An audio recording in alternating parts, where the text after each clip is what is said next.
Alright, I'm Monster Matt here. Hello everyone! Welcome to the stream. Welcome to the channel. Hope you're having a lovely one. Yeah, got warm again, Steve, for sure. How's it going, Empress? Steve, Mac, Pixel, Sif, everybody? Welcome to Zoids Legacy. Better make sure we don't have any more challenges to do.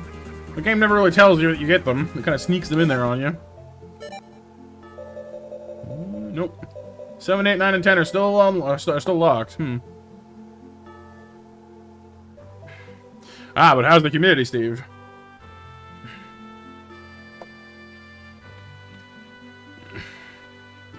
Alright, that's all well and good. I believe we were looking for... That's right, we were looking for which stadium we're meant to go to.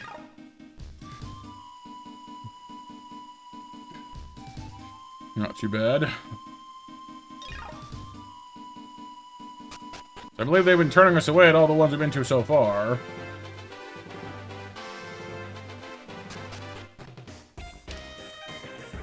Yeah. North Continent. So this guy says North Continent.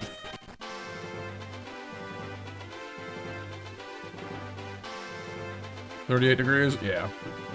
Yeah! Gotta love the humidity. How y'all doing today? Hopefully you're hanging in there.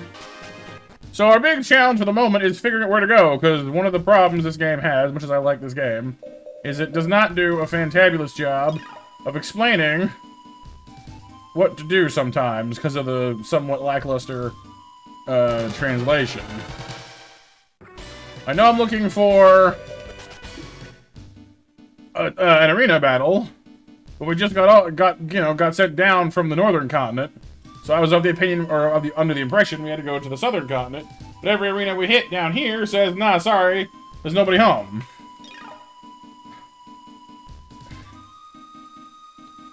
Doing well, Empress. Good. Okay, so far, Seth. There is one town up ahead here that I think we couldn't get to before because we didn't have the ocean-going device. Is this one? Maybe not, then. That's pretty easy to get to after all. Bayside town. Y'all have Zoid battles here? Hello? It's a no, I think.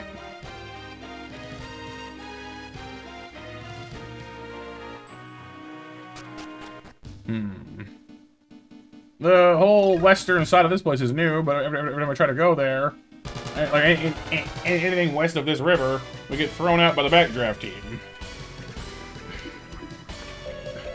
You want to walk up walls, Empress? Oh, wait, we can go there now? Couldn't before. Maybe only parts we can go to. Whatever. I'll take it.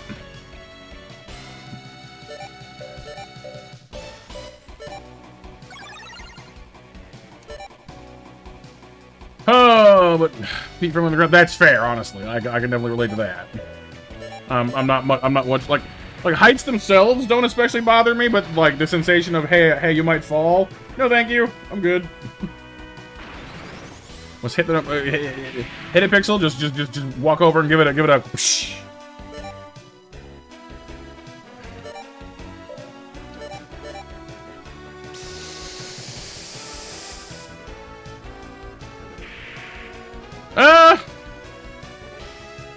I mean, I guess from his perception, he's breathing at like a normal rate, Steve, but I suppose he would be breathing rather fast, wouldn't he? Suppose that would make a fairly nefarious way to counter the Flash, would be to just seal him in an airtight room and let him breathe himself to death.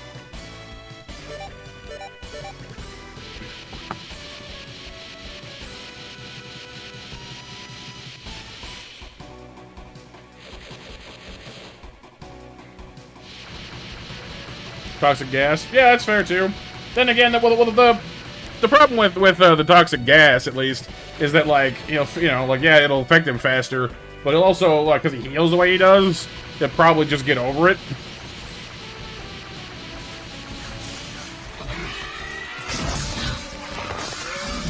But like, no air is no air, so you can't get over that one. You're impatiently waiting with all the patience of an impatient doctor who has no patience, right? It's tough to be patient when you don't want to be patient. Well, I mean, I kind of get it, because, like, you know, if he exists faster, then I guess I can kind of understand why he'd heal faster, but... Yeah, it's a whole thing.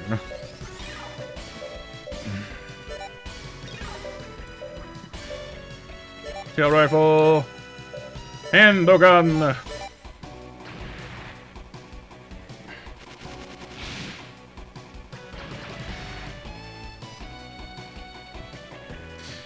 I know what you mean, Raptor. I keep checking the Steam page every like few hours to see if they let me buy it and preload it already.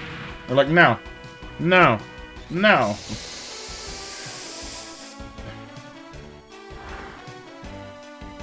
Once a day for you? Yeah. It's like, I want it. Gimme, gimme, gimme, gimme. How much do I want? Enough to use the Big Bang attack on one enemy. Gosh darn it. That's how much. This is how much. This is how much. All these missiles are how much we want, Silk Song, dang it.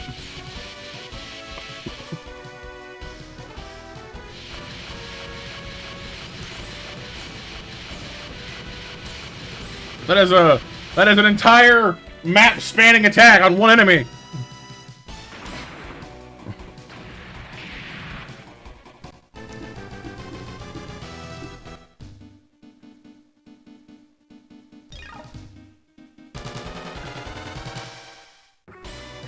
Iron Kong maneuver! Iron Kong pink! I have no idea that's what the PK stands for, but I assume it is, because it's pink. But for some reason that reminds me of Looney Tunes Back in Action, whenever they say blue monkey. You and the blue monkey. Honestly, Raptor, that's barely even a glitch. That's just almost accurate. Needs more missiles. You think so? I think so too. Tell you what I'll do. I'm gonna beat this one, but only by using missiles. Watch, watch, watch, watch.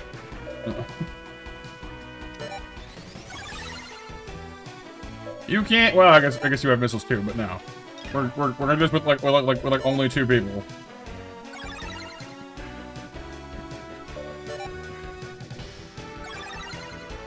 That does sound horrible, Steve, yeah.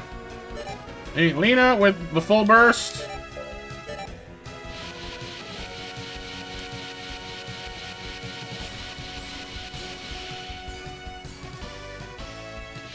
Still kind of eagerly awaiting getting my first D-Bison, because those things have, like, crazy cannons everywhere. Having to go through, like, every animation of all 3 of these, receiving the entire missile attack, like... The fact that they didn't include any way to skip this in the actual base game is a little criminal.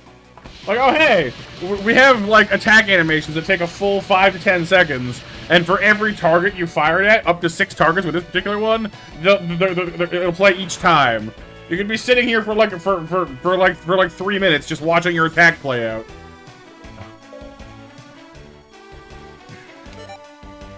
Well, yeah, well, in the show, she had the D-Bison before the gun sniper, and for some reason she preferred the gun sniper. I have no idea why. Like, I guess it was more mobile, I guess, and the Wild Weasel or whatever she called it, like Gatling unit had more options, I guess. But I always thought the D-Bison was cooler. But like, she used the gun sniper for the whole rest of the show, which seemed like a shame to me. Right, Mac? The truly most powerful, most devastating technique in the entire world is a 6-hour unskippable cutscene. No. And see, it's 6 hours and not longer. Because if it was longer, it'd be banned. You know, like right in 6 hours. You know, it's like, you know, it's just barely permissible. Under some insane logic, anyway. Lewison gets totaled by oh, right. Yeah, I guess it's fair, isn't it? So it's not that it's like being repaired or something. She just couldn't use it anymore. It's fair. What's up, Atma? Well, I was wrong. I couldn't use the missiles to only do it. Oh well. I'll just have to fix that with my giant breath weapon.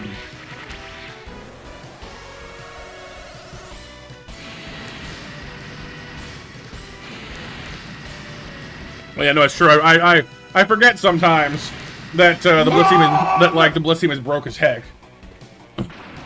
Guess it is kind of the general plot of most episodes in New Century Zero, isn't it? Like, hey guys, we'd like to do your thing, but we can't. Why? We're broke. Oh yeah.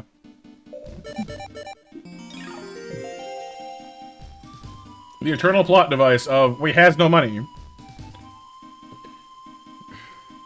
Well, enough the limits of O2 for a speedster is going to be addressed in the next season of Vigilantes. Oh yeah, cool.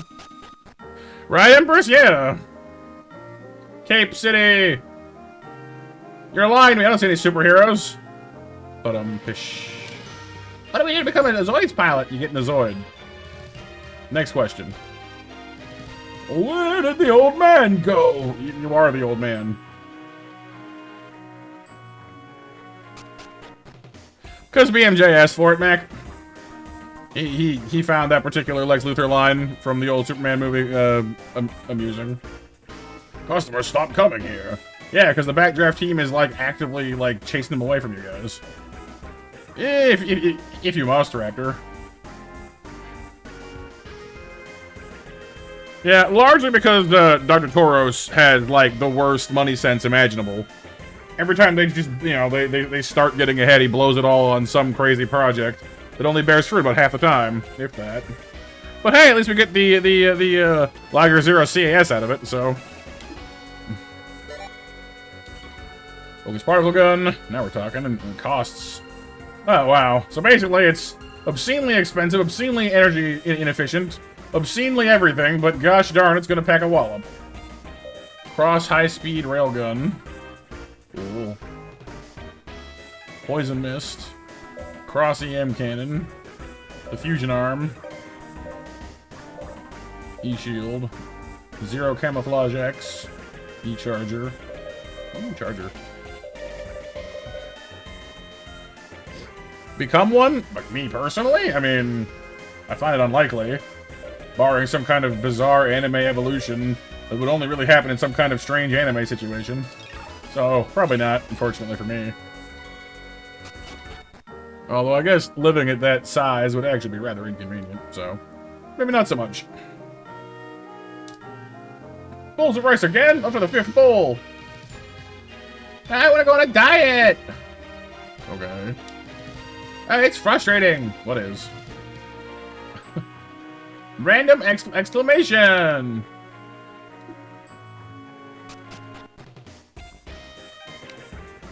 Hit it for us. What is?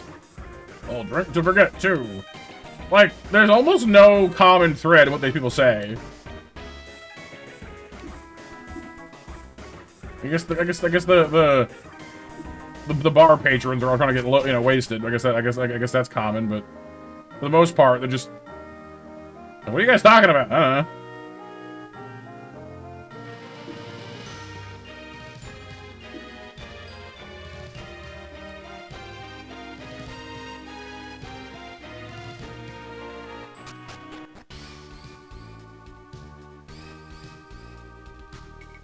Oh, and can't say as I know that one myself.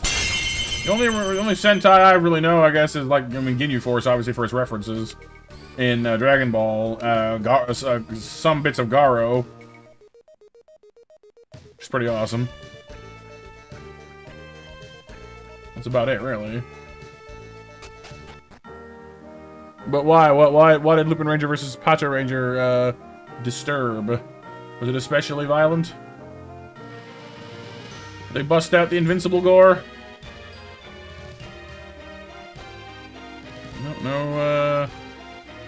No arena here.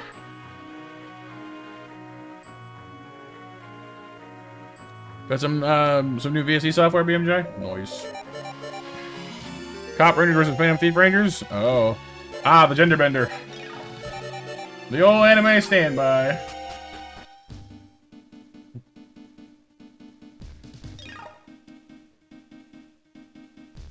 Oh, see? So we can't go any further that way. Vince, you must win. Okay, cool. I get that, but like, how do I know where the line is? Oh. Hey, isn't that, Ethel? Ethel? Where is it? Where did he go? Maybe. Okay, stop here. We gotta find it. This one is odd. Yeah, it's like the light walls in Arcadia Kingdom. A new country that appears suddenly. I think we know something at least. Hi, guys. Oh. Well, they're making us fight each other. Uh-oh. Area within 30 kilometers from here is a Zoids battlefield. Only competitors and staff are allowed. Hey, starting battle already? Alright, come and get us. Judged by me, Dark Judgment. James from Team Rocket. I see it, I see.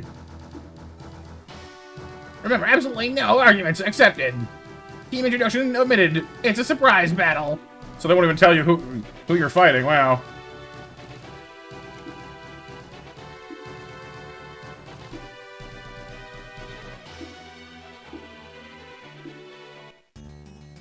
Tony Wolf DSRs. What is that a Blade Liger? What is that? Trinity Liger, that's a new one. Cool.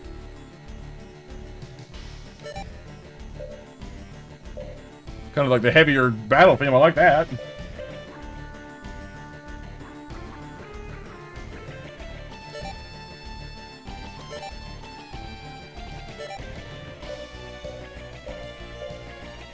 A lot of health, good gravy.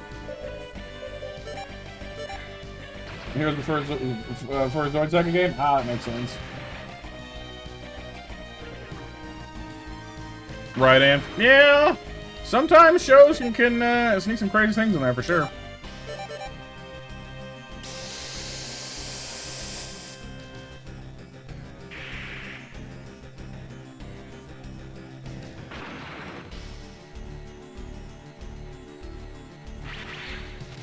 I know these big old back units of theirs can pack a nasty wall up, so I better be careful with that. That's why I saved my friendship command for healing. Oh, that's cool. Reminds me of Solgaleo, honestly. Anti-air. Oh, good.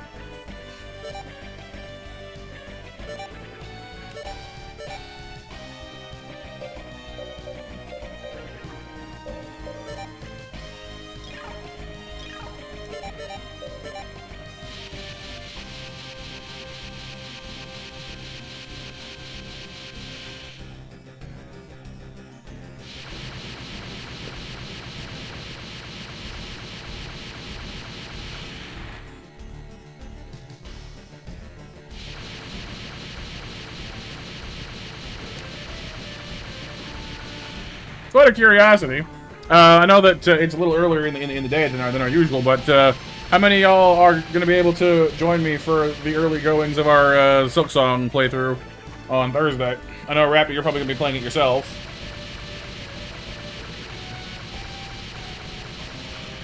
Hey, Dustin. Over there, Empress. Yay. Maybe Mac. Depends on work shift. That's fair. You recommend Lupin vs. Pacha to any Tokusatsu fans? Power Rangers ain't touching that series. Oh yeah? That good, huh?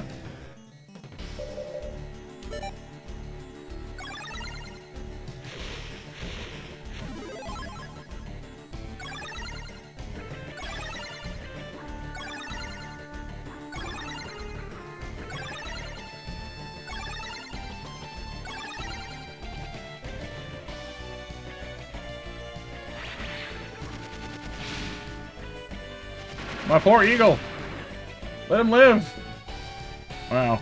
From full health to dead in one turn. I guess. Well, not dead yet. Not yet. Hybrid cannon.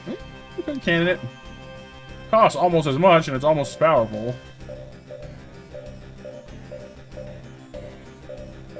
At the end of the day, does it really matter? I mean, 50 damage difference. But you save 5 energy. It's one fewer turn reloading, I guess. We have deck commands for that, too. What's the Pokemon X Legend of Zelda Wind Waker ROM hack game? Oh, yeah? Oh, yeah, I think, yeah, it was like, XD Gala Darkness thing, right?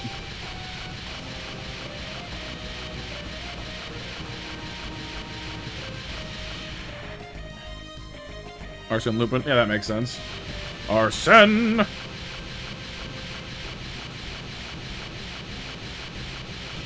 Missiles, missiles, missiles, missiles, missiles, missiles, missiles, missiles.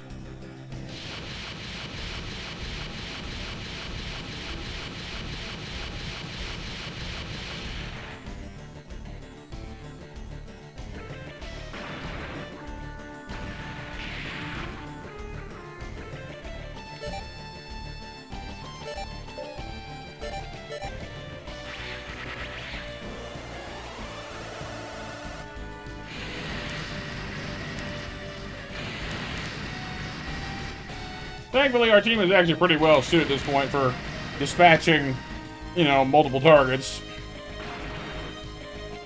Oh, they both died. I thought he'd have way more health than that. I was gonna use data gather. Oh. Well, dang. Atman, do you happen to know if you can data gather that particular Liger, or is that like a challenge mode thing? Because, like, if I knew I'd kill him that fast, I'll go back and try. I guess it's no guarantee we get the data anyway, I guess, but still. Sucks. Just, Shinkenga and Lupat? Yeah, I don't know either of those. Like I said, I've only watched Gara Vanishing Line and some of the live action.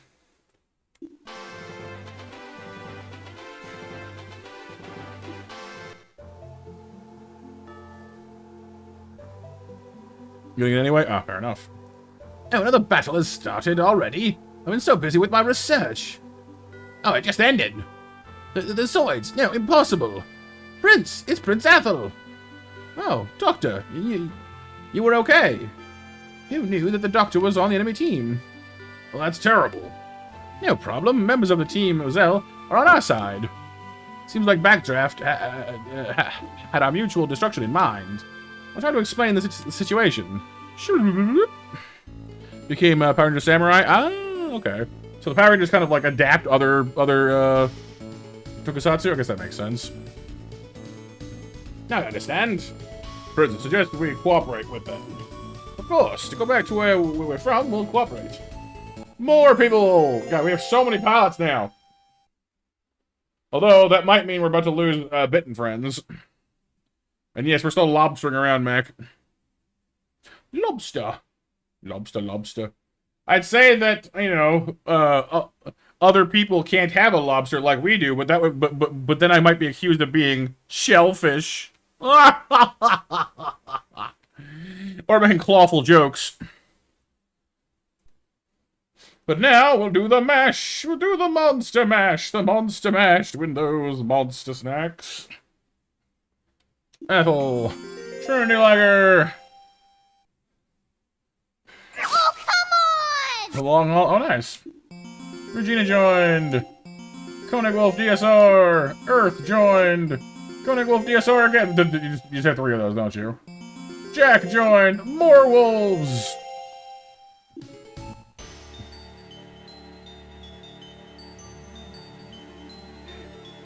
Well, there you go, Empress. We have another Liger for the Kitty Battle Squad.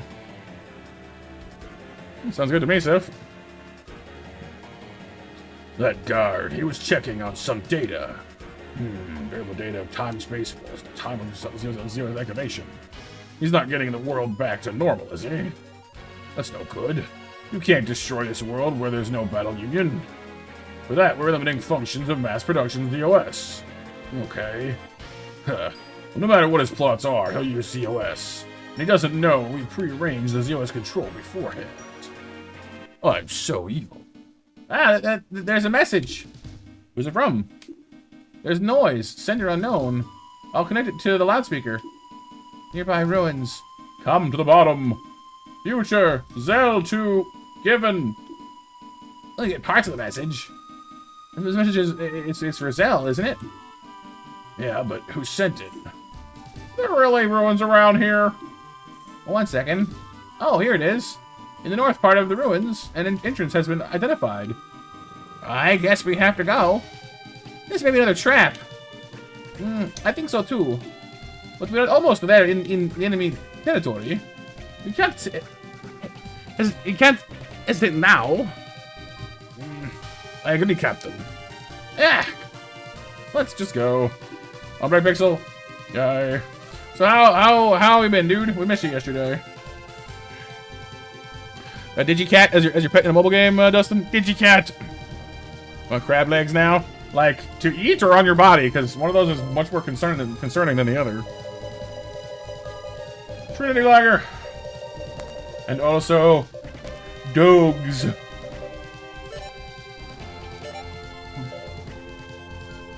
5 missile pod. D sniper. Those are good damage. They're good, like rear guard units, honestly. Liger 510 HP. That stacks it up how against the Zero Panzer? That's my Panzer. Not Bit's Panzer. Well, not even close, health-wise. 35 EP. Generates 4 per turn. That's not bad. Defenses are fine. Not great, but fine. Takes level 20 to drive this thing? Are you kidding me? Yeesh. Giant claw on me in an epic kaiju battle. Not the claw!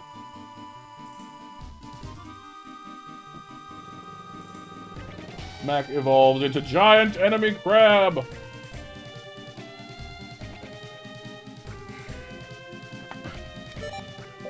Beam gun, multi-radar, turbine for speed. So it's got more like buffs and such than usual, and it can group buff, which is nice. I wouldn't say it's you know, fantastically powerful Zoid all by itself, but it works out alright.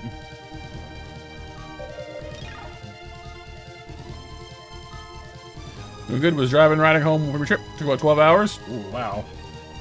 You went a long ways. Well, I guess if you're driving, it makes it take longer. Still, nice. Hope you had a good time. Wherever it is you went.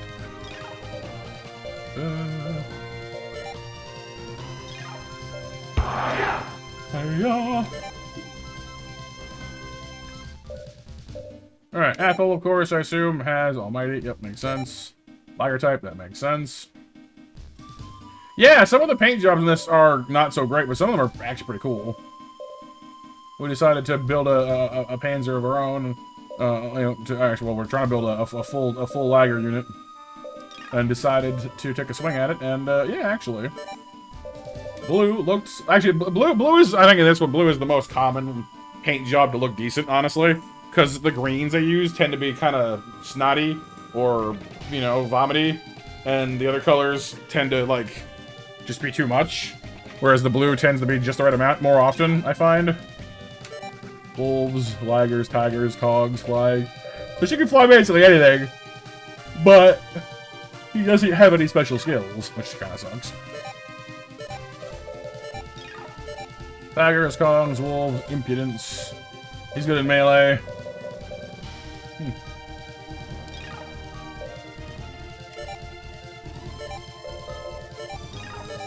Ligers, Gojulus flying, conserve fire, detect danger.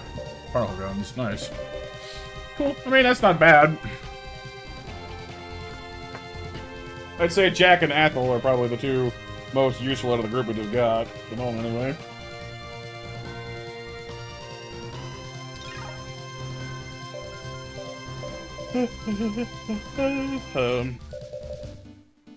Definitely put them into some of our Ligers. We'll save for now. Apparently we have a cave to explore. Oh, here it is, right here. That wasn't far at all.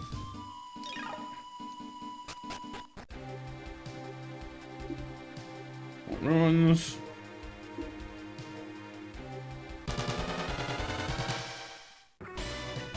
More warfish. Silly things. Free healing. Your custom Liger Zero, where it's a white Liger wearing the X armor, and the polycaps are green instead of red. Nice. That does sound like it would be pretty cool, yeah. Kind of got a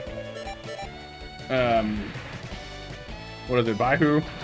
Like the white tiger of Eastern mythology thing going on to some degree.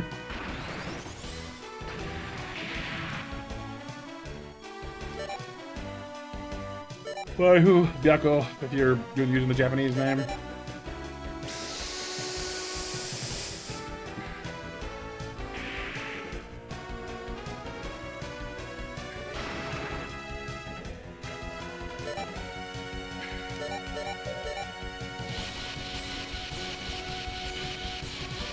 Burp flavored Cheetos? What flavor is a burp exactly?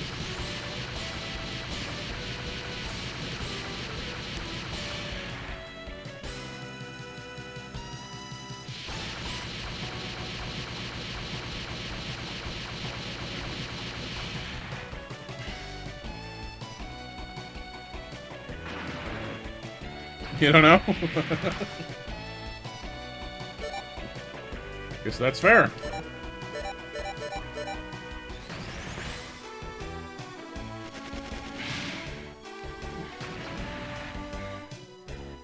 I gotta be careful. You ever have like those days or weeks where you just keep like banging the same spot on your hand without meaning to? You know, like especially like right at like where like your skin meets like the base of your nail, and it just like you've banged it, you've caught it on things, you bang on something else, caught it, you know, and it's happened enough that it started to bleed, but not like a lot. So it's kind of like it's just like it doesn't hurt, but then you just keep banging on stuff, and the bleed keeps getting worse. Like, nah, stop it. That's been me all week for my left thumb. Like, stop hitting that.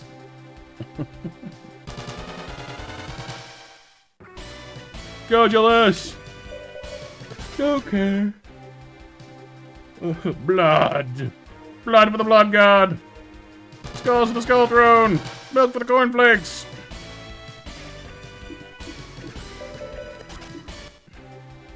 Whee.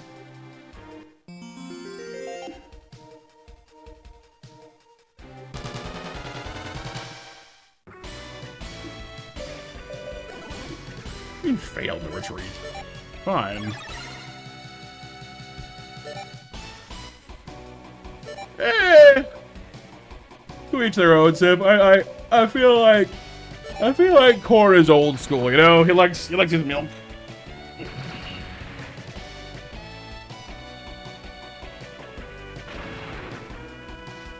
Soda for the cornflakes is more of a I don't know.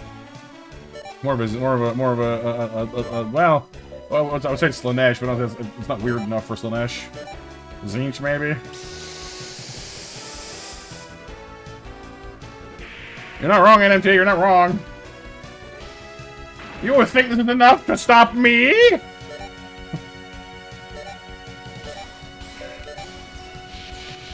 Assisted somewhat, I guess, with the fact I've always had kind of a naturally high pain tolerance, so even when I do hurt myself, it's kind of like, yeah, whatever. Like, when I was a kid, I don't know, 10 or 11, somewhere around there. No, it would have been before that. Close to 10 anyway, somewhere near 10. I was playing out in the park behind my apartment building, and some dude was riding his bike around really haphazardly, and was like riding it through the pavement section, like inside of the little play park behind the building. Like really should not have been biking there, you know, at the speeds he was going. And I was trying to get by him, but he was like biking around and around and around this like little donut area, and I was in the middle of it, and I was trying to get out and get past him. And naturally, my timing being what it is even today, it's not great. I stepped out in front of him, and so my mom was a little ways away talking with somebody, I don't remember who anymore. And you know, she just kind of looks over and sees, you know, me like hobbling over to her like, "Mom," and she's like, "What the heck?" Because I, you know, like my entire knee had been like ripped open. Just blood everywhere. Like, what happened to you? I'm like, I got hit by a bike. You hit by a bike? Yeah, a little bit.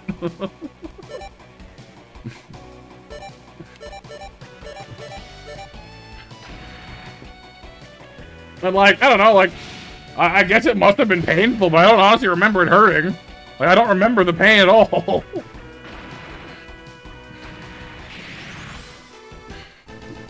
I had a scar on my knee for quite a while. That was probably still there, honestly, if I looked hard enough for it.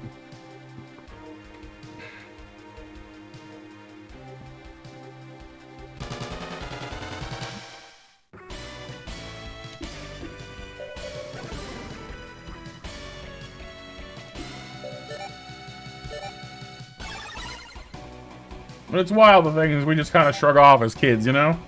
They're strangely resilient little buggers. Hey, I hear you. How's it going tonight, dude?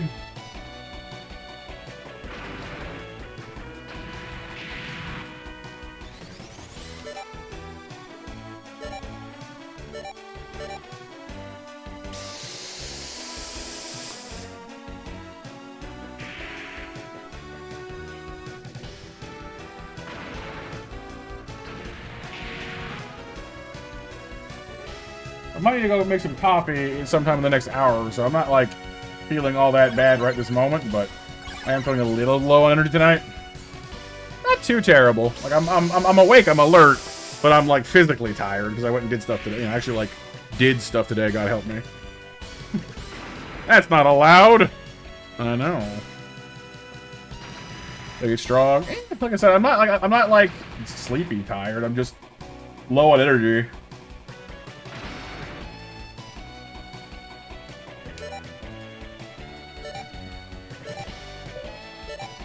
Alright, you go faster. Seriously.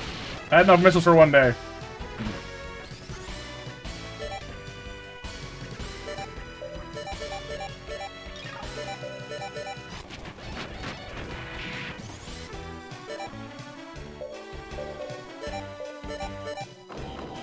Pew pew! Oh, more missiles, you think? Alright, I'll try and find more missiles. End battle. Shooting experts. I wonder if you had like an entire party of nothing but like Liger Zero Panzer, if you could just like win the entire game, like, you know what I mean? Just like finish every battle in one turn by just spamming the like Big Bang missile barrage. Turn 1 missile barrage. Turn 2 missile barrage. Turn 3 missile barrage. Turn 4. You guessed it.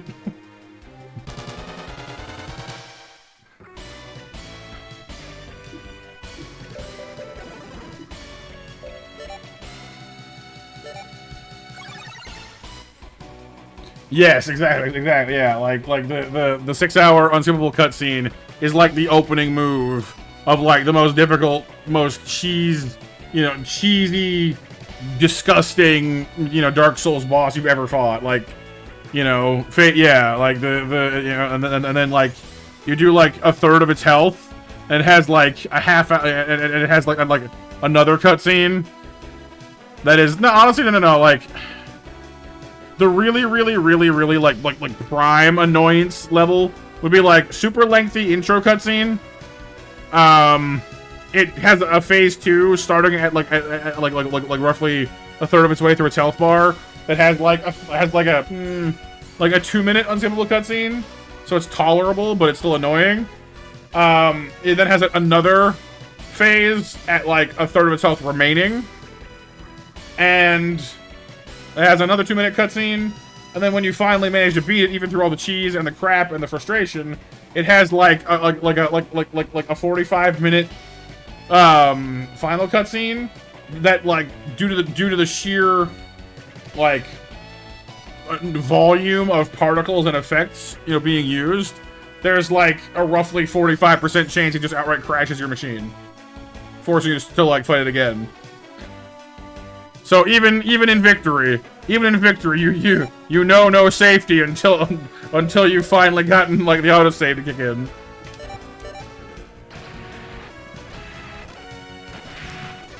Like that's just diabolical right there. Having to wait and then fight and die and wait and fight and die and wait. Oh my god, you'd go insane. I would hate that.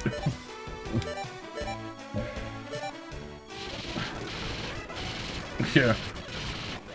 Yeah, it just pulls like an old school game on you, where like when it hits the end of the credits, it just stops.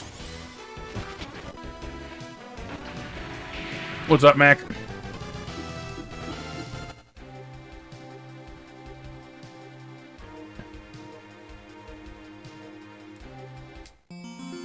Monies. At a certain point in this game, the money becomes a little superfluous, only because, like, I never feel the need to buy anything. All the guns in this are, like, I guess very rarely you'll find a cool one, I guess, but for the most part, you just find them and it's fine. Yeah, but nah, see, for me, flavor tolerance and pain tolerance are not the same thing. I have, like, very little tolerance for, like, flavors I don't like.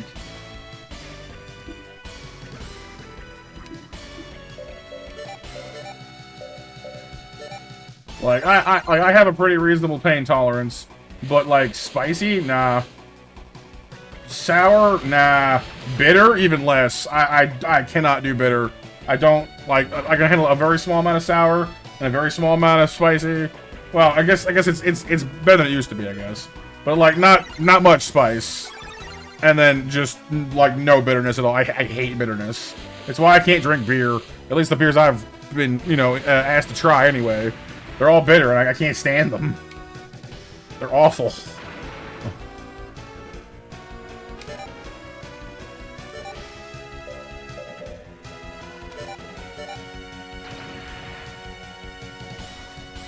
I'm Canadian? Well, I mean, I am, but what part of what I said told you that? I'm confused. I hate flavor. I don't hate flavor. I just like sweet and savory flavors. Like I said, I've been working on the spice thing a little bit. I'm up to about a sweet chili Thai, which is not impressive, but it's where I'm at.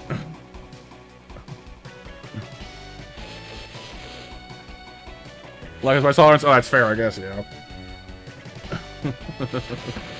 But no, like my family growing up had even less spice tolerance than I did, so it just never we never we'd buy like old El Paso taco kits for like family dinners, and like not even use and then just not use the spice packets in the kit. We just have ground beef with cheese and salsa and whatever else we'd like buy, but we wouldn't even use like the spice packets because like no one at the table could like stomach them even. So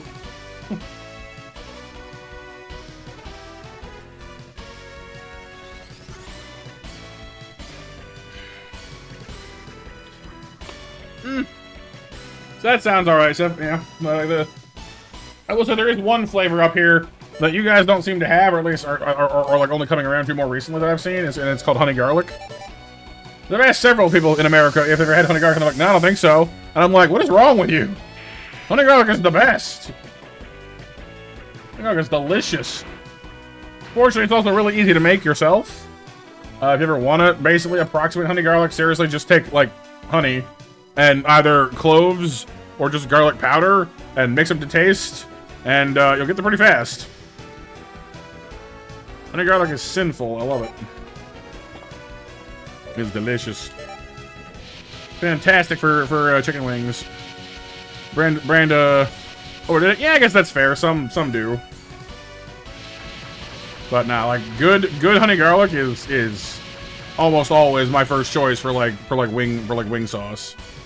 So good.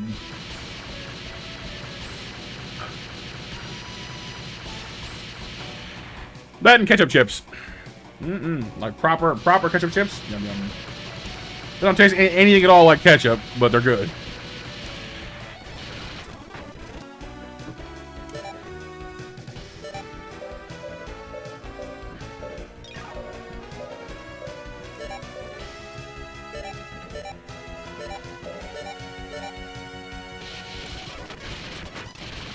Yeah, like it's just not a thing for most.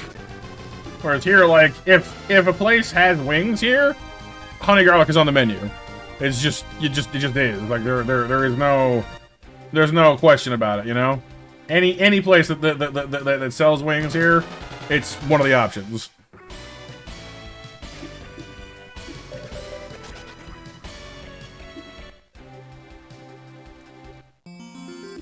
This is full of money. I like it.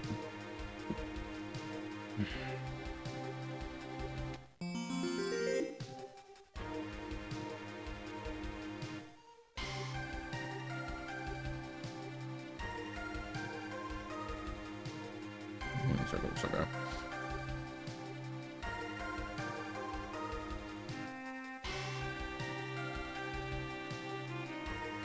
Is this the entrance? I think it is, yeah, wow.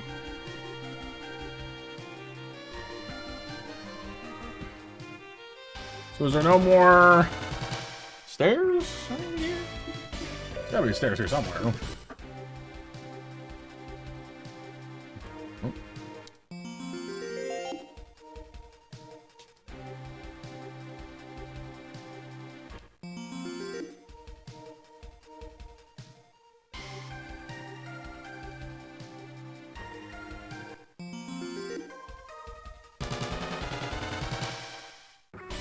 Shield Ligers! BCS. BCS-J. Shielding, shielding, shielding Ligers.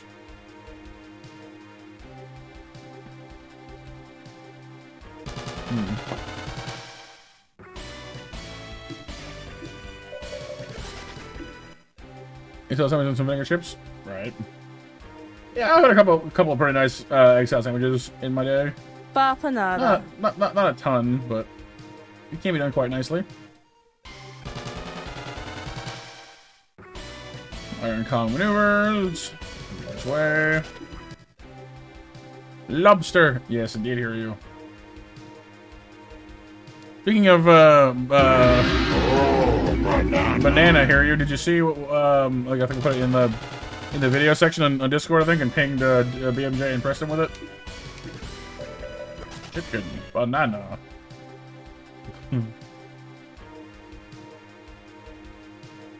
there no way to go down or up or anywhere? Ooh, lightning spikes. Cool. I don't remember if I have those or not. I might. Favorite dipping sauces, Sif? Like I said, like honey garlic's pretty good. Depends on what it is I'm dipping, I suppose, but broadly speaking, I say honey garlic, sweet chili, I guess, and I don't know. That's mostly for meats, I guess. I guess it works for fries and stuff too.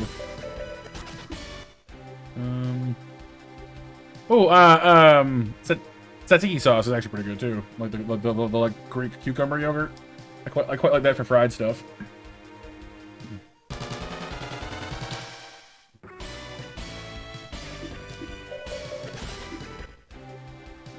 Yeah, I'm not seeing any stairs here. Huh. I was be finding some kind of. Oh. Started these tests. Oh, is that was? Oh, here we go. Just missed this one room. The one room to room them all.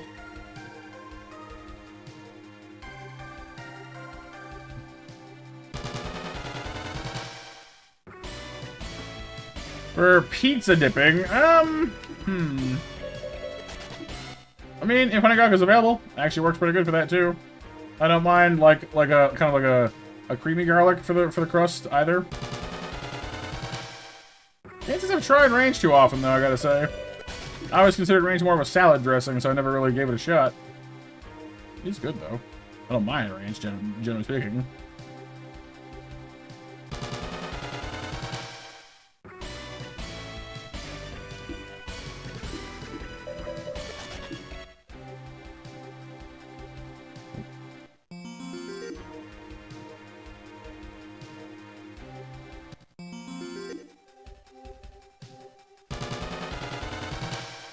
Just good. So is tzatziki with some stuff like tenders. You like horseradish?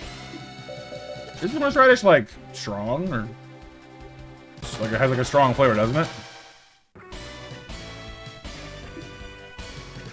Liger Zero.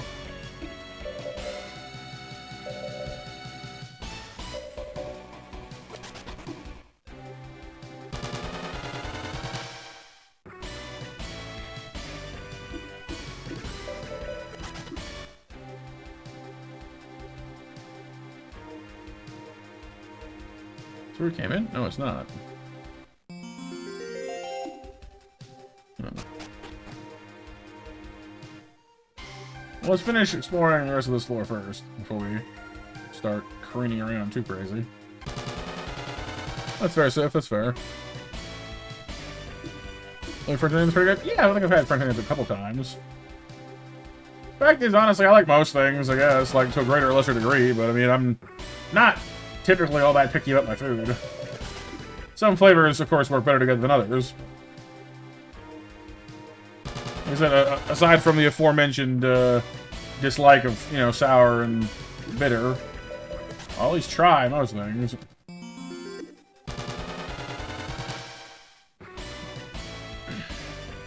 Ooh, Shadow Fox. That's cool.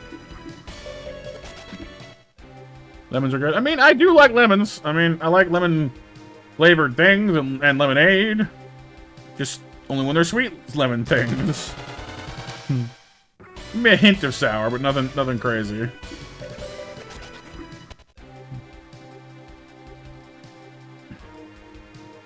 Yeah, well, garlic bread and honey garlic work even better. I know it's garlic on garlic, but because honey garlic sauce done right is quite sweet itself, so it's kind of like a sweet and sour sauce, in itself.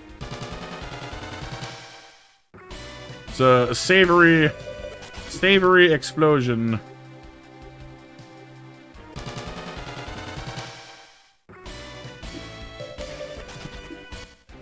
$10 likes already. Thank you, already. Very kind of you. Hello, Nova.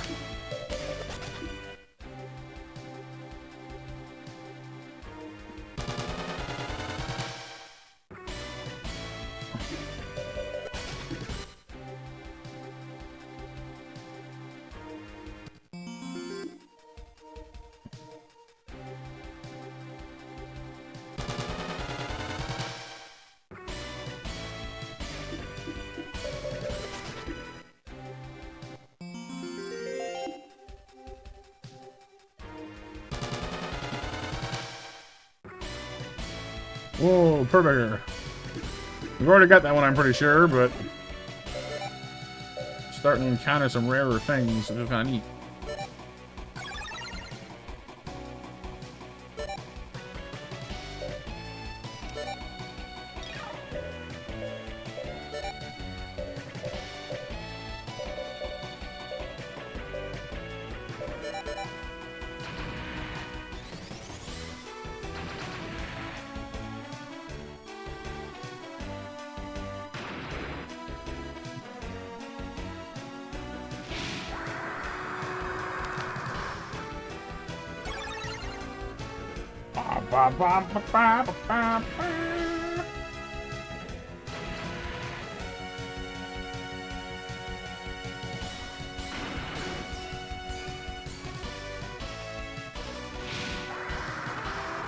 Zoom zoom.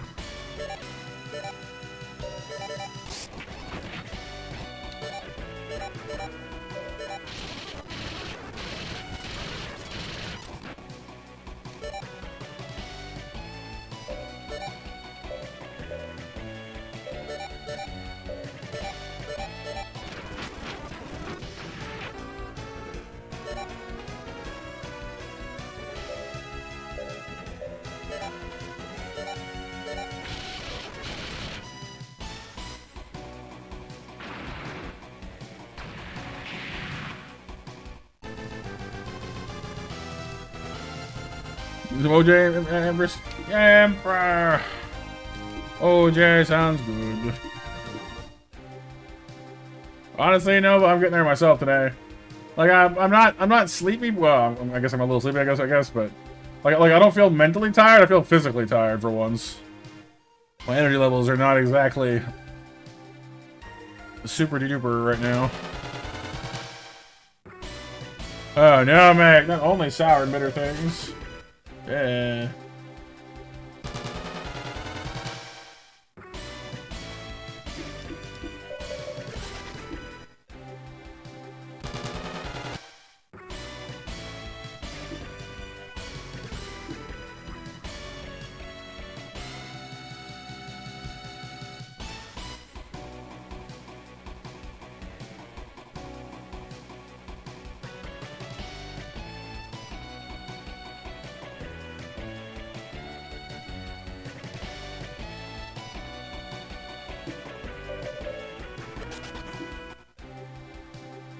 Alright, let's go back and try to find that staircase we passed over before. You mean horsehound, I think, Sif?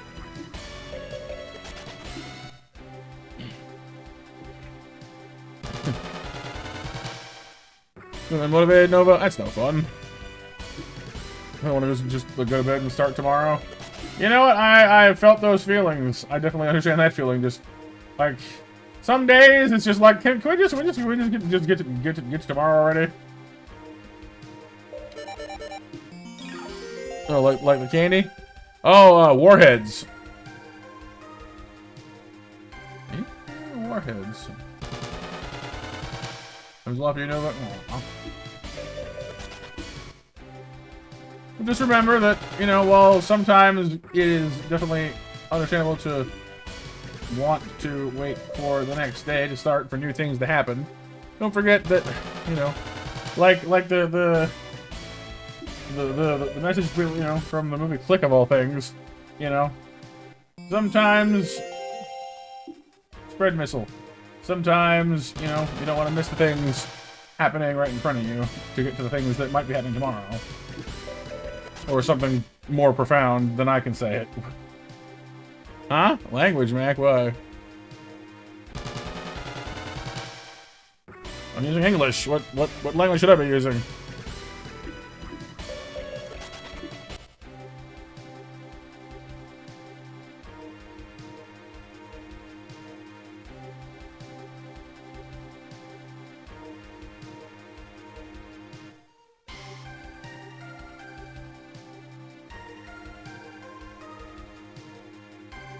Canadian? Oh no! Not the forbidden tongue!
The tea and powder for former health food store. Powdery, sparkly. You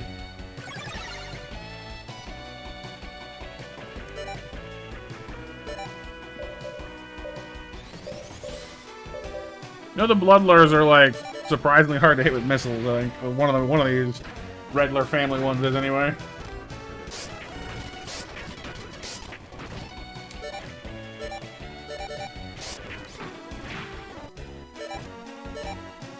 Yeah, see, their dodge chance is way smaller than usual. They specialize in anti-missile, I guess.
Alright, Nova?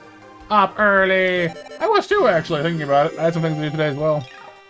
It's probably part of why I'm so a little bit run down now.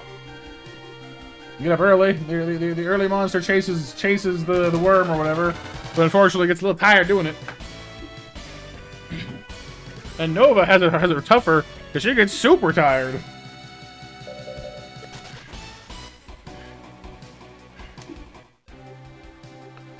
Get in there.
Not quite yet, Empress. I'll admit that it's sneaking up faster than I thought it would. I was starting to feel a little bit of the wear and tear and was like, eh, another hour or two maybe, you know, and now it's just like, yeah, about that. Knocking on my door asking for the rent payment or something.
Alright, Everest. Have you enjoyed feeding the kitty cat?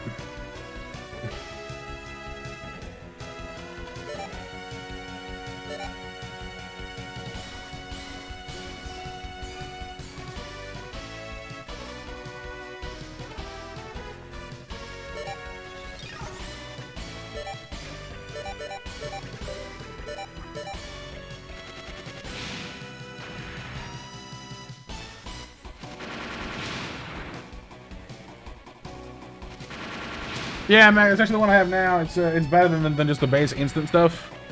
It's not phenomenal, but it's better. It makes it more palatable.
Yeah, I'm not really one for freeze dry anything. Soaks up sauces in a way I don't like.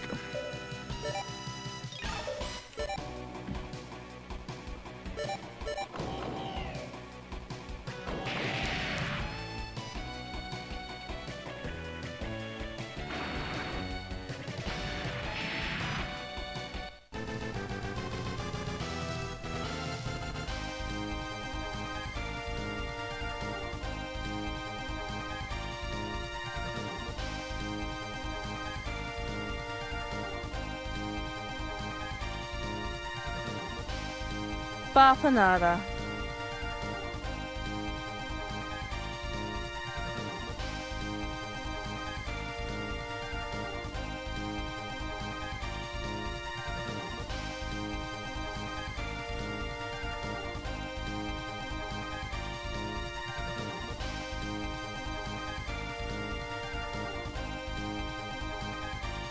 Bafanada.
What's the matter, trainer?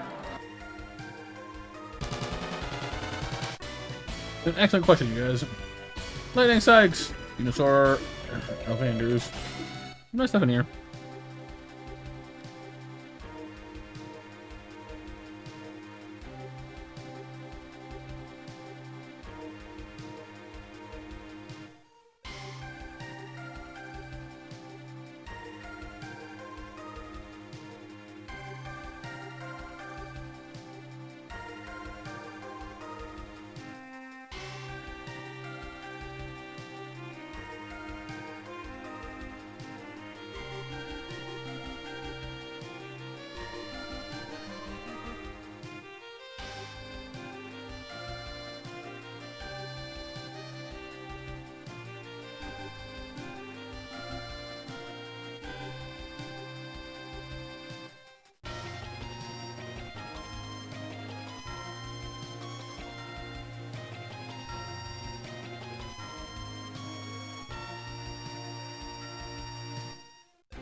Headache, Mac? Not the headaches. Oh no!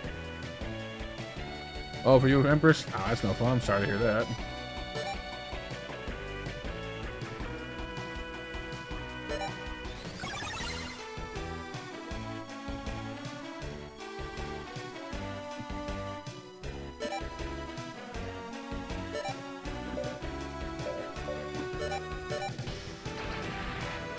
Not too bad, Kyle. The problem is basically that I had a lot to do today, so I woke up quite early for my regular, and didn't have much of a chance for a nap. So, you know, overall did pretty good.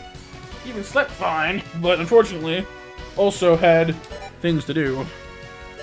But we should shrug it off sooner or later. We always do.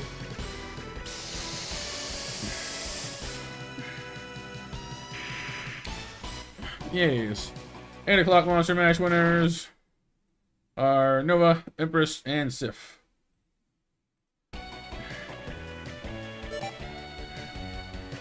So this is what I'm hoping to avoid on Thursday by starting a little early. You know, because I'm actually, my current waking habits are perfect for that. So hoping that'll help. I'm going to have coffee ready to go in case we need that too. And I'll break every few hours for a snack or something, you know, calorically dense. Is that a word? Calorically? I think it is.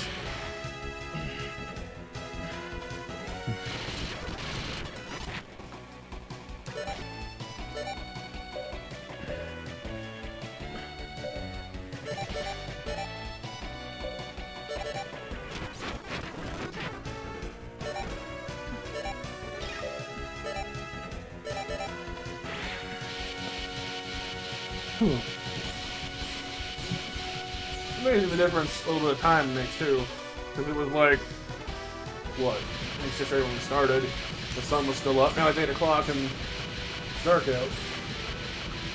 It's slowly making our way towards the end of the year, you know? Still warm, still summer, but the sun doesn't stay up quite as long anymore, you know?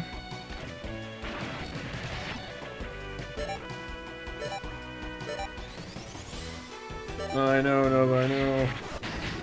Soon snow and ice. No, not soon, but it's coming, unfortunately.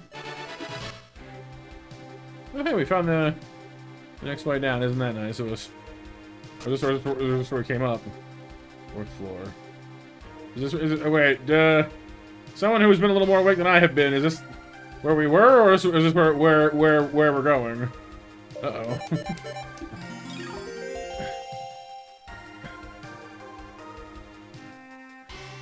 Yeah, but I mean, I took most of last week off already, Kyle. I didn't want to be like, hey, I'm just gonna sleep tonight, you know?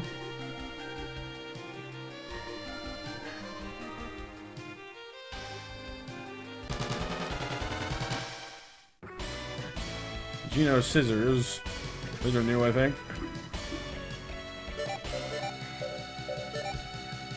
We got Geno breaker, but not Geno scissors.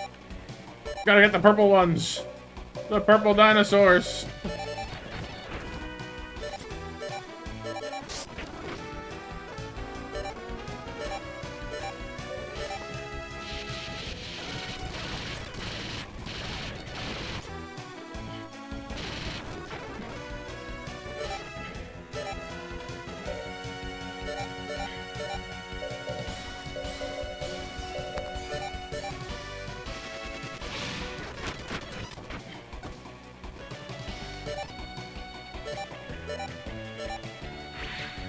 Anyone, Barney? That's true.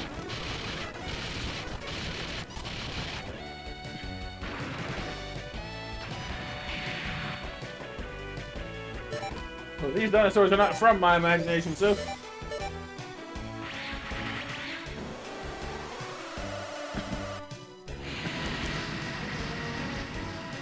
I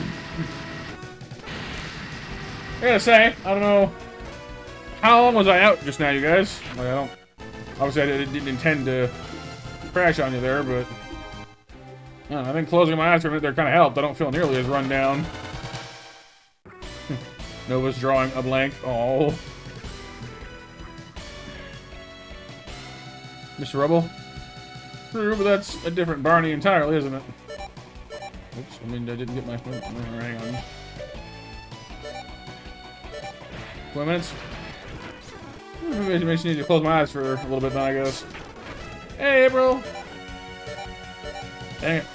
See, I thought I'd be fine. Like I said, I felt a little tired, I guess, but it wasn't that bad. But I feel better now, so hey. I guess I just needed a short little power nap, I guess. I don't feel nearly as run down now.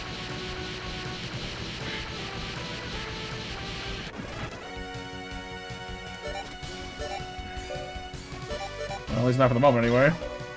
Knock on wood.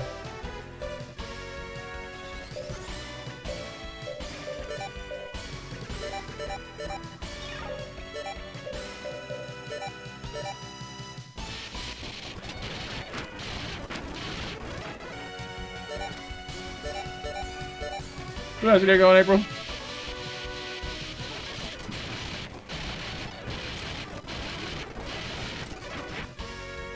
Just got one left, huh?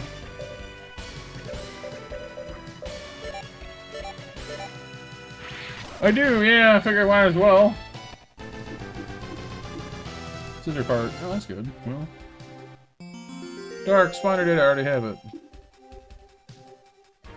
This game has such an amazing propensity for just giving you things you already have. You know, because you have no way of knowing what you've already, you know, like whether or not you're gonna get it later or not. So you work really hard to get it now, only to find it just gives it to you later.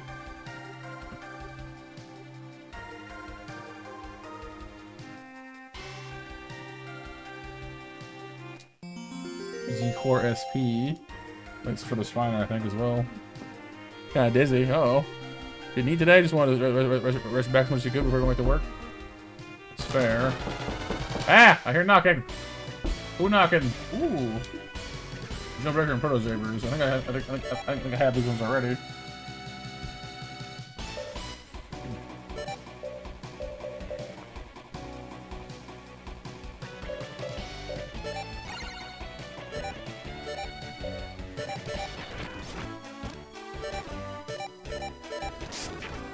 We knock on wood? Yes.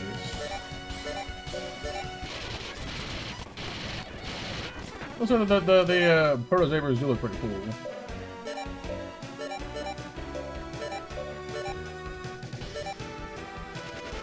Bowl and some eggs. Eat that. Hard-boiled eggs are definitely a good little pick-me-up snack.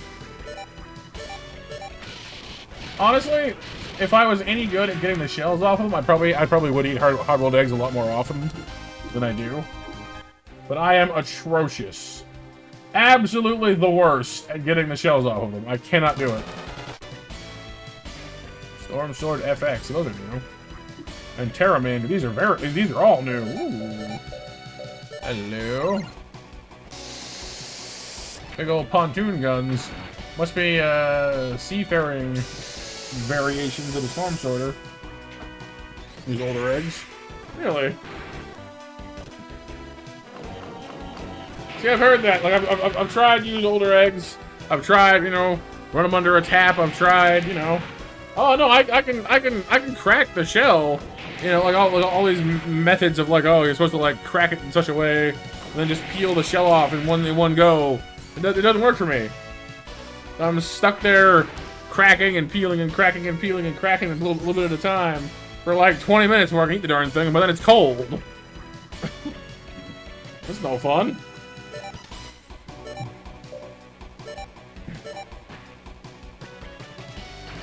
Look at this thing. It's a dragon. It's a literal dragon.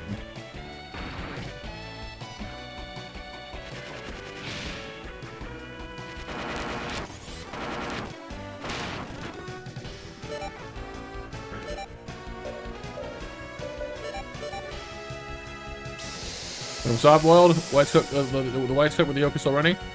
I've had that way a few times. It's yeah, not bad.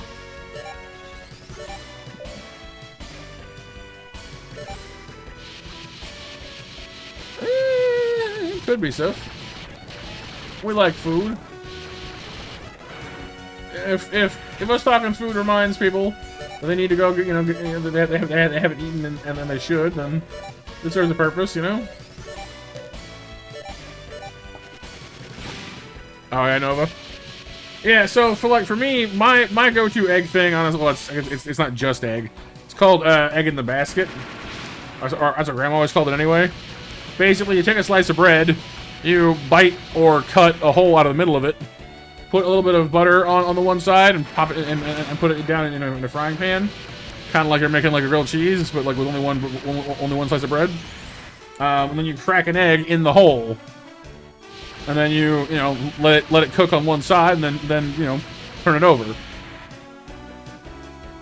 And it's a little like if you use too much butter, it gets a little greasy, but as long as you're careful, it's not too bad, and it's quite nice.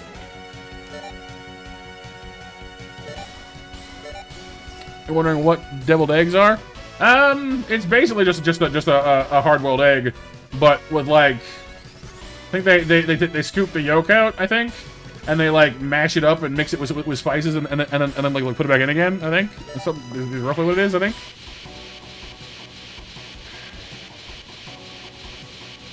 Max says you crack the base, work on the line up inside, and then peel in one giant piece. Nice.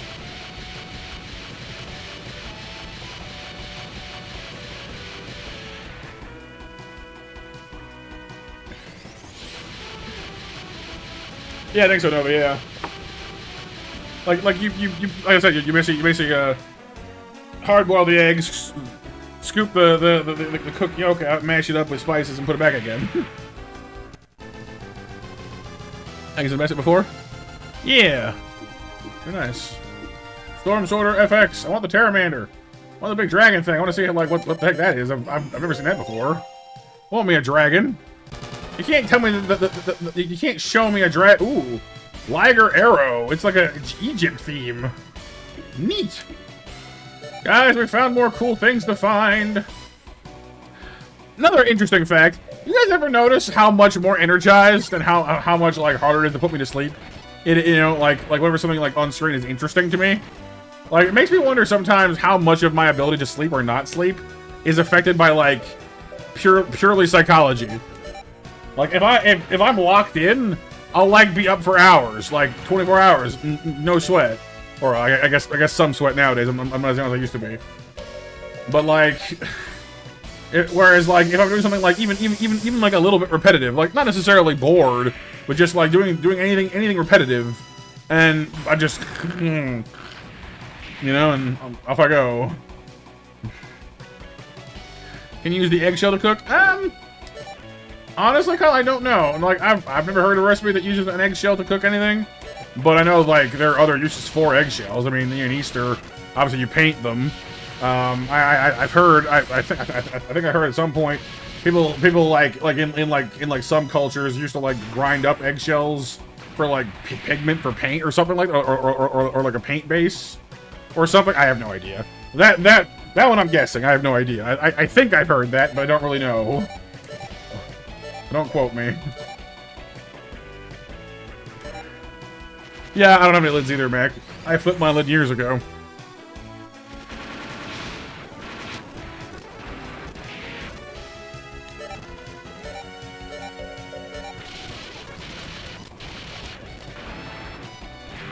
Liger Zero arrow. Liger arrow data. Show me the yellow kitty cat. What we got? Liger Zero, Liger Panzer, Empire X. Oh. Is Liger Arrow not a CAS for Liger Zero? Really? It's not. It's a Shield Liger base. Huh. I'm genuinely surprised by that. I guess because, like, Arrow sounds like, Zero, but no, it's a whole other thing. Well. Shotgun, E-Shield, Laser Saber. It's the pretty standard.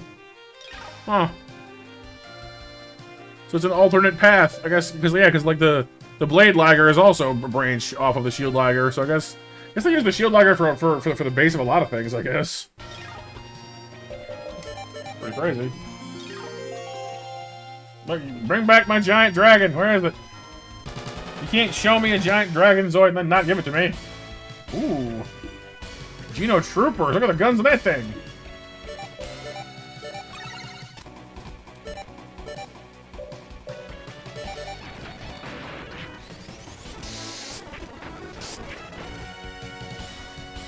Look at all the guns.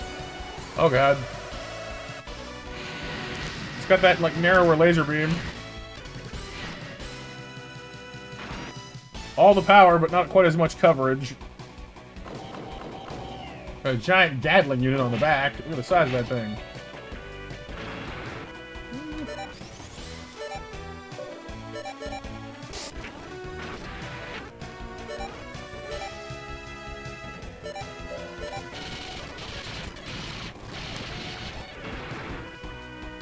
You want to make the deviled eggs, April?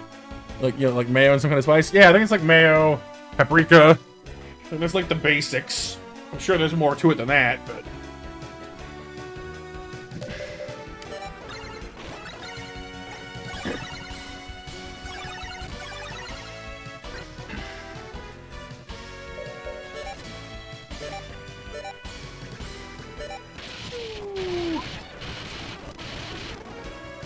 Also, the troopers are flying for some reason, I just realized. Why are you flying?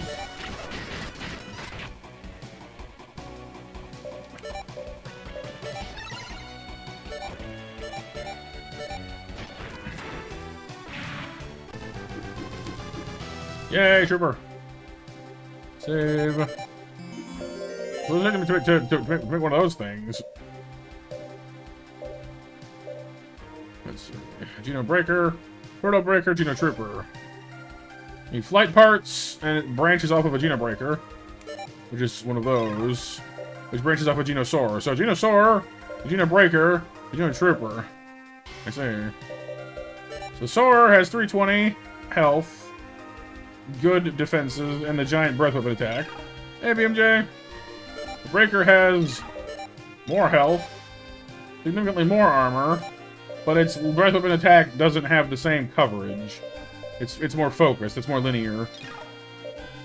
The Geno trooper doesn't have quite the same armor as the breaker does, but... or the health, for that matter. It's got the same energy profile, and it's fast, much faster. Vulcan, the focus breath weapon, the quad laser. Yeah, so basically it's just faster is the main advantage there. You've been hiding, stealthy BMJ. Whenever someone comes near you, you just play banana chicken. Chicken, banana, chicken, banana. Berserk Furies! And Killer Spiner. Man, this bottom floor is full of nice things. Heck, yes.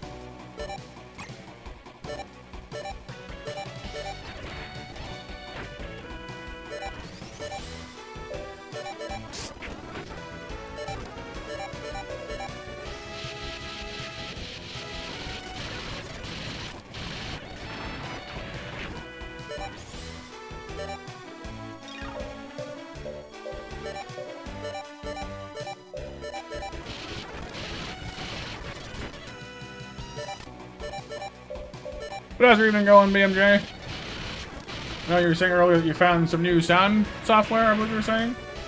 I think I was getting a little fuzzy at the time. Berserk Fury! Heck yes.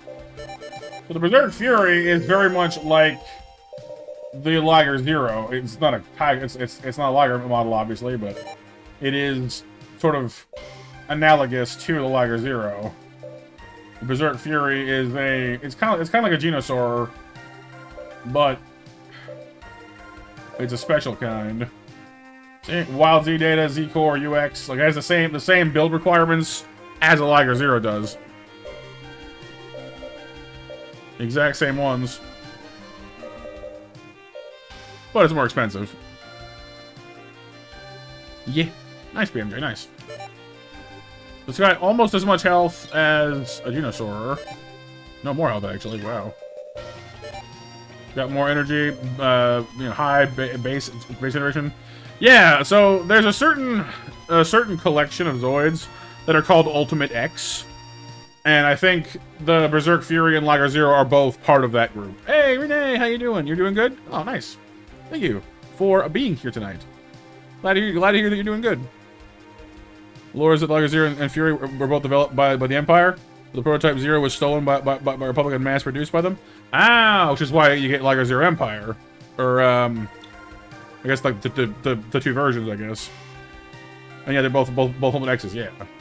I guess the Koenig Wolf is, too, then, isn't it? Because it has the same requirements and that sort of same white body, black undertone look to it.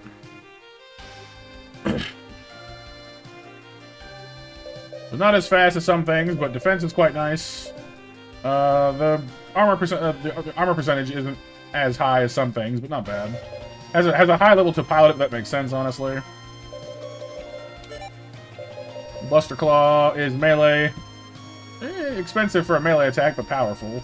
The Diffuse Particle Cannon is basically just like the Geno Saurer's breath weapon, but instead of being, it has a wider scope. So like the Geno Saurer, or the Geno, yeah, Geno Saurer hits four things. The Geno Breakers hit just 2. This thing hits everybody. It has a giant, wide-range laser blast. Not quite as powerful as the Geno Saurers, but hits everything. And you can upgrade it just like the Geno Saurers can, which is crazy. Has an E-shield, and of course the Strike Laser Claw that is so emblematic of the X's. Honestly, Kyle, I think it does. I'm not positive. I think it might. A lot of the X's have CASs. Like, well, the Koenig Wolf doesn't. It has an alternate version. It doesn't have a CS, I don't think. But I think the Fury might. I know there's at least one other thing. I'm pretty sure there's at least one other thing in this game besides the Zero, the Liger Zero, that has CASs. I think. Not very many, Kyle. They're pretty rare.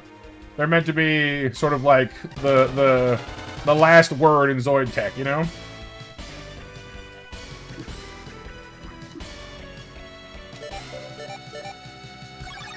So they're pretty uncommon, but powerful. Well, like Atma was just saying, they're both developed by the Empire, but the prototype Liger Zero was stolen.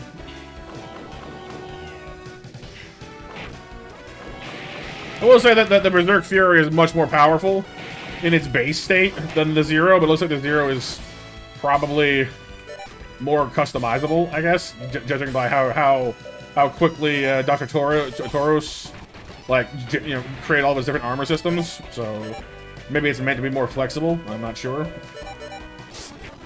Certainly adapts to situations better, whereas the Berserk Fury is more the I don't need to adapt to situations, I'll just blow it up approach. You know? The Liger Zero, you know, can adapt to things. The Berserk Fury just smashes through things. Pretty much.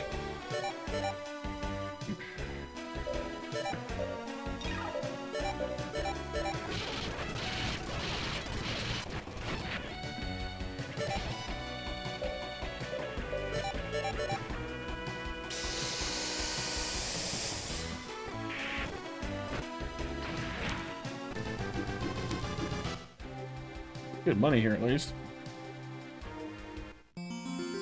Evacuation item. Gravity Bison. That's a new one. And the Gun Blaster. I have no idea what that is. Alright, you have my attention. What is this thing?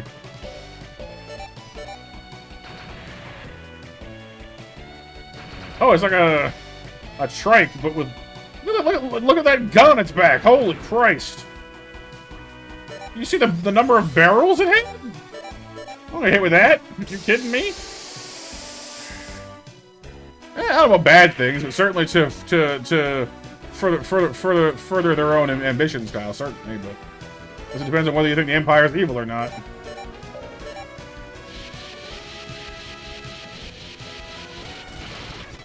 At least from what little I've seen of the first season of Zoids, it did seem like the Empire was kind of held up as the bad guy, but I've only really had that one guy to compare it to, and he seemed like an okay dude, so I don't know.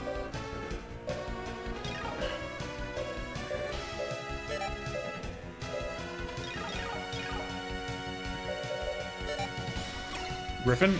Griffin what, Max, sorry?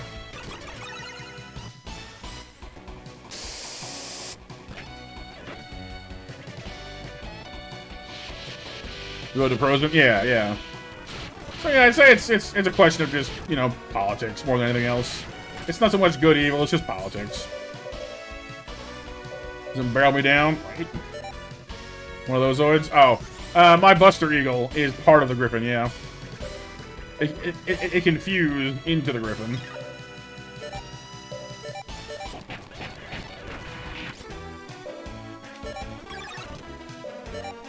Get together. I don't think I ever actually got a D-Bison base, so I'm hoping to grab the gun thingy here, and we'll figure out the Bison thing after that, but we'll see.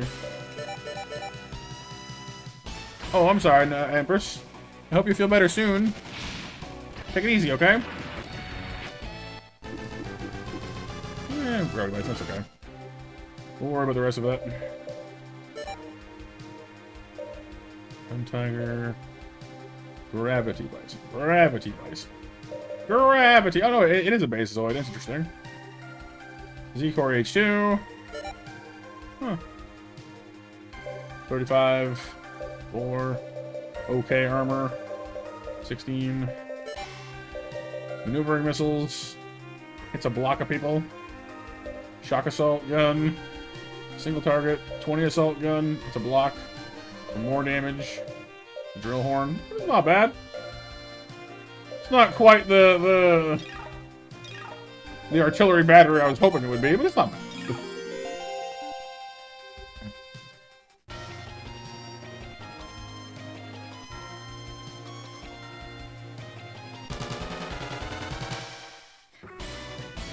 The scissors are back again.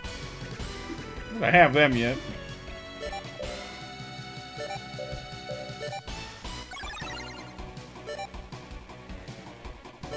Yeah, this thing here, the Buster Eagle, confused with the two-armed lizard, I believe, to make the Griffin.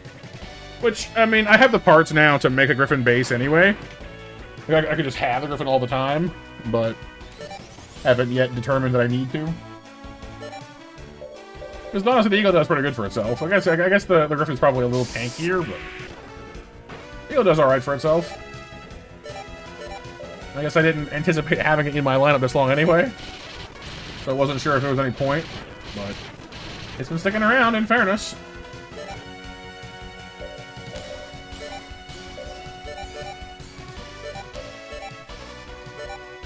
Yeah, no, pretty sure it was two-armed lizard, or it was Unanlagia and Leo Blaze plus the Buster Eagle. I think. I can check in a minute.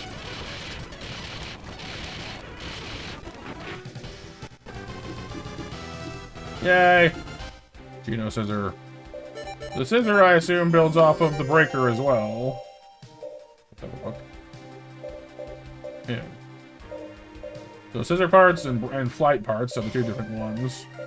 Like the Breaker, I assume this one will have higher defense. It looks a little more smooth and streamlined, though. Yeah, it's a little slower, actually. Where's the trade-off?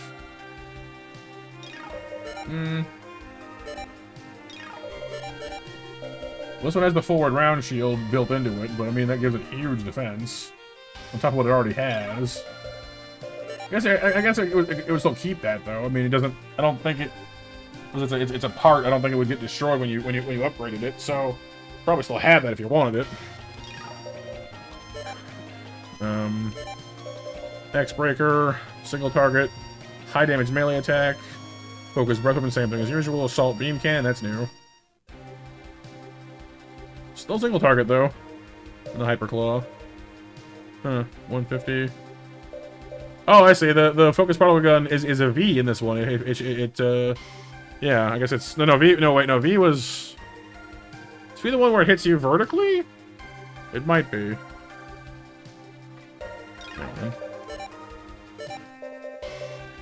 No, V is the two in a line. Sorry.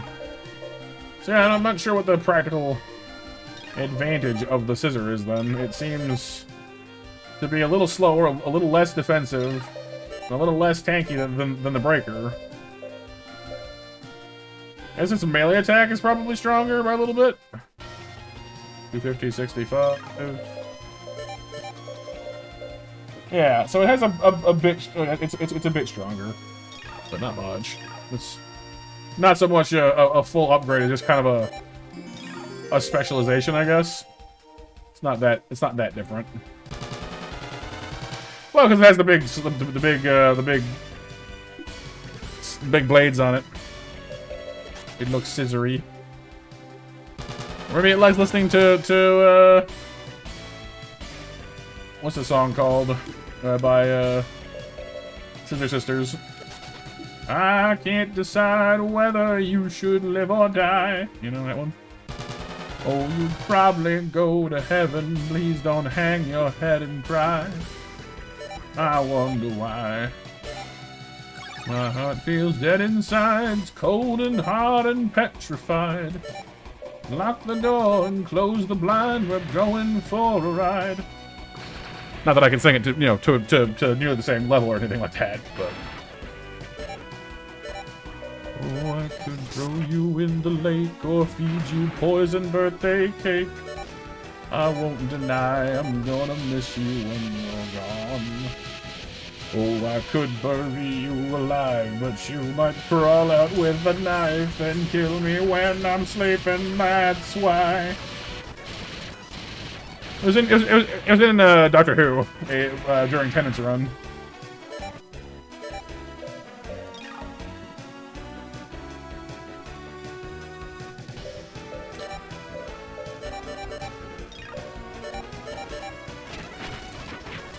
Okay, nothing, Sid. I was just saying. It's a catchy song. I like it. So I shared it. That's it. Didn't have to be a big, profound reason.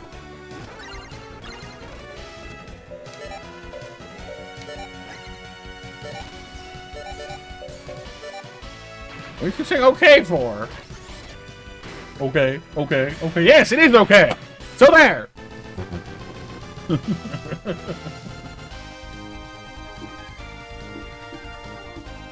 Gun blaster. What does the gun blaster do? How does it blast?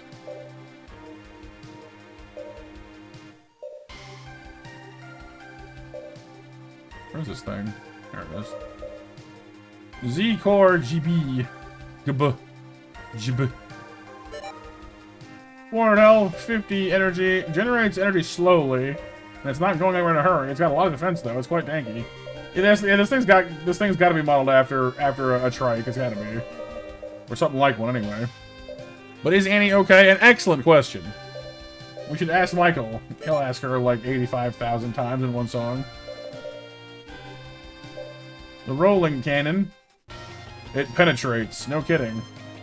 230 base power, 90% accuracy. Shoots through things. 0 weight because it's built in. Takes 20 energy to fire it. I kind of want to see the thing fire at least once. You hate that song, Nova? Oh, yeah? Well, heard it a few times. Is it just too repetitive? I can kind of understand that, honestly. Ooh, sea salt caramel chocolate. Ooh, nice.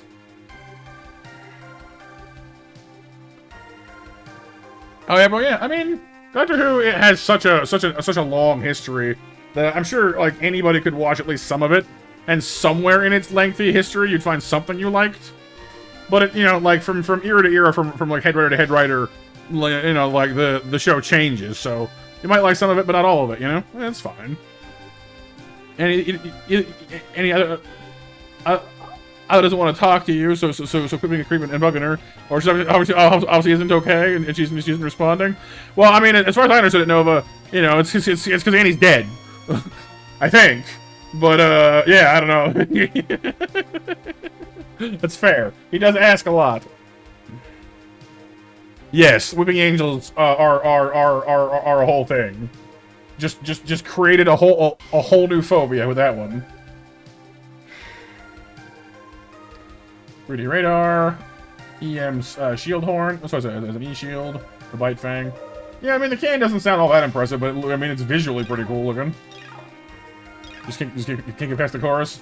Understandable, understandable.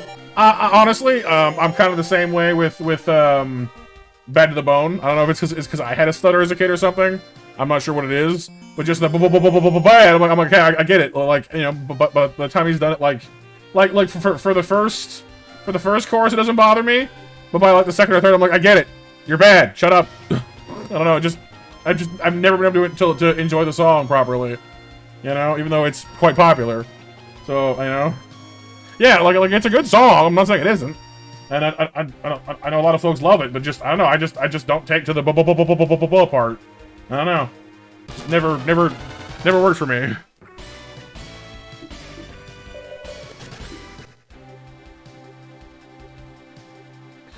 Yeah, it is cool, everyone. It is cool. Yeah, the Blink episodes were really good when they came out. It was also interesting because it was one of the few episodes at the time where the main characters of the episode wasn't actually. Oh, dude, Zero Schneider and Zero Jaeger. Liger Zero farming. Hello, my friends. Hello, babies. But yeah, it was one of the few episodes at the time where like the Doctor and his companion weren't actually the main characters. It focused on a woman we had never met before named Sally Sparrow and her friends and family. Well, mainly her best friend and her best friend's brother. And it was her figuring out the mystery of the Weeping Angels using clues and like random things that she bumped into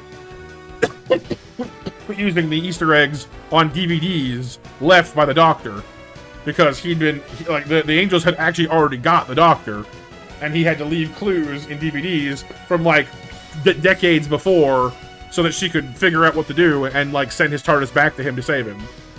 It was a really cool concept.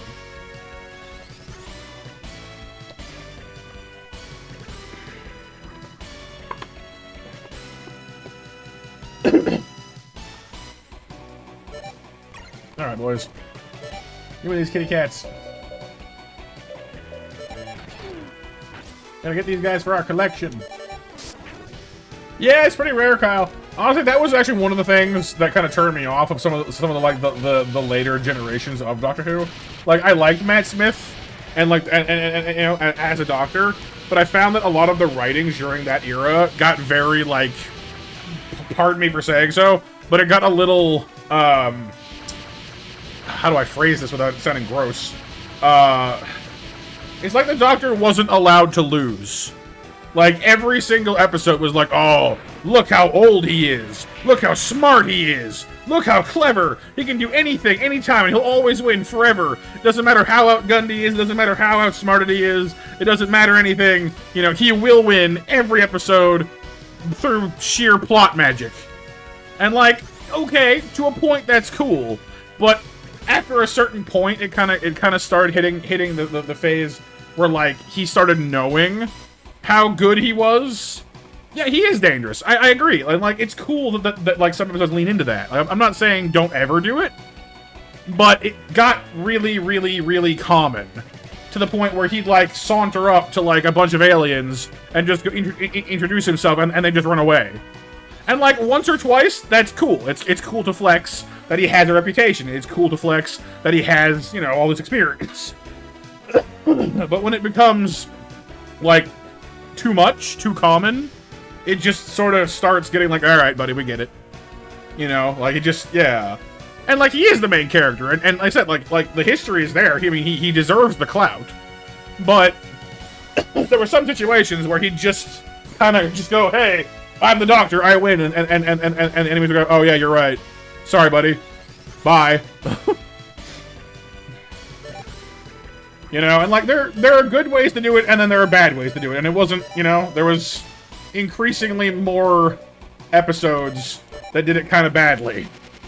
You know? So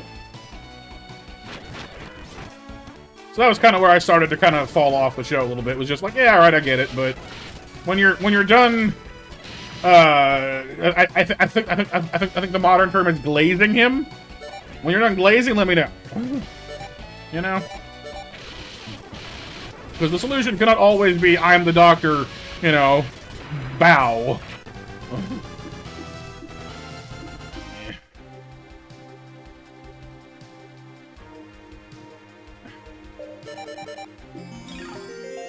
Yeah, like, there are a lot of situations, Kyle, where, like, he kind of just stands around in front of a bunch of enemies with guns and talks, and just no one shoots him. And it's like, I guess it's because they're scared that he has some kind of a plan, and until he tells them the plan, or until they understand what he's doing there, they're afraid of playing into his hands. Like, I get that. But, like, the number of situations where, like, a random Dalek or whoever could just shoot him and he'd be dead is honestly kind of staggering. Like, you are trusting to a lot of luck to just stand there in front of a heavily armed, like, genetically engineered killing machine and just trust it not to shoot you. Because it really should be shooting you, I'm just saying.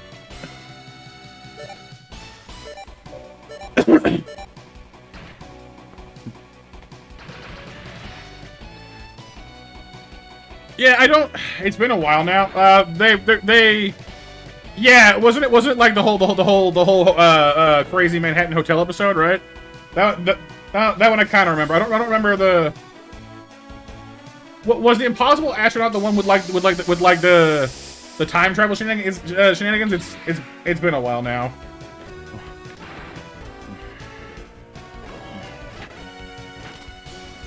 Because I haven't actually, like, kept up with the show in, like, God, 10, 15 years now, so I'm a little rusty. But no, like, yeah, I like Amy and Rory as well, for sure. They had some good storylines.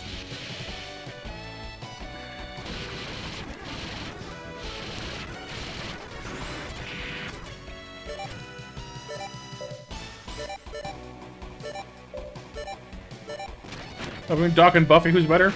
You know, my aunts watched a lot of Buffy when I was a kid, but I never actually watched any myself, so I don't know anything about her. River Songs? Yeah, the whole River Song thing, yeah. Yeah, like that, like, yeah, the whole River Song backstory was definitely pretty cool. I like that one. And then, like, there was the big battle at, not Trenzlore, that was later. When, like, they came to take the baby and all that. And it was cool that, like, the Doctor, like, actually kind of took the L on that one, you know? Like, it, like, I don't know, like, a lot of modern writers forget that, like, losing, like, yeah, it's serious, but losing is a good thing in writing, you know? Like, losing is how the character learns. Losing is, you know, seeing a character come back from a loss is honestly often more interesting to me than seeing them just win all the time, you know what I mean? Like, seeing how they have to, like, you know, do, like, the training montage, or, you know, find new allies, or or learn something, or whatever, you know?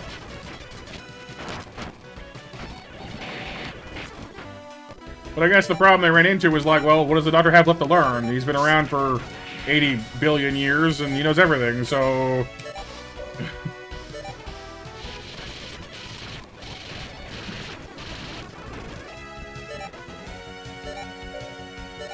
I do remember, the ones with the silence were kind of neat. Some of them.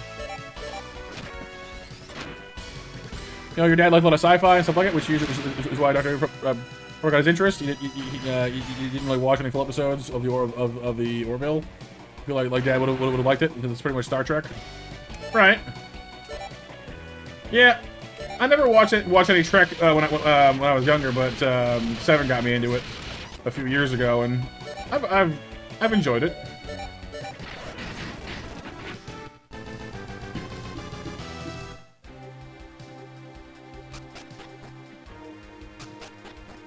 This dinosaur is just not showing up, is it? Yeah, Mac. Yeah, Nova was sharing how she can't stand that song because it's too repetitive in asking if Annie's okay, which is kind of fair.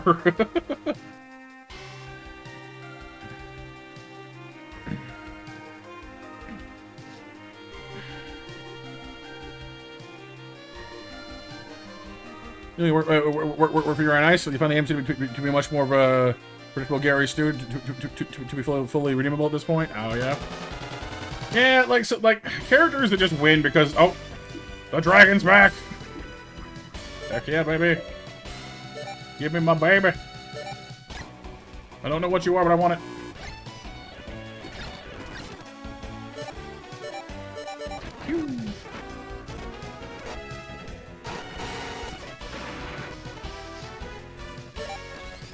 Yeah, Picard's great.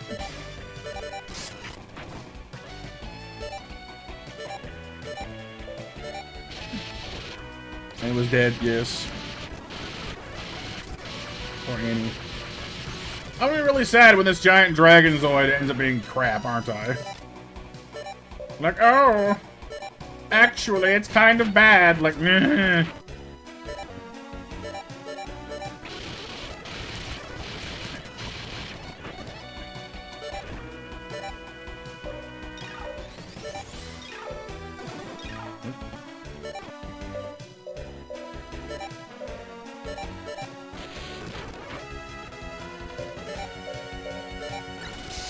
Well, a lot of the flying Zoids are kind of underwhelming. They're not necessarily bad, I guess, but they tend to be less armored in favor of being fast, which is great, I guess, but it leaves them a little underwhelming.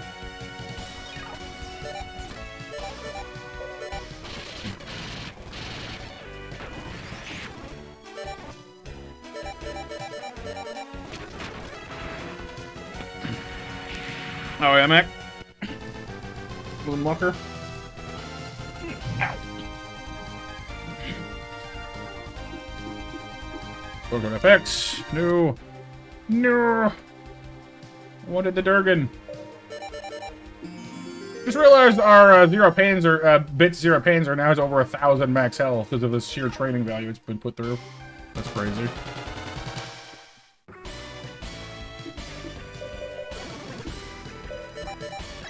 Yeah, 10 minutes until we call next match winners, you guys.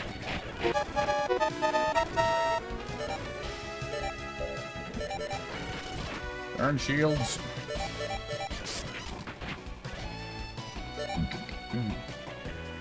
Oh. Yeah, I guess that 20-minute nap was what did the trick though, you guys? I feel much more awake now. I don't know, like I feel fine. Oh, hey, bro. Gotta go. Go. Ah, Scooby-Doo. Scooby-Dooby-Doo. Where are you?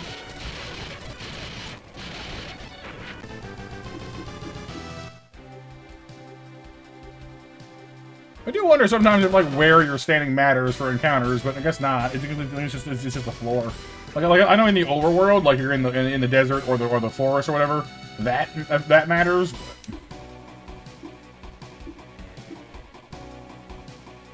All right, Mac.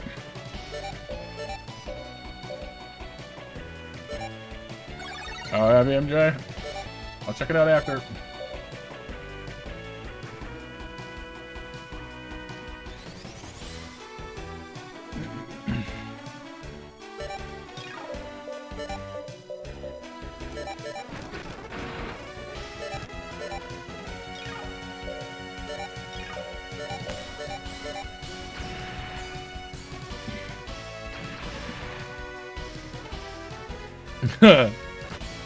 She slid. She slid until her grip kicked in. Go.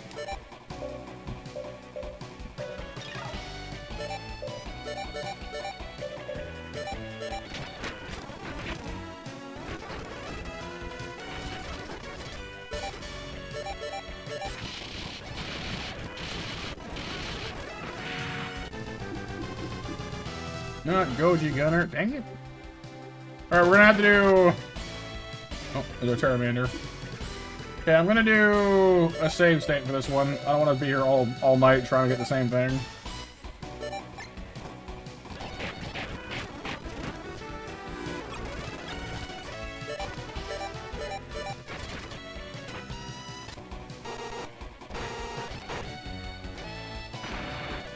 That laser barrage does good damage. Nothing else.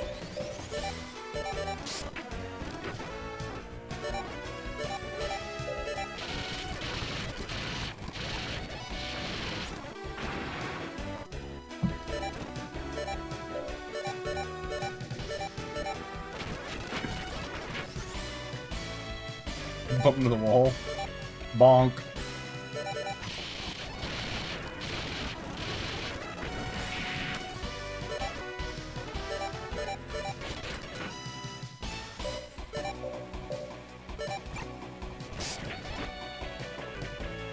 Okay. File, save, save.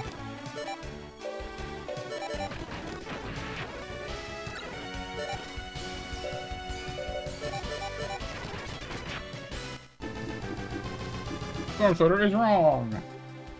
Incorrect answer.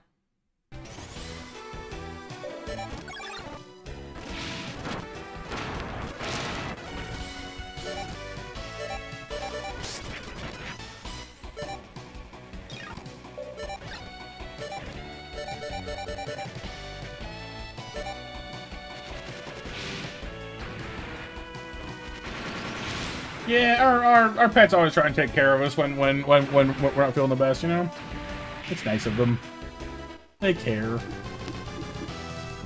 Dang it. I think I might be up a tree because I think I should have waited until next turn is what I should have done.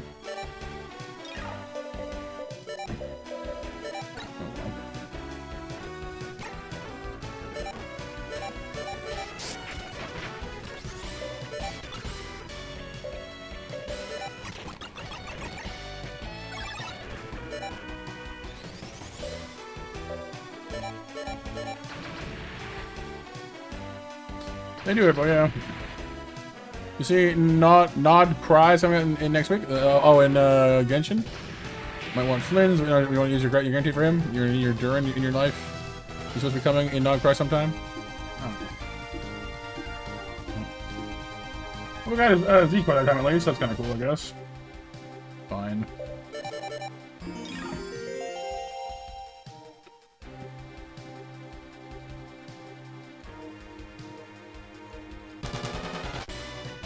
Alright, the Schneider Jaeger is a good time to get some things as well. So, let's peel out the unnecessaries.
Okay.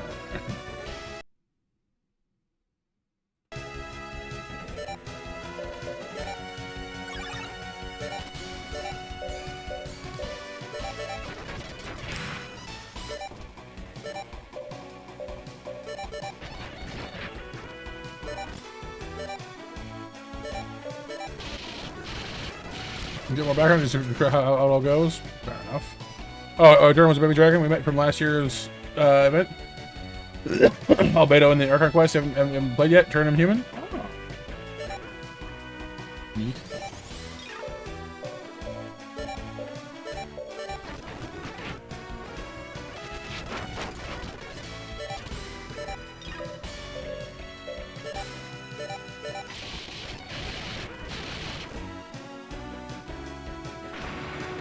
The reincarnation of a deceased dragon or was made sometime after it ceased to live and has the same name or something. Gotcha. Jaeger! We got data for Zero Jaeger now. Zero Jaeger. Zero Panzer. Zero Empire. Zero X. We need to score a Jaeger unit somewhere, but that's fine. The Jaeger is the speed model, obviously. The Panzer is the armored firepower model. The Jaeger is pretty much the opposite of that.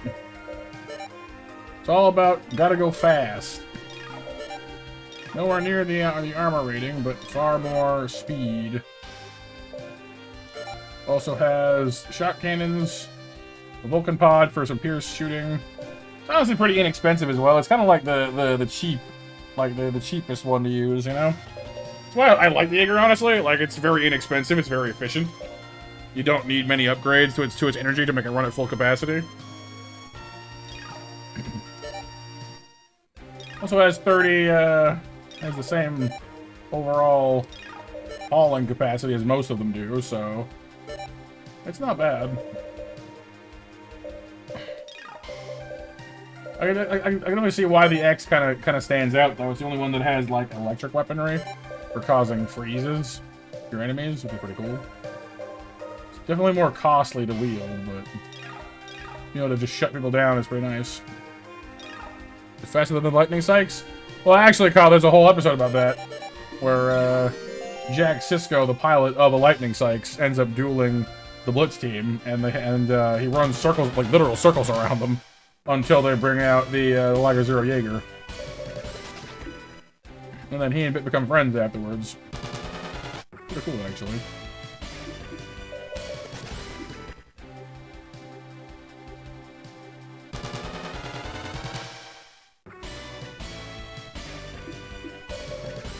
Oh, yeah? I mean, K-pop Demon Hunters seem to have more or less taken over the internet for the moment. It's fair, it's good. Oh, hey, Panzer. That's a lot of firepower. 2 Liger Zero Panzers and 3 Gravity Bisons? That's a lot of firepower. I'm glad I already have Panzer. I'm not sure I want to mess with that, actually. I'm good, thanks. Dance with Wolves? Yeah, of course. Then Jack teams up with the Tasker sisters, who also piloting Sykes, and they're on the rough shot on Blitzing doing the Jisham attack from Mobile Gundam. Oh yeah, nice. I remember the Tasker sisters. Yeah, they were. I think they were a one-off episode character. Maybe I don't remember them that well. I remember Naomi Flugel. I remember Harry and his robots. I remember some of the Backdraft guys, like the Elephander guy. Kicking Bird, Hunter passed away. Oh, that sucks.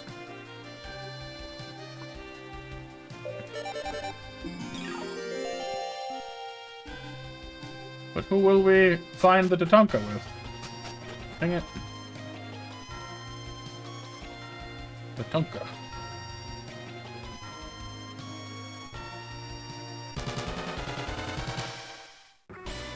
There's the Schneider. Alright, we'll try and get the Schneider this time if we can. As we show up again after the initial debut, they start with Jack all the way to the end when Big gets his salty run back in the Royal Cup. Clearly, I gotta rewatch New Century Zero. I don't think my old days watching the reruns on YTV covered that stuff. I'm pretty sure I watched it again through at some point, but it's been a while. Clearly, I need to reacquaint myself.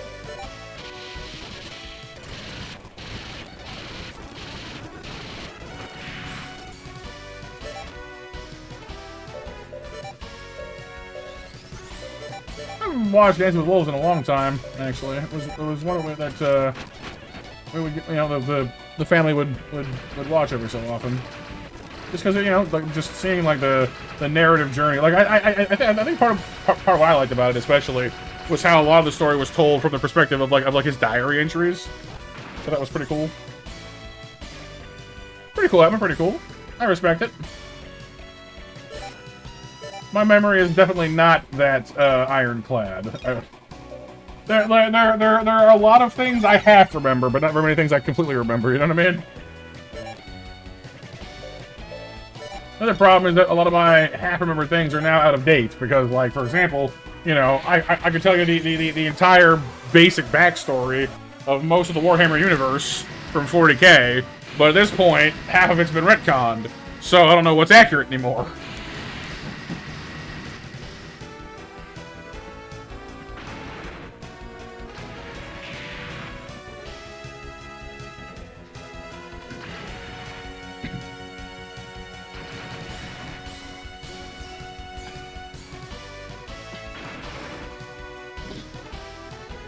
Ugh.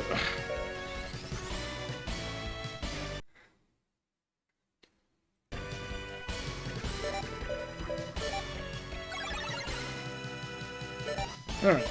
Schneider, please. Yay, first try! Woo. Schneider! So I think that's most, if not all, the Liger Zero data at this point. We got the Zero, Schneider, Jaeger, Panzer, Empire, X. I think that's all 5 of them. I thought the arrow was a 0 for a sec there, but it's not. The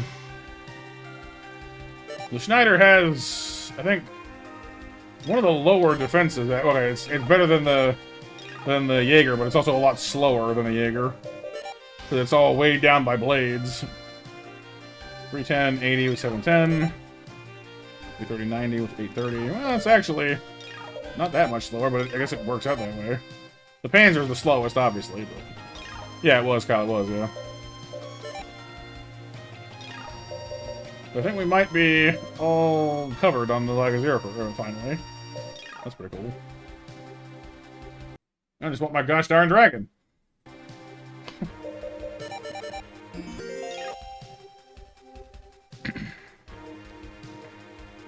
You want my dragon? Nope. Puff the magic dragon lived by the sea.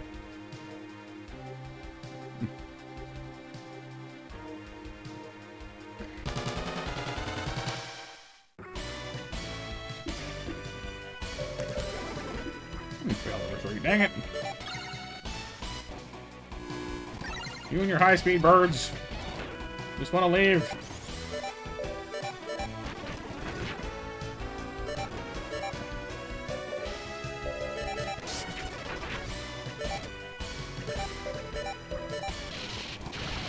Yeah, I mean, maybe, Kyle, we'll see. I'm hoping against hope that it'll have good stats as well as be visually impressive.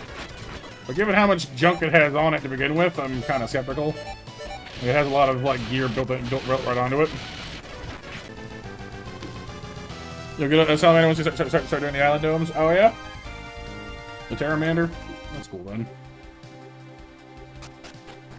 Oh yeah, you know, I was forgetting something. Monster Mash winners are Dustin, Pixel, and Mac.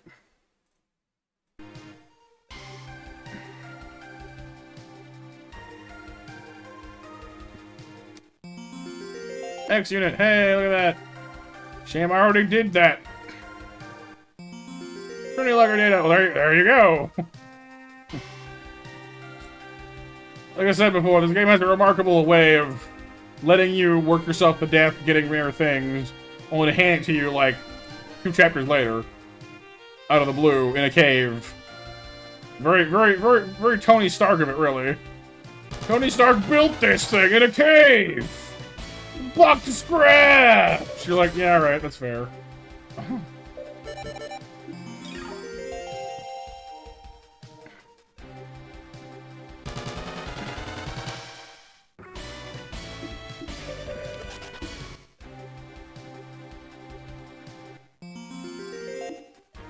Alright, Nova. Thank you for snacking. But I don't know. Atma, you have any experience with 0x data C? With 40k lore? That was kind of my fixation for a while, not like as much recently, but when I was younger, I was into the hobby, and I loved, you know, digging through all the codex books for all the story pieces. And I had like I'm not usually one to come up with like theories or crazy ideas for established, you know, universes. I'm not, you know, that's not usually how I roll. I will say though, I did have one theory which I thought made a lot of sense at the time before they retconned things. Yeah, good call. Salamanders are definitely awesome. Oh, and the Dark Ninjas are cool too. I think it's practically, you know, like it definitely seems to be that like anybody who's played the game enough, you know, like you come into the hobby, they almost always start you on Space Marines because They're the poster boys. You then get to the point where you realize everyone hates the Ultra Smurfs because they're just, too perfect.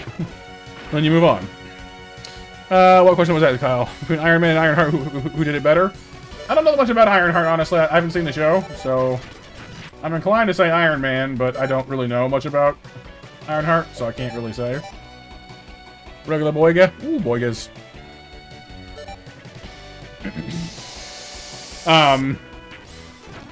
As far as my theory goes, not that anybody actually asked, but I'm gonna assume that you want to hear my opinion because you're here. So, bear with me for at least a moment. How much do you know about the backstory of the Necrons, Atma, circa, I want to say 3rd or maybe 4th edition? Probably 3rd, because we're on like 5th now, aren't we? No, 6th. God. Has it been that long? Ugh, I feel old.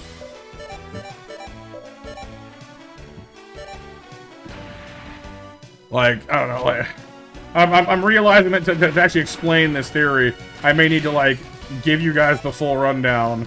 I don't know how many of you guys are sitting here like, yes, Matthew, please tell us, like a half-hour bedtime story about alien robots.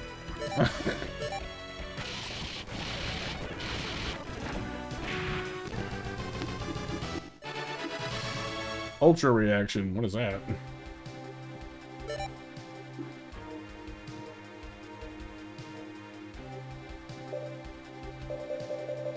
Jimmy! Ultra reaction. Oh, you're just fast as heck. Makes sense. Wonderful story. Oh boy. Alright, well, okay, so, remember the Necrons being ancient Terminators after their own weapons basically assimilated them? Yeah, I mean, basically, yeah. That's fair. That's pretty contiguous with with the version that I know. So basically, first and foremost, the Warhammer 40k universe exists within a setting that is known and actually pretty much coined the term grim dark. And because in the opening pages, TS work. In the opening pages of like all the rule books for Warhammer, it says, in the grim dark future of the 41st millennium, there is only war. So they took the grim dark part, smacked them together into one word, and it became a whole genre called grim dark. And what grim dark is, basically, is it's a setting where there isn't going to be a happy ending, effectively is what it means. It doesn't matter who, it doesn't matter where, it doesn't matter what you're doing. Generally, everyone's screwed. Maybe not today. Like there are victories, there are wins, there are glimmers of hope, but ultimately everyone's gonna die. That's just kind of how grimdark runs. So yeah, there is an opposite genre called Noble Bright, which is basically the opposite of that, where good wins out pretty consistently. That's like Noble Bright, but yeah. So just to kind of set you in context. 40k is pretty much the original grimdark. So there's a lot of just, well, that's sad. Yeah, I mean, yeah, I would definitely agree with that, Atma, yeah. So a lot of the backstory to the 40k universe sets up like how things came to be the way they are, and there's sort of like the near history, which mostly deals with like the Imperium of Man, how, humans came along and were unified, and like they tried to explore the stars, and their efforts initially went really well, but then, basically, hey, what's up, Wallerin? Basically, in 40k, the sort of recent history, and I use recent very loosely here, because this takes place over thousands of years, humans reached out for the stars. They established colonies in neighboring, neighboring solar systems, neighboring galaxies. Things were going all right.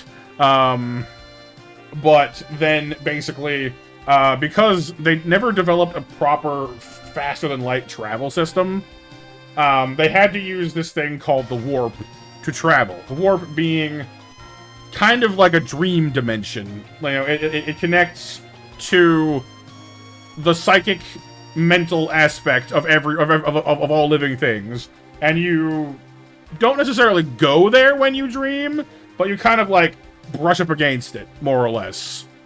Roughly speaking. It is a dimension of emotions and psychic potential, basically. It's kind of a weird, magical sub-dimension.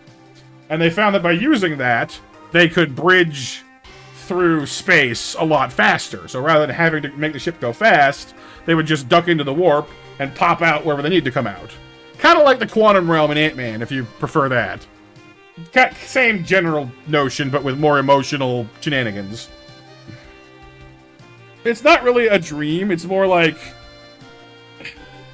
You know, like, the explanation you get in, like, some movies, where they, like, take like a piece of paper, and they fold it in half, and then punch a pencil through it? So, like, you know, instead of having to travel all the way from one end of the paper to the other end of the paper, you just fold the paper in half, and poke a hole in it, and then just go through the hole. That's more or less what they're doing with the warp to get places, roughly speaking. The trouble was that the warp sometimes was very unstable, depending on the conditions of the things living in the warp. Because it's not just empty, there's a lot of stuff going on, and we'll touch back on that in a minute here. So, after humanity sort of stretched out to the stars, the warp became very unstable for a really long time, and all the colonies that humans had established got completely, like, cut off. And so for a long time, there was this whole, like interstellar dark age, and it was a whole thing. Eventually, a figure known as the Emperor of Mankind appeared, who was basically a god. He was phenomenally powerful, super charismatic, had a huge PR campaign, basically, as you can tell. Dude as hell was basically perfect. Which is not really, you know, accurate, but that's kind of what happened. So, the Emperor of Mankind comes along, he's the guy, you know, he is the dude. He unites humanity once again. You know, he has this army of genetically engineered super soldiers called Space Marines. Well, they weren't called that initially, but that would become the Space Marines. And he once again sets about reuniting all of humanity. That is not even, like, at where the setting starts, and that's just the recent history stuff. That's not even getting to the part where his most favored son, Horus, turns on him and casts the entire Imperium into, like, a millennium of horrible civil war and betrayal. That's a whole, like, where, yeah. So that stuff is just, like, the recent history. To get to my theory, we gotta go back before that. Way before that. So, before humans, and I mean literally before humans, like before, oh, we're getting pulled into a cutscene here, hang on a second. Is that a golden Gogulus? Gogulus the Ogre. Ogreless.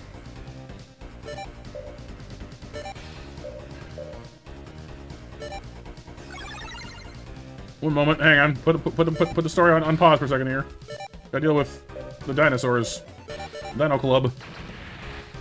Yeah, oh yeah. Space Marines are the guys in the big suits of power armor with like the big crazy machine guns.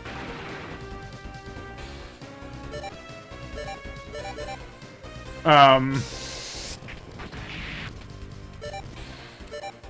yeah, apologies for being a little all over the place here. Give me a second.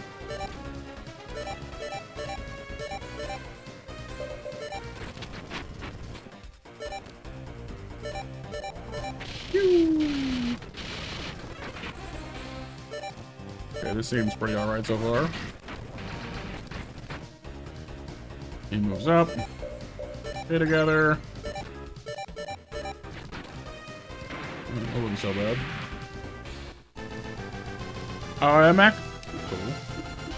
Cool. Time bubble! A time-space crevice! Here's a message again! Cell, take this. The Zoids are from me. What is that? Time-space phenomena are in our world, too. Blitz Tiger was... Oh, the Blitz Tiger! I remember this thing. Well, to maximize the OS power. When combined with Pulse, it'll gain maximum power. All shall return to where they belong. Wait, who are you? Wait, future. We lost communication. That was from the tablets. The Zoids are part of it too. Zoids are cool. Turn this red. We're already red. turns us red. We're already red. Well, actually gives us more blue, actually. This one gives us red and black with a smattering of blue, with a little bit of blue. It's just 3 white and 1 red. Oh, I see. Okay. Oh, all right, Wolverine. Sorry that the delay is delaying. That's no fun.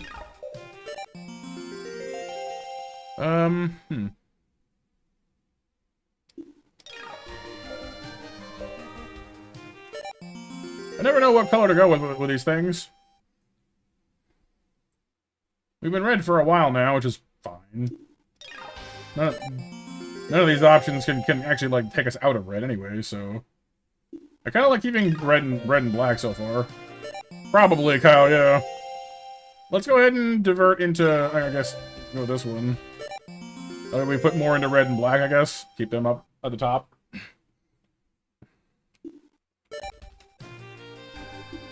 It's called Blitz Tiger. Zoids are from the future. I want one too. Doc, could you be more serious, please? Blitz Tiger! Hey, don't throw me out. The Blitz Tiger is our new toy. It's a big lightning tiger model. Generates a crap load of energy. Has a large capacity, decent health. Humongous armor. Or, well, defense, actually. Its actual armor percentage is a little lower. But its defense ability is huge. And it's fast, too. Thunderclaw, lightning attack, which is massive damage. Expensive to use, but this thing packs a heck of a wall. Yeah, this is Vel's like custom ride. This is like the go-to thing that he's supposed to be using, basically. The Blitz Tiger is kind of his thing.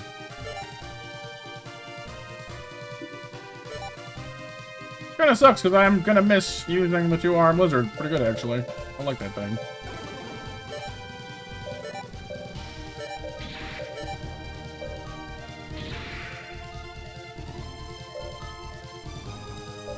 Which might mean it's time for us to do the overhaul we've been planning to do for a while now and get all these new creatures out. I don't know. I mean, we have a Berserk Fury, we have all the new Ligers to build. We could do that, I guess. Start fresh when we get back to camp. But anyway, let me get back to my story. So, going back to well before the Imperium, well before mankind even existed, space was a much emptier place in the Warhammer universe, you know, like there were some aliens here and there, but by and large, it was a fairly quiet situation. You know, the warp was much more stable back then. It was, you know, like there just wasn't that much going on. You know, basically full stop. It was just kind of empty. The main source of activity at the time was a group, a race called the Ancient Ones, which more or less traveled about seeding different planets with life. That was their goal. It was their mission to just spread life, basically. It was their whole thing. They had a good understanding of the warp. They could travel to and from with relative ease. You know, they kind of just traveled around, more or less. You know, like the way they're described, honestly makes them almost sound like a bunch of like a bunch of interstellar hippies, just kind of doing the whole peace, love, and you know, terraforming routine. So that was just kind of how they did. But not all races were created by the Ancient Ones. Some came into being on their own. One such species came into being. Shush.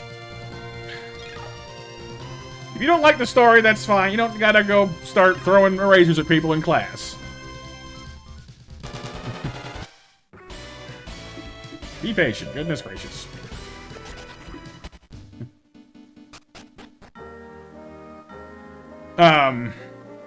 Yes, I was saying something.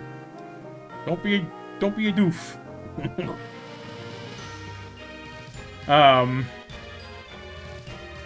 So one alien species that came into being without the interference of the Ancient Ones was called the Necrontyr. And hear you. It's all good. And the Necrontyr's main issue was that the star that they had in their system, in their home system, was too close to their planet and a little too strong. So basically, it was like, you know how these days they always warn you not to go outside without, like, you know, sunblock? That was pretty much their entire life, except that no amount of sunblock was ever going to actually keep them from getting sunburned and developing, like, skin cancer. Like, their planet was just constantly bombarded with radiation from this star, because they were just too close, and it was just too strong. And so, while they were able to develop a civilization, they often lived short, very painful lives. And so, as you might imagine, they weren't the happiest people. And that was fine. Like, they more or less accepted their lot in life.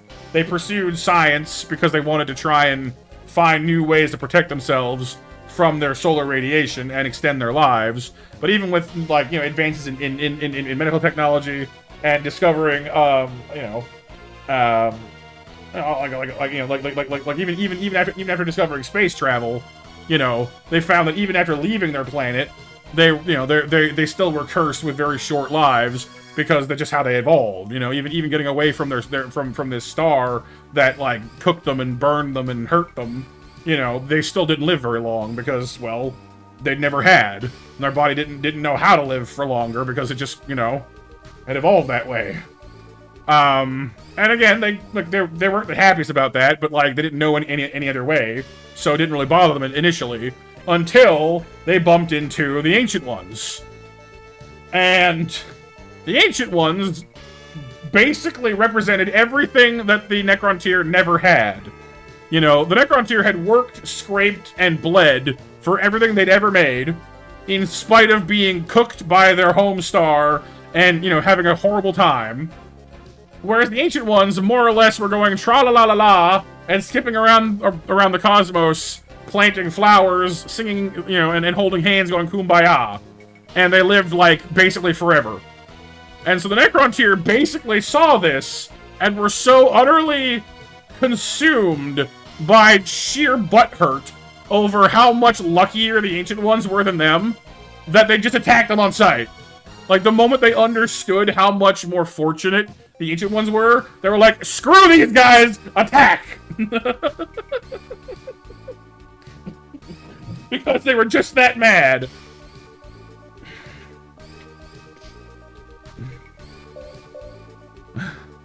Because, hey, what's up, Richard? Welcome to the stream.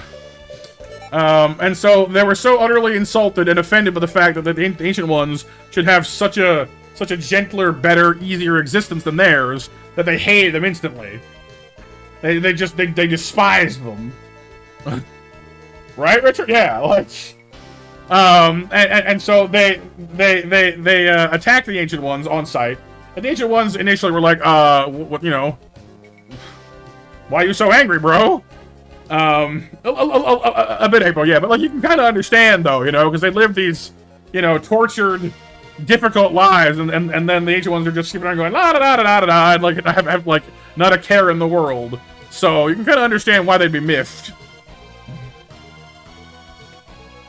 And so the Necrontyr attacked the Ancient Ones, and the problem here being that while the Necrontyr do have, you know, advanced science, the Ancient Ones are much older than they are, they have more experience than they do, and because of their mastery of the warp, can just pop in and out of existence, you know, basically whenever they want to.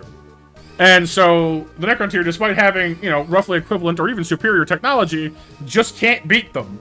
Because the Ancient Ones can use their warp drives to just disappear and reappear somewhere else. Pretty much whenever they want to. So, like, despite being furious at them, the Necrontyr can't even beat them. To make things even worse. So they're even angrier now. But they're also losing.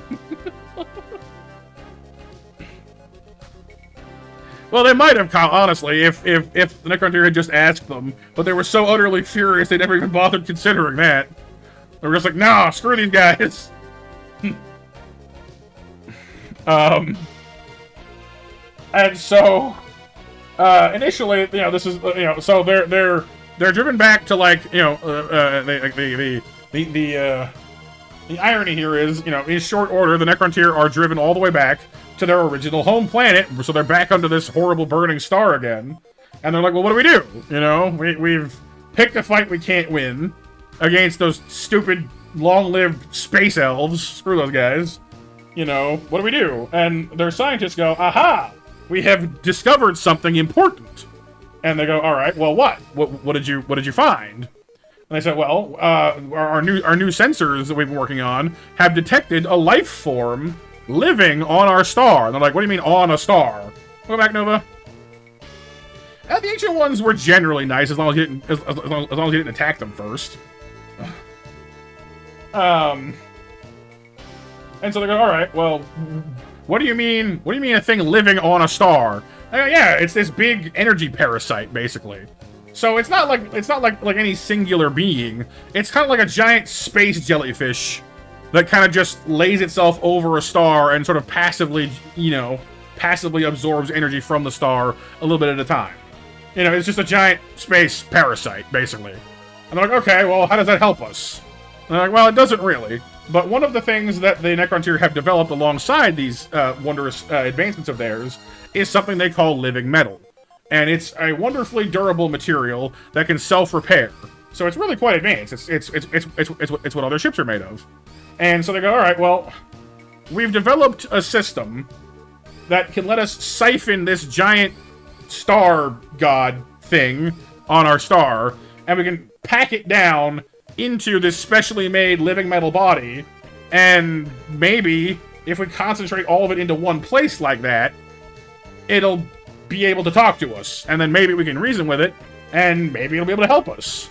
And they're like, sure, we're desperate, we're dying, screw it, let's just do it. See what happens. You know? And so they do this. They siphon this giant star parasite, you know, thing into this living metal body and create the first of what they would come to know as the Catan, or star gods in their language. And basically the big star parasite thing looked around at these little beings around it, as you know, because like it didn't, like up until this point, I don't think the star gods really had like a sense of themselves or like a consciousness. They were so spread out because I mean stars are enormous, right? So they weren't really self-aware. It was so spread out and so diffuse that it didn't really have any sense of like itself. But stuffed into a metal body that way, all of a sudden it was all in one place, all at one time, and it was like, oh, cool, I'm a me now. That's weird. And so it kind of like is sitting there figuring that out to begin with, because it never really understood being a person before, but now it is. And on top of that, there's this group of little weird fleshy things that are like, oh, great star god, you know, can you help us? And it's like, dude, I don't even know what's going on. Give me a second here. And so as it's figuring stuff out, basically, something important happens. And what that thing is the star god realizes that the energy it's been drawing from the star, while it, you know, has been keeping it alive for thousands of years, maybe even longer than that, really, there's a similar energy that it can feel off of these living things.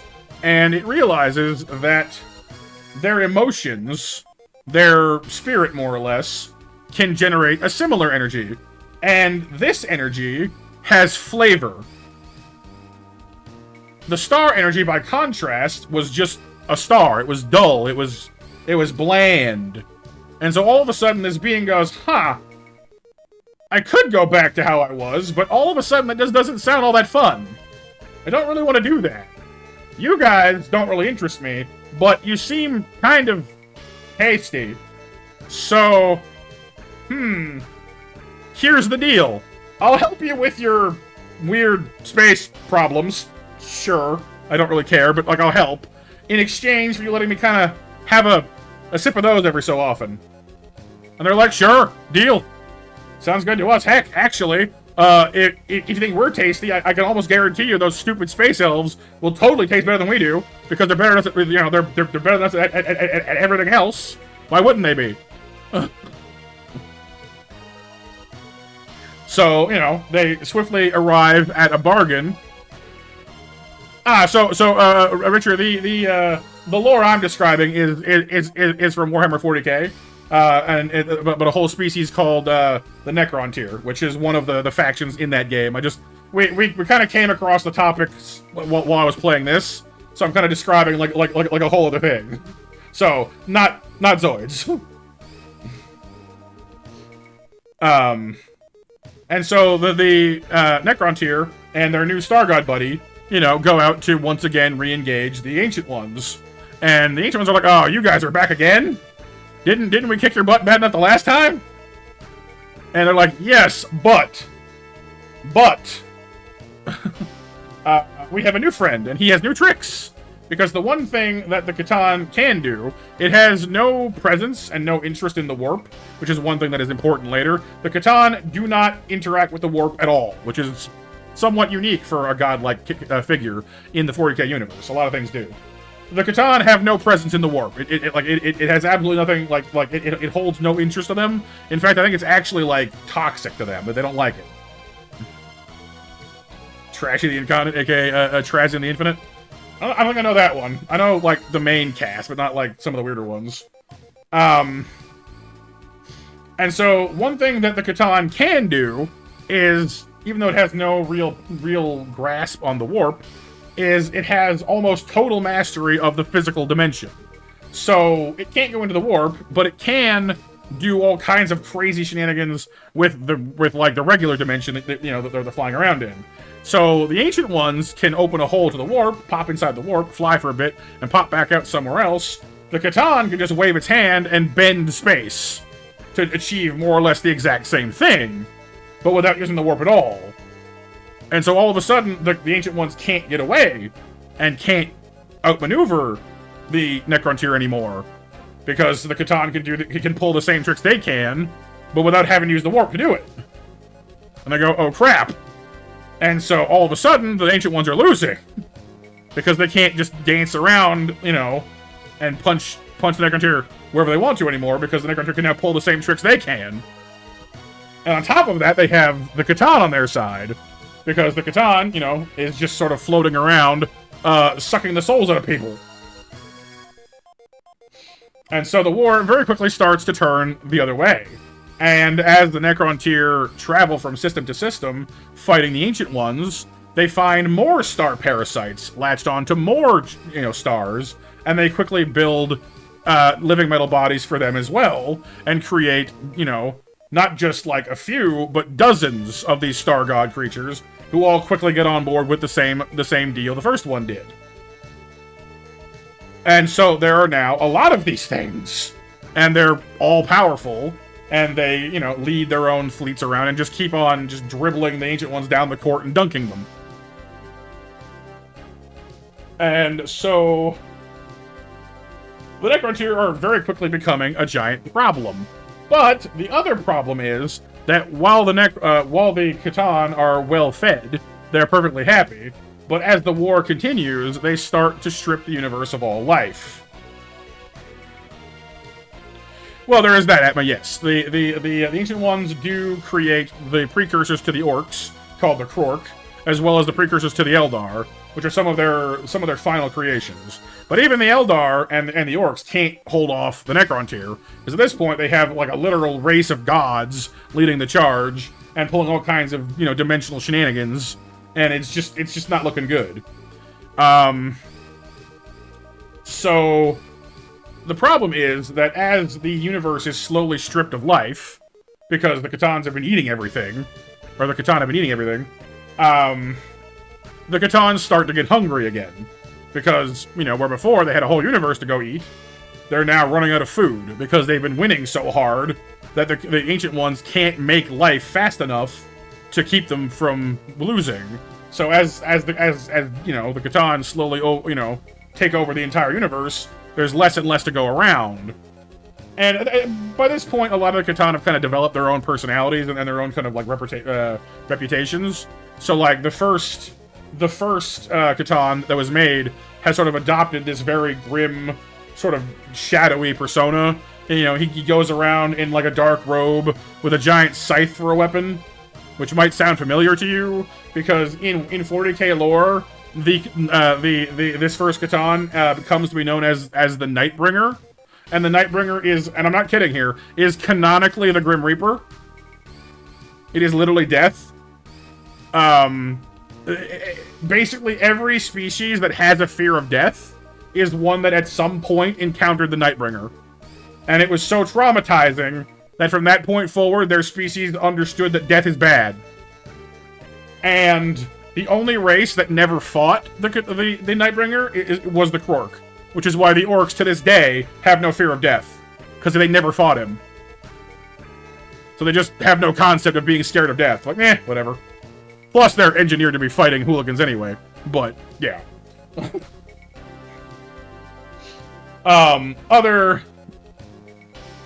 And then along comes the Deceiver, as Atma just said. The Deceiver was not one of the, like, he was one of the fairly early ones, but he wasn't one of the strongest Catan, but he was one of the most clever.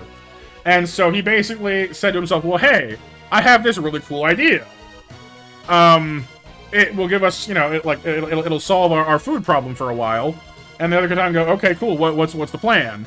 And so the Deceiver goes, all right, guys, you know, here, just like, hear me out. Let me do my thing. Let me earn my name, because I don't think he was called Deceiver at this point.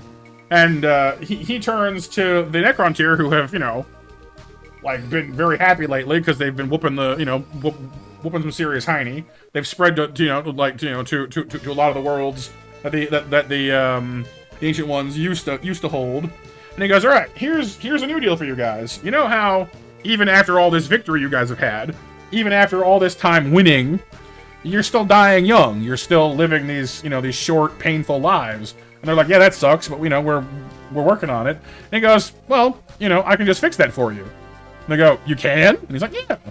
You know, here's the solution. I'll just make a bunch of metal bodies for yourselves, and I'll transfer your spirits into the bodies. Therefore, you'll no longer be beings of flesh. You'll no longer have to suffer the way you do. And you'll live forever. And they're like, that's genius! Awesome! Let's do that! And he's like, yep. Yep. And so they prepare, you know, like, thousands and thousands and millions of these bodies, and they all stand by, and they're all ready to go, oh, this is gonna be fantastic. And the Deceiver and the Catan stand by and go, yep, just don't think about this too hard, just go ahead and do it. It'll be totally fine. We totally won't do anything bad. And so they all, you know, agreed. They all gather together. They prepare the bodies as instructed. And the Catan do what they said they would do. And they transfer all of their souls into these metal bodies. What they didn't mention was how they're going to take a big wet bite out of them as they do it. And so basically the Catan, you know, gorge themselves on the Necrontyr as they do so. There's enough of their souls left to put them into the bodies to animate the new ones, but their personalities, their emotions, their sense of self is severely damaged because they've had a big chunk ripped out of their soul so that the Catan could feed themselves.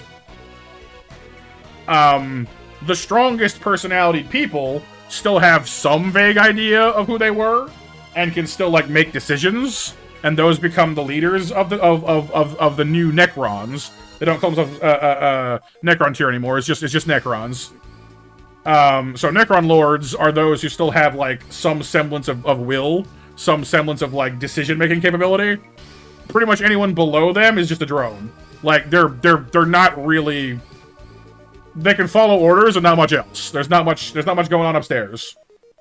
Well, because they were lured in by promises of immortality and an end to their suffering, Kyle. You know what I mean? Like, imagine living not just your life, but imagine everyone in your entire family had died by age 35 to cancer. And someone said, hey, buddy, I can cure cancer for you. Like, you're gonna jump at it. You know what I mean? Like, why wouldn't they? And the Catan had been nothing but good to them so far. It just didn't occur to them that the Catan would just turn on them like that. You know, they were desperate for that solution. And so, with the Necrontyr now just a giant army of metal skeletons, basically, the Catan went back to whooping the crap out of the Ancient Ones, now with a giant army of self-repairing undead robots.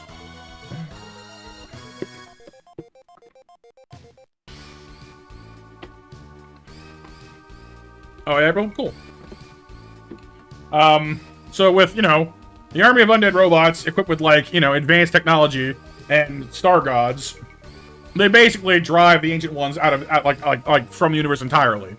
You know, at this point, you know, the precursors to the Eldar have gone into hiding. The Krork are, I think they're fighting in some pocket of the universe, but they're way over there. The bulk of the galaxy at this point has been completely conquered by the Necrons, and there's not much left to do. And so once again, the problem is that the Catan are getting hungry, and there's nothing left to feed them, and they've already pulled the trick on the Necron tier. So what do now?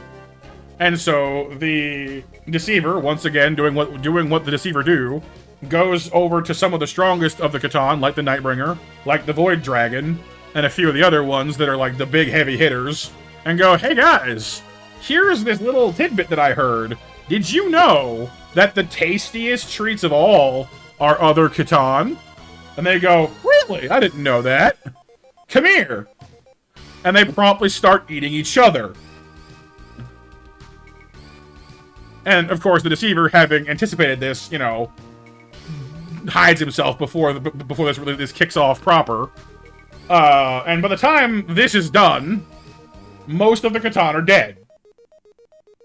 Because they have just, you know, they go full cannibal circus on each other. And by the time they're done, they've taken, you know, hundreds of star gods down to maybe a dozen. Maybe. You know, there's only a handful of them left. The Nightbringer made it through because he's one of the strongest, of course. The Void Dragon as well. The Deceiver, you know, had his fun and ate some scraps here and there and made a few kills of his own. So he's still around. And then there's a few others as well. One of them, I don't remember if he had a name, but there was one Catan who had he just became known as the Outsider. And the Outsider's problem is that unlike the Void Dragon and the Nightbringer and the Deceiver and the other Catan, when he consumed his fellow Catan, he heard their voices in his head. And so the more he ate, the more voices he had, until he basically just went crazy. And so even the other Catan couldn't handle him easily, so they banished him to, like, beyond the edge of the galaxy. Like they basically just kicked him out. They're like, dude, no. Like, even by our standards, no. Get out. Not the soul soda. And so, you know, the Nightbringer, Deceiver, Void Dragon, and other, you know, still quote-unquote sane Catan stuck around to, like, oversee their domain while they, you know, cast out the Outsider and, you know, and let things kind of settle. But as I said, at this point, you know, the universe has basically been cleansed of life. And even now, even if they're feeding themselves, there's still not really anything for them to do because, well, the Ancient Ones have run away. They're just gone. The Eldar have hidden themselves inside the warp, which they can't go into, and the Krork are giving them, you know, something of a fight, but it just isn't enough to sustain them. And so they basically decide, all right, look, we're gonna go to bed. We're going to lock ourselves away and go to sleep. And in a few million years, when the galaxy has replenished itself, we'll wake back up and do it again. And so they construct tomb worlds for themselves in their, you know, wherever their favorite planets were, and they made the, you know, vast underground tombs so that they and their undead robot servants, the Necrons, could put themselves to bed and, you know, awaken a million years later to go do it, you know, to go repeat the whole cycle. Oh, the only cans? Not the only cans. And so that's more or less the story of the Necrons and their star gods. So over time, the universe does gradually replenish itself. You know, as I said, the Krork become known as the Orcs, and they spread all over the place. The Eldar peek back out from the webway, or sorry, from the warp, and go, oh, hey, cool, is it safe? Cool. And so the Eldar come back out and start, and basically, aside from the Orcs, have almost no one to challenge them. So the Eldar quickly become the masters of the entire galaxy, because there's nobody around to stop them. You know, so the Eldar civilization flourishes because they're basically unopposed. And that's the first part. Now, I can keep going if you guys want, but I assume some of you are probably like rolling your eyes at the screen by this point, so let me know if you want me to keep going or if I should shut up. Because there's a lot. We haven't quite got to my theory yet, but that's chapter 1.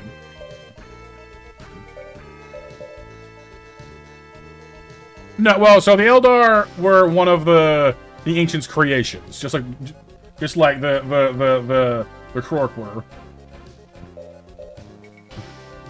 Just get to the point, Atma. That's fair.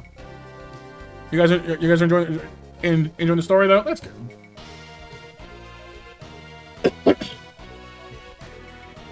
You're taking off, Sif. Good night, dude. Sorry you didn't like my story.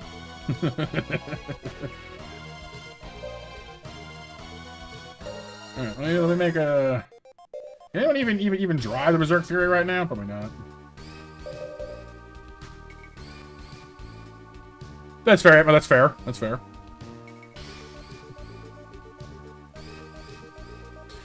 Well, let me, huh. Okay, so... I mean, I don't necessarily need to tell the next part of the story right away to get to the theory, I guess. So let me get to the theory real quick, and then if you guys want, I can loop back around to like do like chapter 2. So, much later in the timeline, so we're kind of skipping over some things. So you know how I mentioned the Imperium of Maine and all that later, and then the Space Marines and all that. So in the present day of Warhammer, there's, you know, humans and Eldar and different alien species that have all kind of come back. The Necrons are starting to wake back up again, and all that stuff. So like it's 12 or so factions, all roughly trying to like coexist / kill each other.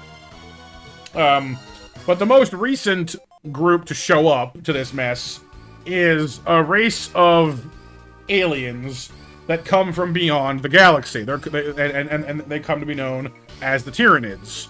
And the Tyranids are basically, if you're familiar with the Zerg from StarCraft, they're basically that. It's a little unclear which because like Games Workshop and Blizzard have been ripping each other off for years, and they have a really unfriendly relationship because of it. So it's a little unclear what came first, the Zerg or the Nids, but something came first, and then the other one ripped them off, basically. Because I know that like they had Gene Stealers on Space Hulk quite early on, but like the modern incarnation of the Tyranids was a little later, so it's a little unclear exactly. But regardless, the Tyranids do the whole Zerg thing, where basically they swarm a planet, strip it of all organic life, turn that organic life into a soup, and then use that soup to grow more of themselves, and then they just rinse repeat with every planet, with every new planet that they come across. They are the great devourer that will eventually basically just consume all life in the universe and make everything, you know, one of their planets. So think like giant dinosaur bug monsters, roughly speaking, in terms of like appearance. And so where my theory comes in is one of the traits, one of the quirks, I guess is what I'm looking for. One of the quirks of the Tyranids is that when they approach, they cast a shadow over the warp. They more or less block out warp communication. They make warp travel difficult. Like just being in the presence of one of their hive fleets makes the warp like suppressed. It's like something about them just doesn't mesh with the warp. And that was kind of like the first part of my theory clue, I guess. Was the first kind of like, huh? Because there's only one other species we know of that actively despises the warp, and that's the Catan. And I sort of had, so my theory, you know, is a fairly simple theory, but, you know, the Tyranids come from beyond the galactic rim, which is exactly where the Catan sent the Outsider. So, after millions of years of isolation, maybe it stopped fighting all the voices in its head and just decided to put them to work. Because the Tyranids are controlled by a hive mind. No one knows what it looks like, no one knows where it is, but it's some kind of, you know, gestalt consciousness that governs and guides the whole Tyranid fleet. Theoretically speaking, one could potentially imagine a, you know, a star god with a serious problem, you know, a serious DID problem, you know, could be theoretically described as a hive mind of such scale. And so part of my little theory was, you know, what if the outsider is the hive mind, just, you know, millions of years later with, you know, a different take? Because, like, I mean, just like the Necrons, the Tyranids are trying to strip the universe of all life. They just go about it differently, you know, a little differently. Instead of just, you know, erasing the life, they eat it. But that's not so different from what the Catan were doing. And unlike the other Catan, which just eat until they're, you know, there's nothing left, and then go to bed, this way, the hive mind stays connected to all the Tyranids, you know, and, you know, theoretically it could farm emotions itself if it wanted to. Therefore, having food forever. There's a few rough spots in the theory, because the Tyranids have units that can use the warp, like their zoanthropes, which can generate warp powers with their giant brains. But, like, I don't think that's a total deal breaker, if only because, like, that's letting something else access the warp for you. Not, you know, because, like, the Catan themselves can't access the warp, but letting something access the warp on your behalf is kind of different. So it's a bit of a rough spot, but it's not a total deal breaker in my eyes. So that's kind of my Warhammer theory of, like, hey, this ancient star god was banished from beyond the universe and then came back a million years later with, you know, it was like, hey, you know, you guys don't want me? Tough. I'm back. You know? And I brought my friends. Alright, do I want to make a Berserk Fury? Yes, I do. Do I have enough cores to make this thing? Man, how many items do I even have in this mess? How many? I have 5 Wild Z datas and how many UXs? Z-Core UX 2. So I can make 1 Liger Zero and a Berserk Fury, or a Koenig Wolf and a Berserk Fury. Let's make a Liger Zero and a Berserk, I guess. So we can make our Liger Zero X finally.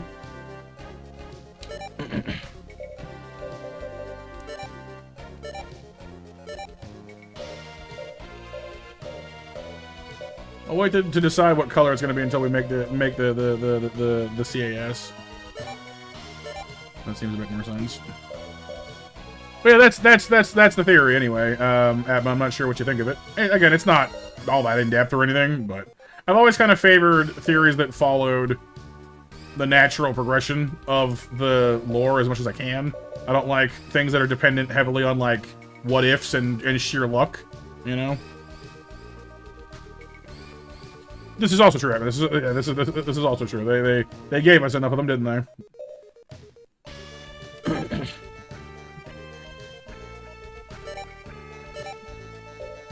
Ah, it's red, all right. It's a little orange, honestly, but not bad. That's a little too toothpaste for me. And this is honestly like one of my biggest gripes with the green options in this game. They're almost all toothpaste. Like, they're almost all mint. And I don't mind mint now and again, but I don't want my every single dinosaur or Zoid I have to just be like the toothpaste brigade. You know, can we have some other shades of green, please? The blue is a bit pale though for this one, actually. That's not bad, but it's a little pale. The white is just the base paint, but with green eyes instead of red. It's not bad though. The black, I'm kind of surprised the eyes didn't stay red. That's a little interesting, but it's not bad. Snot green, ugh. Purple. See, purple looks good. Purple looks good. Brown, like, the brown never looks good. Okay. The brown is okay. The brown is rarely terrible, but it's usually not very good either. It's kind of like just the, you know, if you're going for like desert camo option, then brown. But other than that, you wouldn't want it. Oh, there's that Mac, yeah. But honestly, I think out of this, I gotta say the purple looks the best. I think.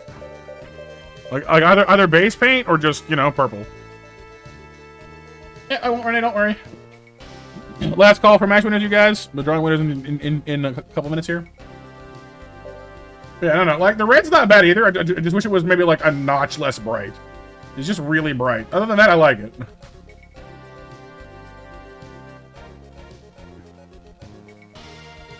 Just a little too bright. You know what I mean?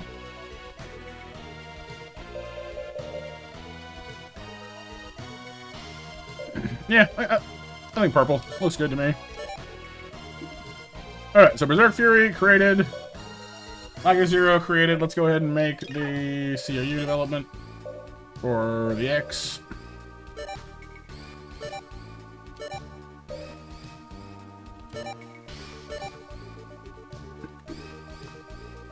Now we need to figure out what color to make it.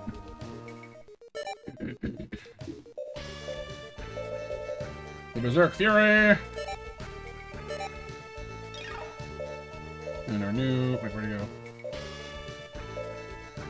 Liger Zero.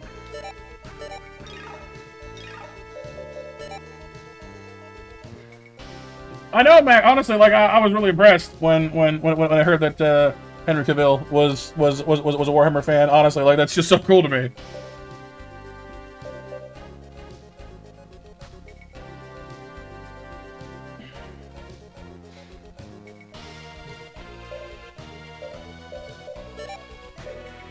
CS to X.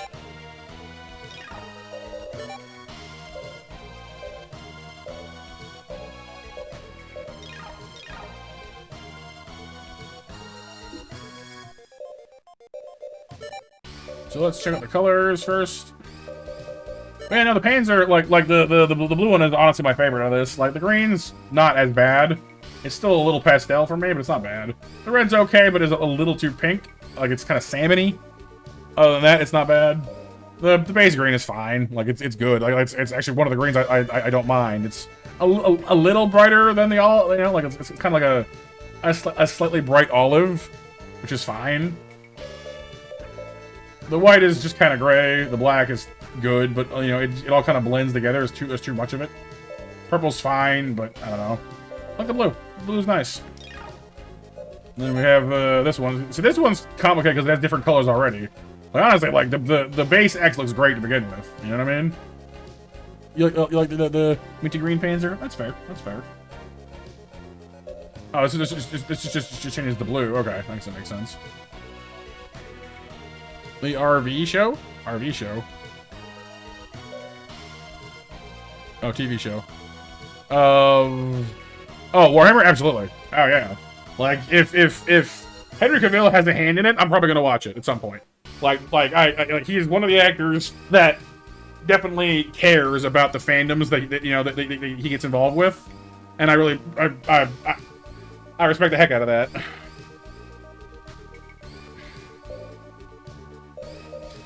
Red, green. The blue is not bad, but it's kind of, you know, it's just a lighter version of where we started. The white, black. The black's not bad for kind of like a more streamlined, you know, two-color model. Purple.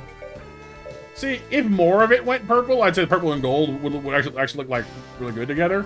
I'm kind of partial to the black though. I think actually this is one of the cases where there's enough gold that just going black doesn't overwhelm you. You know, like actually looks quite nice. It's very streamlined kind of. You know. Yeah, MASH winners are Hiryu, Mac, and Empress.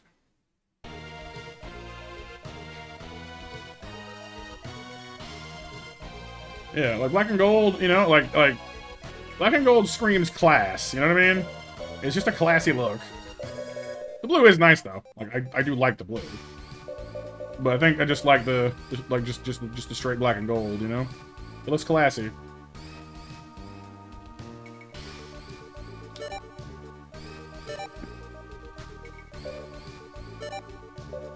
I guess I can say mint, I guess, yeah. I just wish that like this red was like a couple of shades, you know, like less, like just darker, you know, make it more like a burgundy, maybe.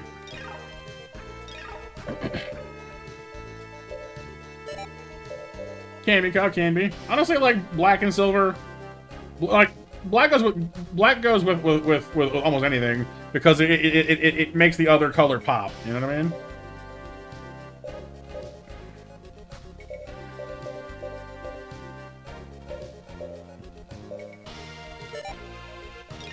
See, but I'm wondering now if we should have made our Panzer into a different one, into like a Jaeger or a Schneider.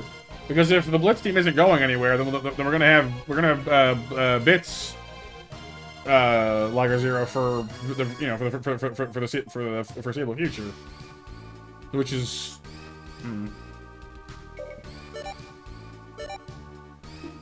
we have so much money.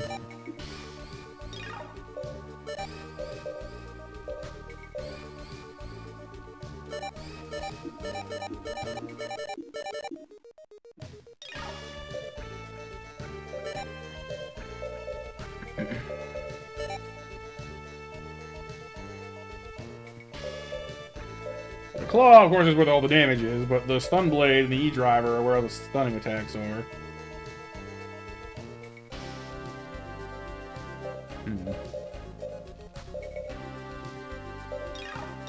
Let me refresh my memory on which one does what, real quick.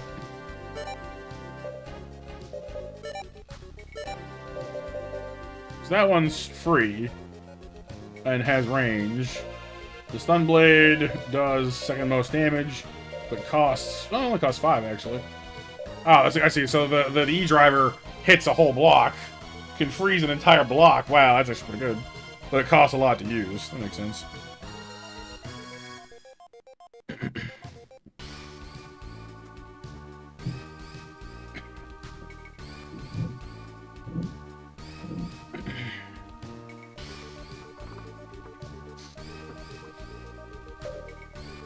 Huh, well, we're outputting 5 per turn as it is, so it actually can use the stun blade continuously, which is pretty cool. Its accuracy isn't fantastic, but the pilot will help offset that.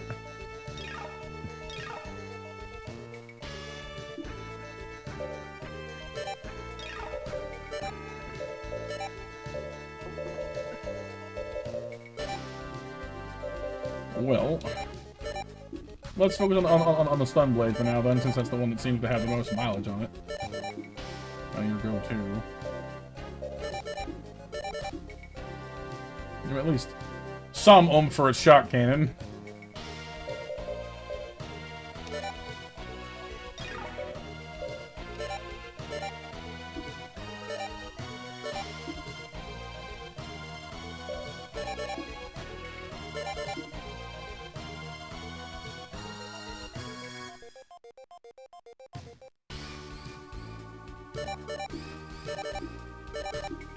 There we go. Maxed out the claw and the stun blade. The other two get some mild increases. Yeah, like I saw that it targets a whole block, but I figured at that point, like the damage is kind of secondary. I'm trying not to go totally broke on the first thing we build.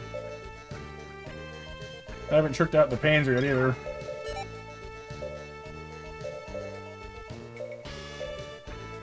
So I'm wondering if I should, because like Bits isn't, but because Bit, you know, won't let you use his Zoid, so you can't upgrade it either. Good question, Kyle. Good question.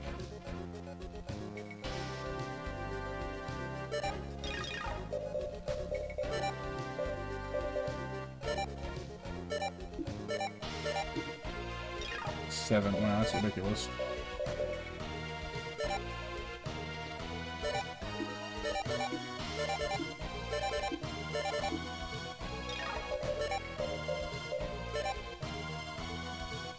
That thing is so powerful, holy crap.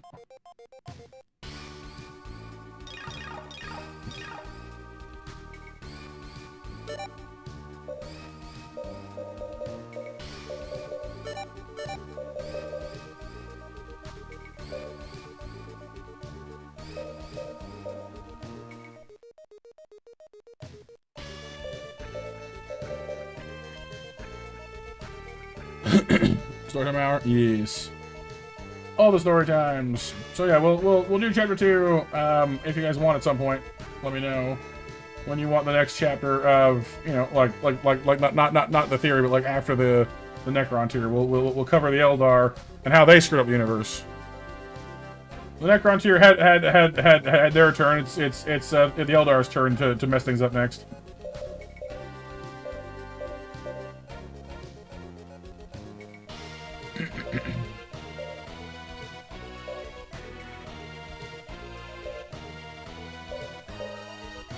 The 28 is so much. I mean, it generates 7 energy per turn, which is a lot, honestly.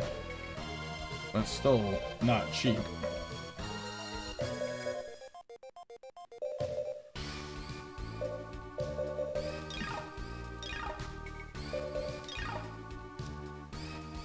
Well, at one time or another, Kyle, yeah, kind of. But it's sort of more dramatic in the early running because, like, initially there's only the Ancient Ones and the Necron tier, and then there's only really the Eldar after that. So you kind of get a lot of, like, oh, it's just their fault because, well, there wasn't anybody else around. Whereas later on in the time frame, there's kind of everyone messing things up sort of, like, all at the same time.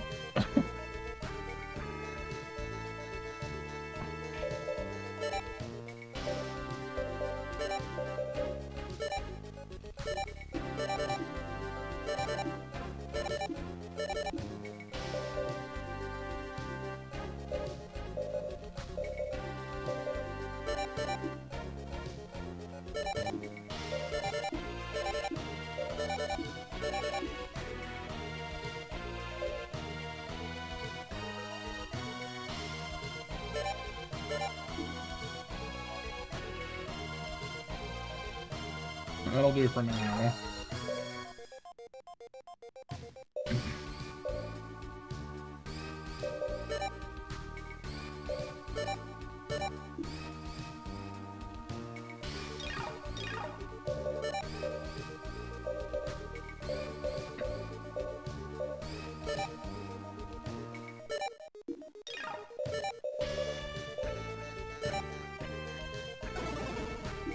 Out of money!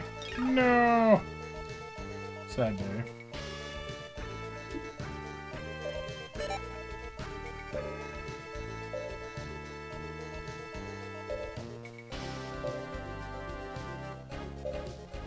Anything else we want to make? You know, like the... Do part 2? Anybody else want part 2 right now, or should we wait for later on? I don't want to overwhelm you guys, but I don't mind telling the story either.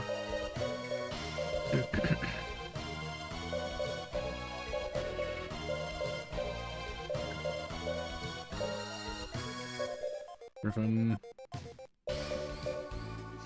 Stinger.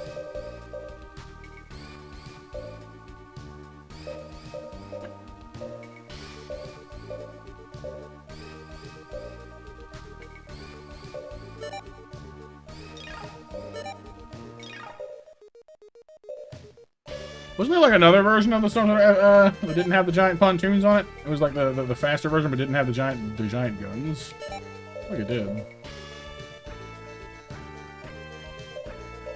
Well, it's funny in a way, Mac. Like, it almost makes me feel like I should be playing like a Warhammer game, so I can show you guys what I'm talking about. Because I actually have a few of them installed, but then we wouldn't be playing Zoids anymore, and I want to get this game done. So I was like, on the one hand.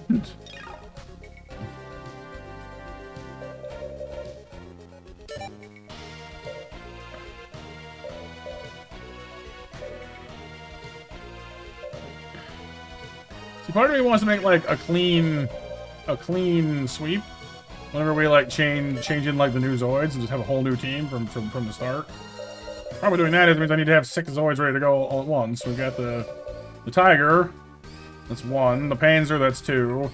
The X is 3.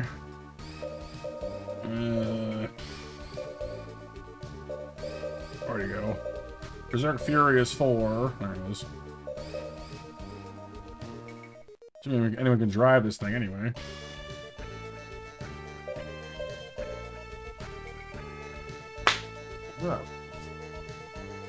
We always use the Shadow Fox, I guess, but we've sort of not been using it so far.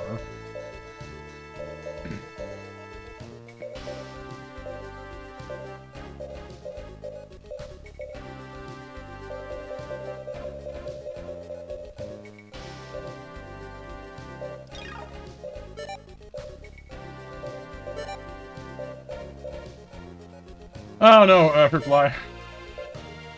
What's on this thing? I almost feel like some of these later Zoids don't even need weapons, like extra weapons, though. They have such cool built-in things.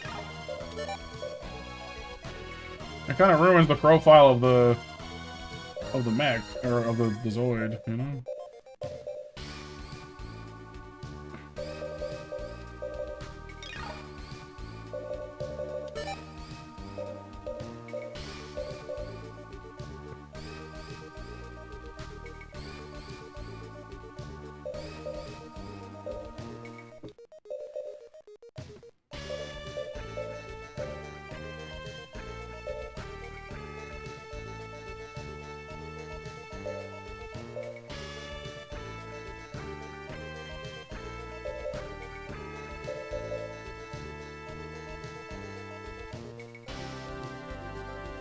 Could throw a generator into it. It's kind of cool. You know, generate 8 energy per turn, because, like, you know, you needed more.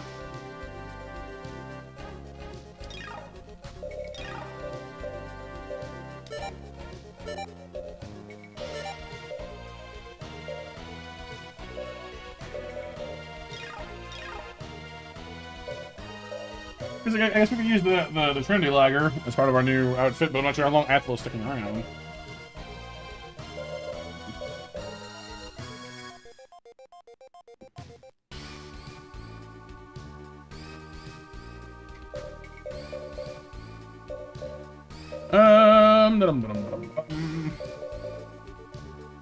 I do want my big, giant, flying dragon thing, so maybe I'll just push on.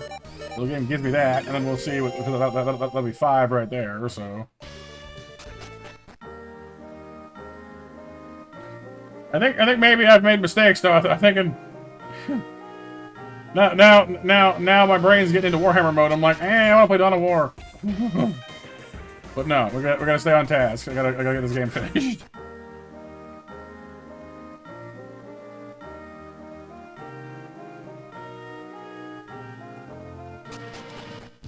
Okay.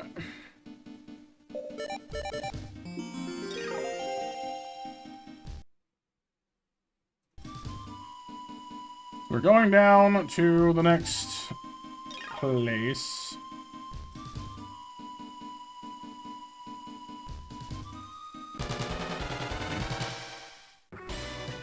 Elephanters.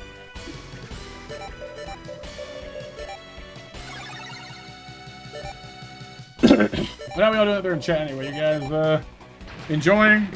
Hanging in there? Or have I bored you all to tears and chased you away forever? Oh no!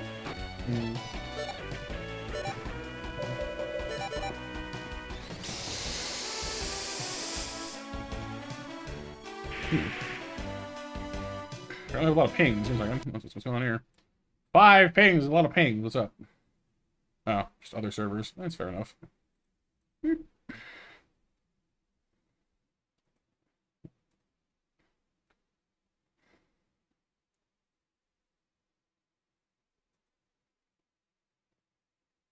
Alright, we're all good.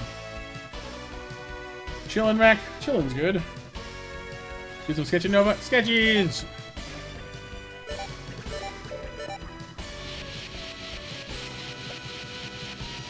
Not on the table, though. When the paper calls, it screams. Draw on me! Draw on me! Do it!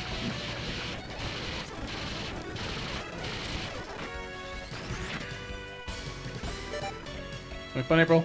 And I'm just checking on a friend of yours. He has moments. You worry for him. Doesn't respond for a few hours. Shouldn't bother him. Well, I think there's nothing wrong with, you know, checking on people now and again, you know? Sometimes they need it.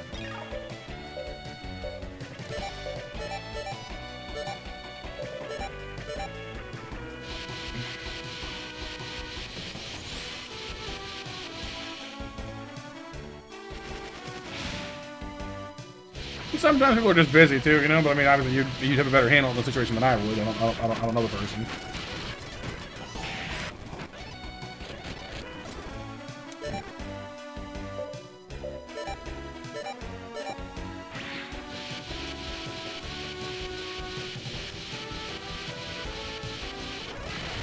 Missiles.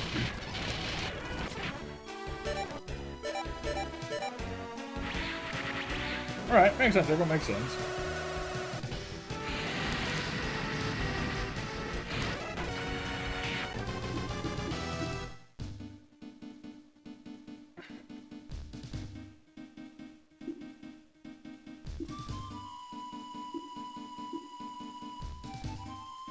Your next battle, your opponent is the Cisco team. Hey, Lightning Sykes. You remember his battle place. Cisco team? That's Jack Cisco. You know him? You can say that. Must be working for the money. You might be right. Lightning Sykes.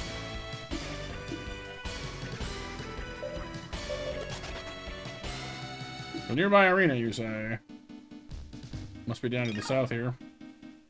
That's not an arena. It's a town. Sand City. Yeah. I guess it is the right place then. Oh, and the shop guy is in here. Interesting.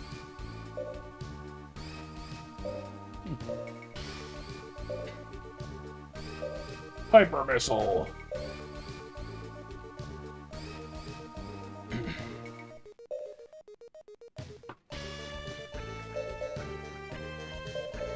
Right, didn't we find like a missile or something? Hang on.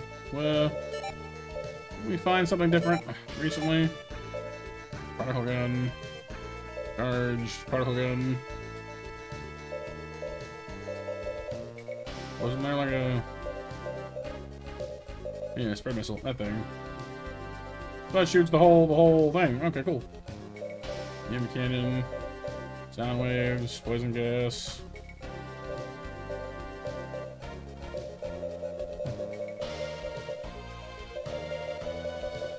Cool.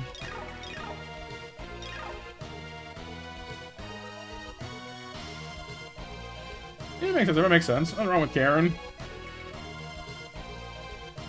Caring is good.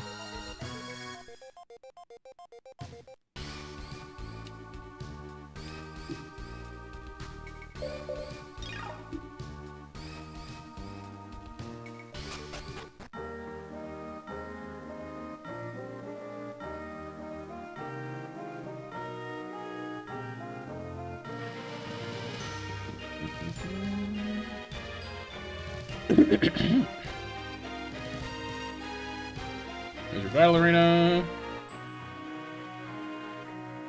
Is that all that's in here? I guess it really is just like, you know, you heal, you fight, go. Okay.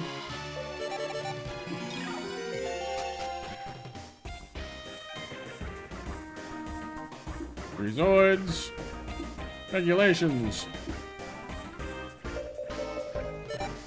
Alright, who to bring? Well, I mean, our fusers, only the Panzer never let us down.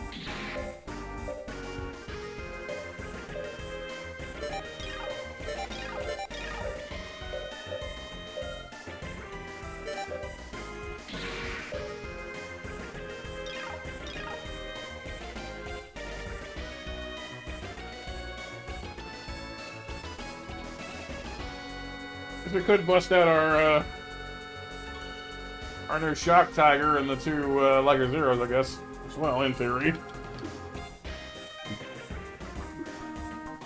No deck commands. Which reminds me, we got a new one and I didn't look at it, did I?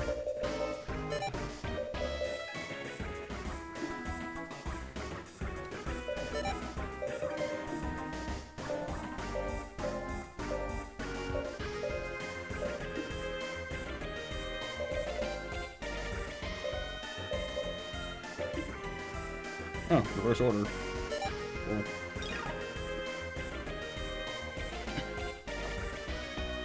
That's cool, April.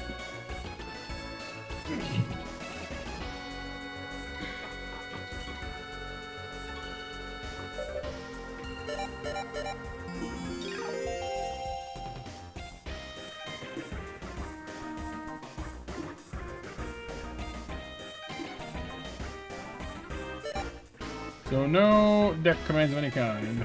Alright, well. Should be alright with that.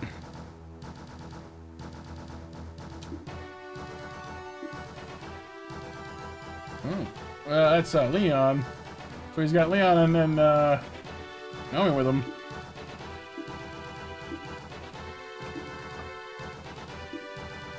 Hey, Leon! Leon! Naomi! Huh. So they're keeping quiet this time, I guess. Something's wrong. So it's their Zoids, but they're not talking. That's interesting. Hmm.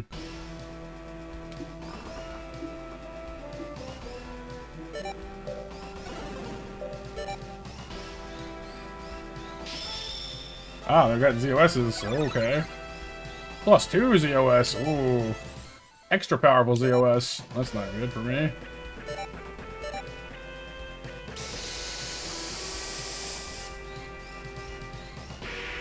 Yeah, I mean, it makes sense, April. You know, you get close enough to someone, and if they're involved enough in in your life and you in theirs, at a certain point, I've heard of other people doing the same thing.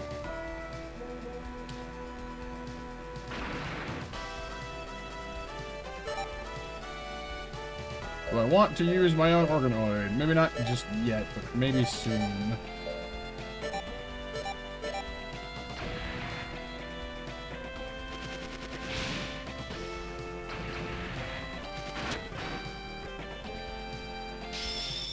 Yeah, you too, huh? We've got ZOS +1.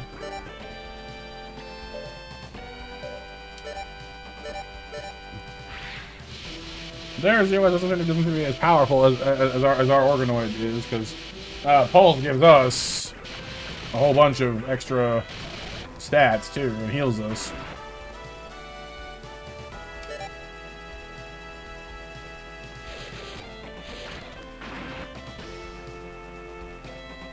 I think in their case, just let someone just act one time.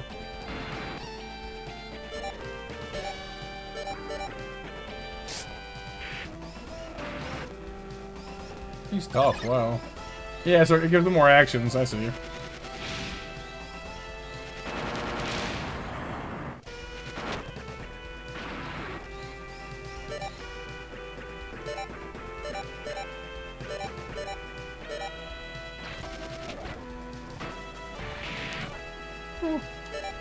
Well, I mean, and there's different forms of relationships, obviously, as well.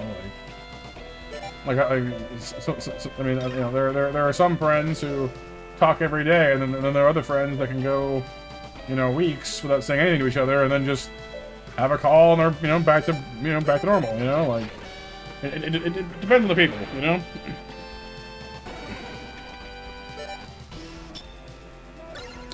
Do this again.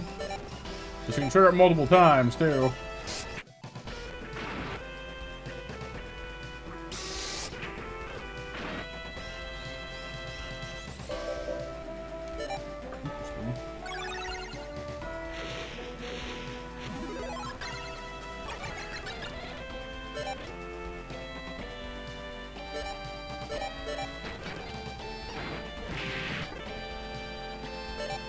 That brings Naomi up to face us. And she's not nearly as powerful in close combat, thankfully, so...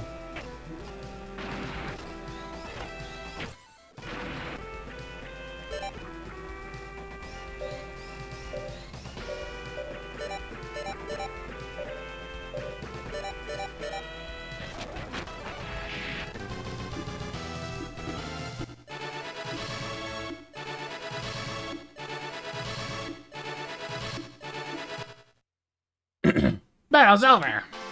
Winner, Team Zell. Yeah, they were like whamming her mind control or something. Naomi. Oh, what?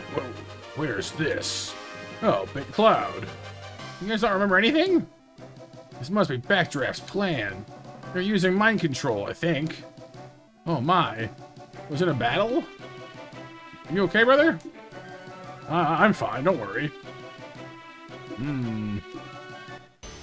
Mind control, huh? I checked your Zoids. Yes, ZOS was found on them, only to be destroyed automatically at the end of the battle. Hey, Zell, I have a favor to ask. Let me join the team. We'll stop Backdraft's plans. Yeah, sure. You're a former team member with him anyway. Well, Leon, I'm still your partner. Got me in too. Backdraft team can't use us forever. I have my pride too, you know. We got Leon and his blade Liger, Naomi and her gun sniper, and Jack and his lightning sykes now. Wow. Forgot just how many Zoids this game gives you. Like, hey, you know, have a million of them.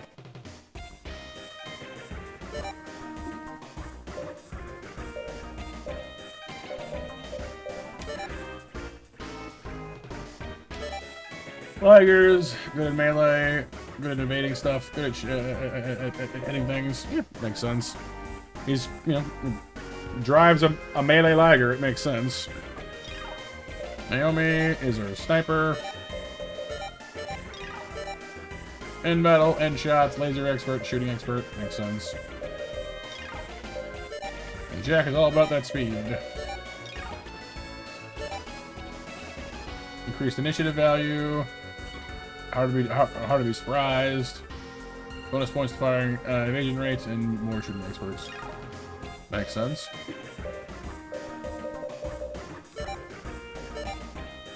His lightning sucks is pretty good, although they don't have any training value to begin with, which is kind of strange. You'd think that like that would be one thing that they could do is, you know, if they came into the team as someone's personal Zoid, you'd figure that they would have, you know, some actual training on them, but okay.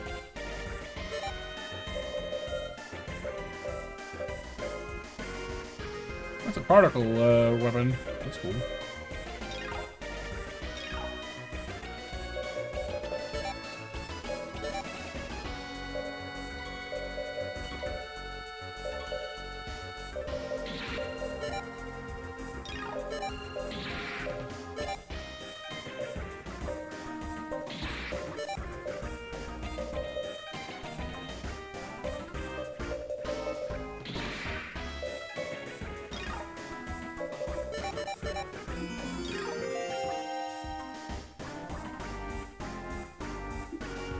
We're done fighting here already. That didn't take long.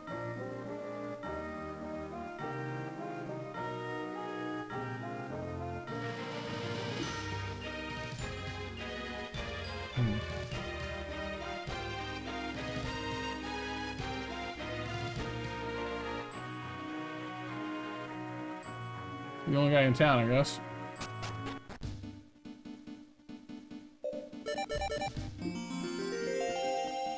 Okay, so that done. So we head down to the next one to the south. Oh. Not this guy again. Oh no, it's Harry, okay. Still kind of not this guy again, I guess, but it wasn't the guy I was thinking of.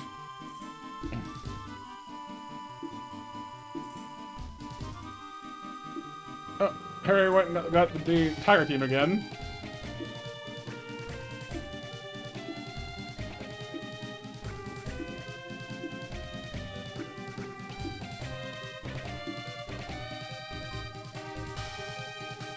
Fighting the Tiger team again, it looks like.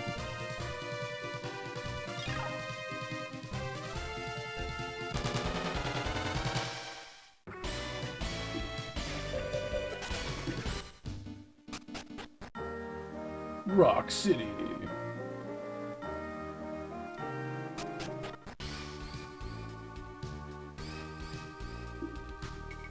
It seems like most of these towns are kind of just little compact places. They're only here just to facilitate, you know, heal, then go fight. Which I guess makes sense.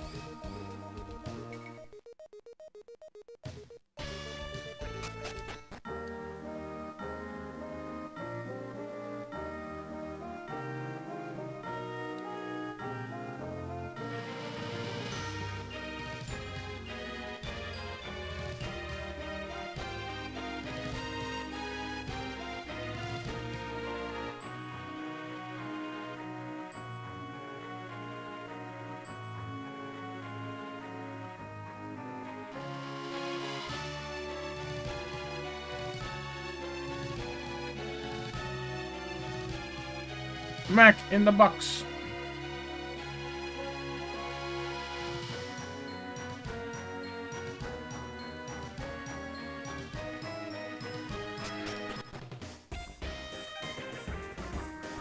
Alright, what's your conditions this time around? Pairing. No special rules?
Knocking.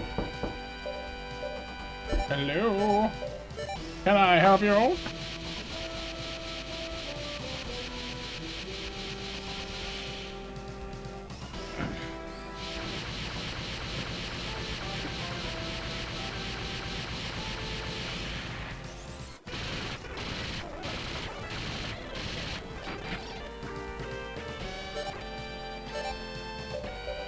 We're gonna pick off some of these stragglers.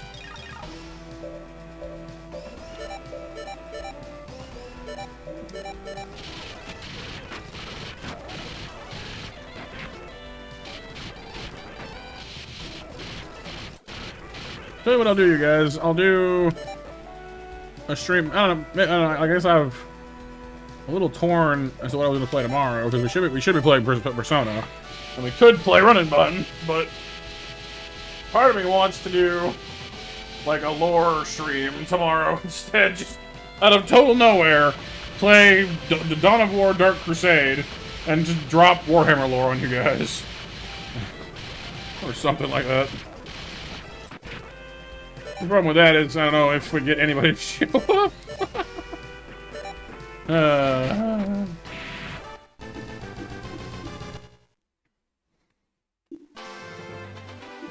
Definitely would not be like our usual anyway. You would, Kyle? I appreciate that. Would not be like our usual streams, for sure. Winner's rights, which is what? The island battles. Ah, I see. Darn. Fools.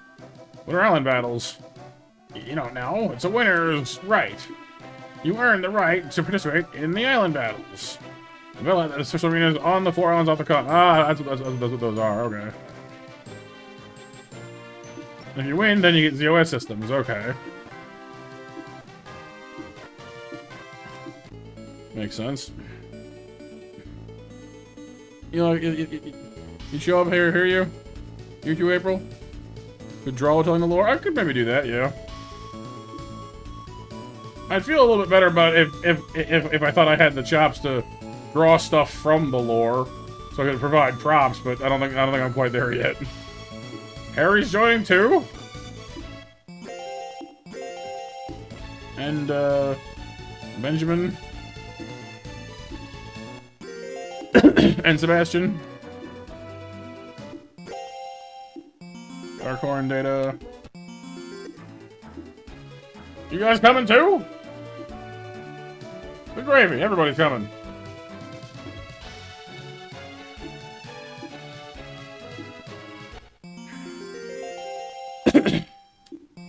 Because everybody's coming, Kyle, apparently.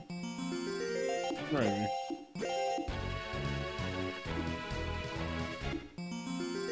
The Tiger Spirit parts.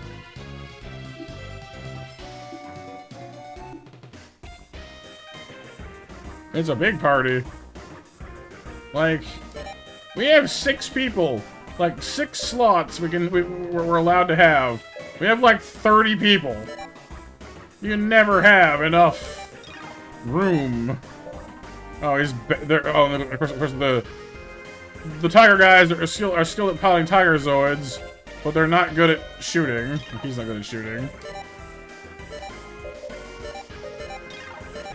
This guy's bad at lasers and particle guns, so he's bad at a different kind of shooting.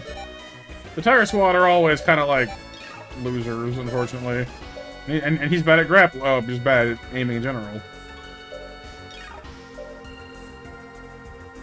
No, yeah, Kyle, no. I think that's the end of it. The plot. Oh, Harry's level 14, but his stats are that bad? So basically, these are like the people we just got are like the hard mode characters. Like, they have penalties instead of bonuses. They all suck. Easy target. Dang it, Harry. His robots are better than he is. They have no skills, though. You guys. So yeah, if you had like a team of Sebastian, Benjamin, Harry, and then the 3 tiger guys, you'd have like the weakest team possible.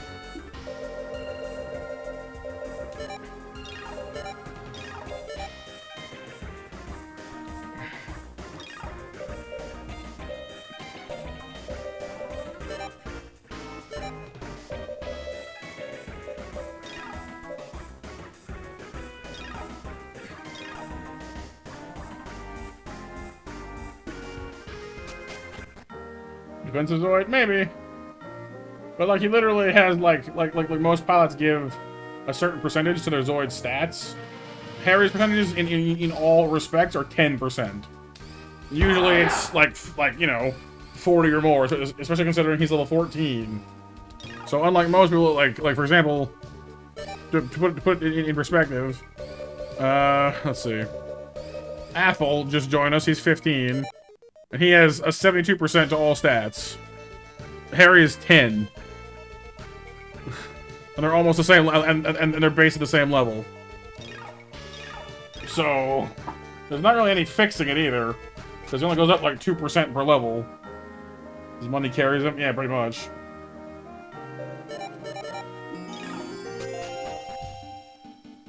We can go to the islands now, that's cool. Well, there's another area to the south here. Can I go there? No, okay. That's the HQ, okay.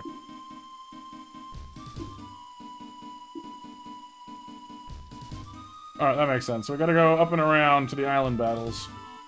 And then we can earn the right to go to their HQ in the bottom left. Okay, makes sense.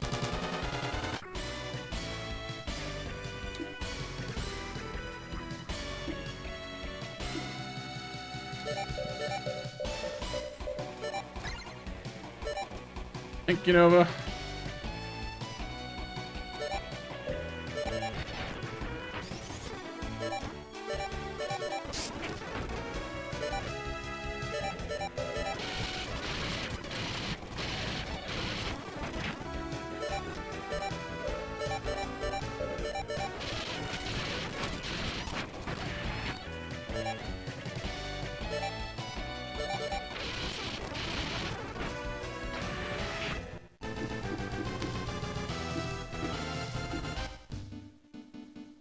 The UX part, that's good.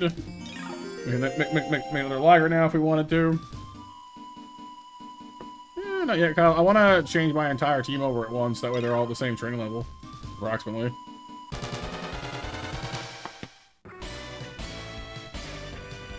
It doesn't necessarily matter, but I'm being, I don't know, like, it's one of my more occasionally silly fixations. I get a little hooked up on symmetry sometimes.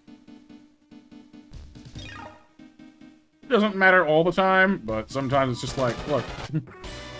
If I can make them all the same, then it just makes my brain happy. Not necessarily have to do it, but it's one of my more obsessive moments, I guess.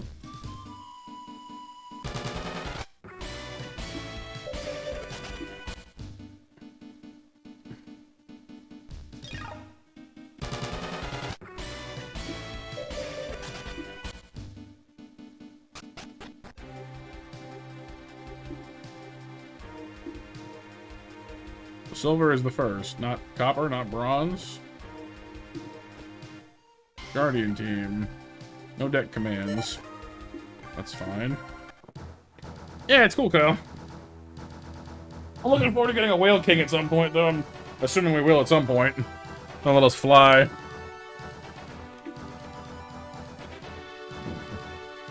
T-Bison, Lightning Sykes, the Blade Liger, a couple of Storm Sorters, and an Iron Kong.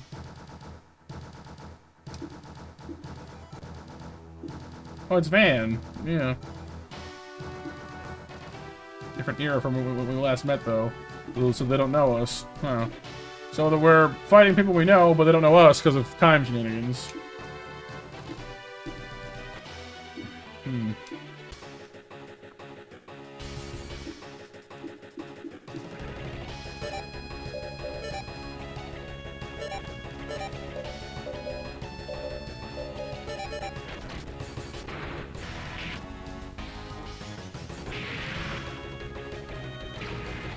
I'm not sure, honestly, Kyle, whether it's their past or their future or what. They don't know us in any case. Could be just from a different era entirely, maybe. Who knows?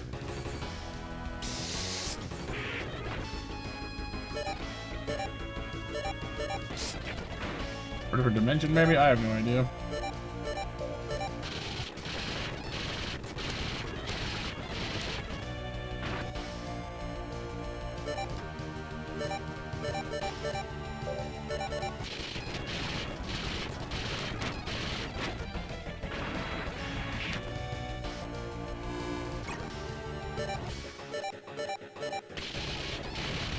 I mean, compared to us, Kyle, we're kind of a monster at this point.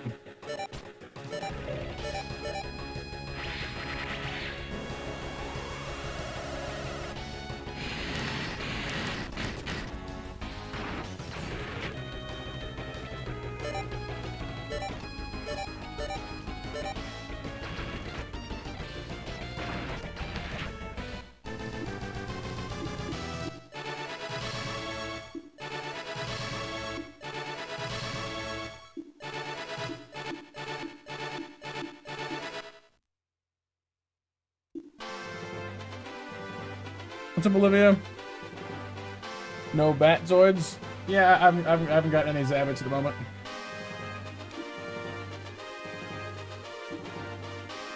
Oh, another one. Gold Dome in the south. Okay.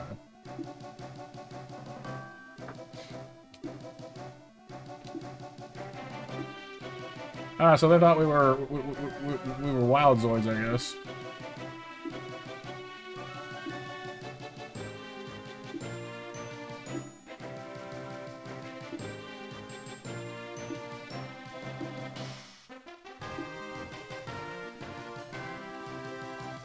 You like tiger ones, Olivia? Yeah, there's some solid tigers and ligers for sure. What, is Van to join us too?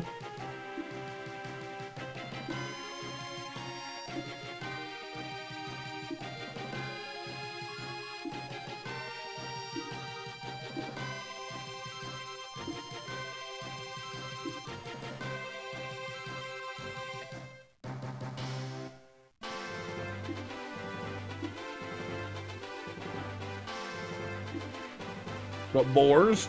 I don't think I've seen any boar Zoids as of yet.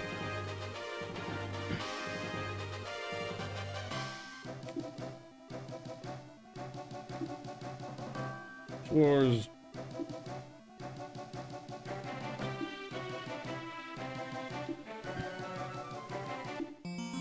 Iron Kong Zoids, data, D-Bison data. Nice.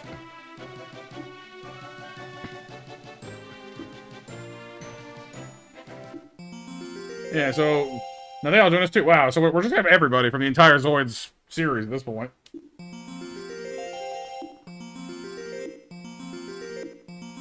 Lightning Sykes, a couple Iron Kongs.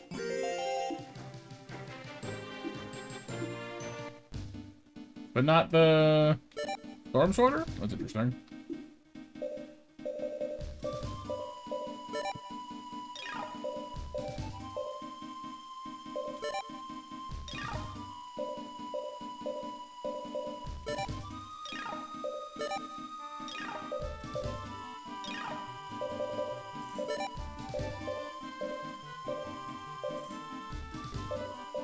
Huh. So the D-Bison and Gravity Bison are like two different versions of the same thing, I guess. The Grab Bison is a little bit stronger, but they don't actually build off each other. That's weird.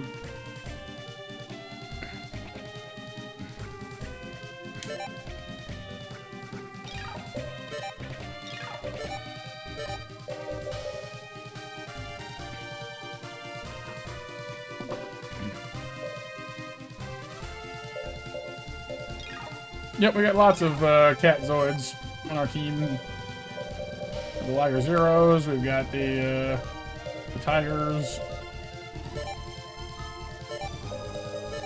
Right, and of course, Van is the only other pup besides us that has an organoid. He's worth mentioning.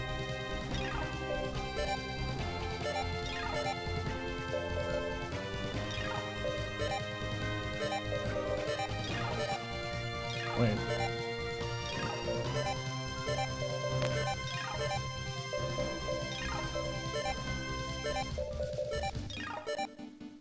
Schwartz has Tiger types, Kong types, Genosaurs. That's cool. Good for boosting. Yeah, I mean, he might be a good pilot for the Berserk Fury, actually.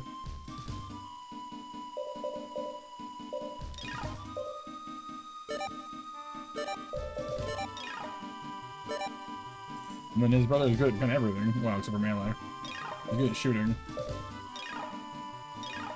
Cool. So our next trip is to the south, it seems. Kind of curious how close we are to the end of the game at this point. Oh, last call for 11 o'clock match, you guys, by the way. We're coming up on that now.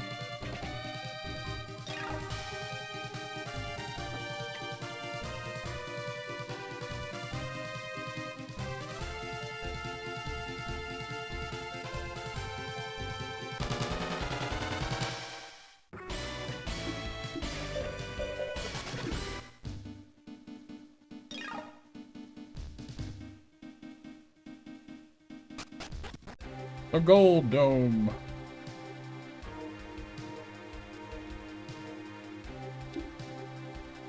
The Ulster team. Only 3 Zoids, no deck commands.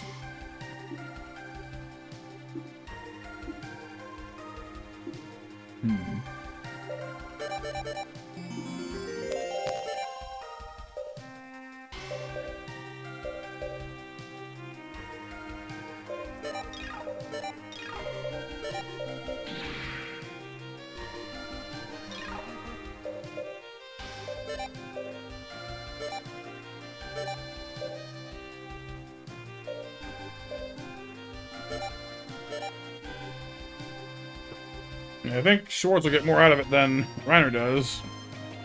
He's got the actual status for it, or skills for it.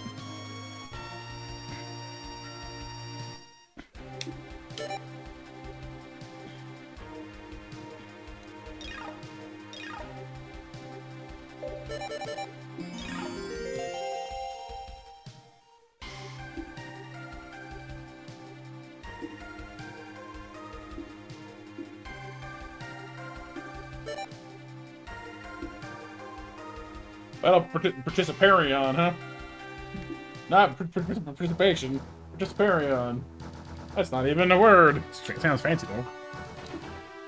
Alright. 3 of us versus the 3 of you. What is... Oh, is that a... It's a Schneider. Schneider, one of the dragons we were talking about. And some kind of a Geno? Saurer? Geno Breaker? Ulster, you mean... Well, we met at the ruins. No, something's odd. Another battle with block communication. That sounds about right. Yeah, Liger Zero Schneider, Geno Breaker, and Terramander. Alright, so we like pitting us against people that we know.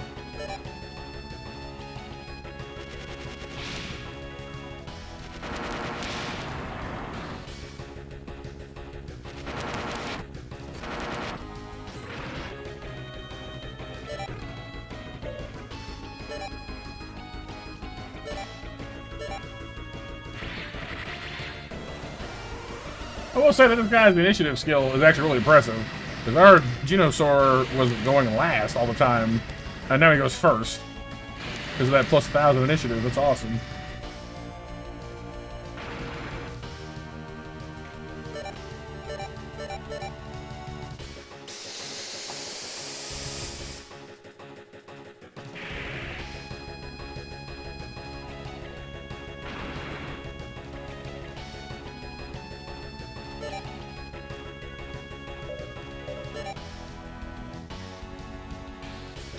I might not want to wait for my next turn because they're already at half health, so maybe just going straight to organize the best idea here.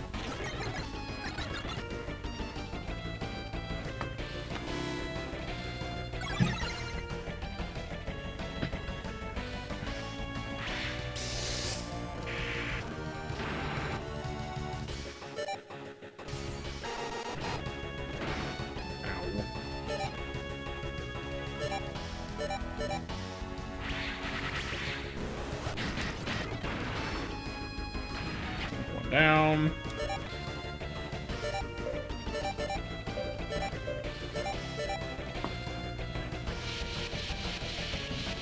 Yeah, the shield will slow us down a little bit, but we'll get through it.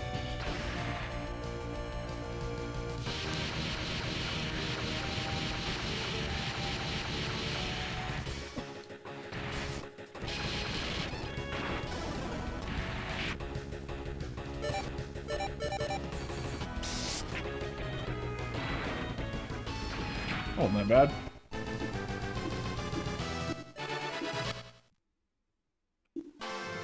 So once again, I assume, well, you know, they'll talk afterwards. They'll join us like before. It seems to be the current trend. You the ones that on Ruin? Hey, we can talk again. Can't believe this. Sorry, I didn't know it was you guys. Never mind. So what happened to you guys after I last saw you? Well, it's been very adventurous. Went to the wrong era, Polly went missing, and so on. I wasn't missing, that was Ulster. Anyway, we managed to come back to this world at least. So we thought we'd better do some ZOS research too. That's how we joined Zoids battles. And you ended up fighting against a strong opponent. Aren't you doing more battles? Well, let's get with you. Yep. Zero Schneider Zoid. Cool. Terramander, there it is. Geno Breaker.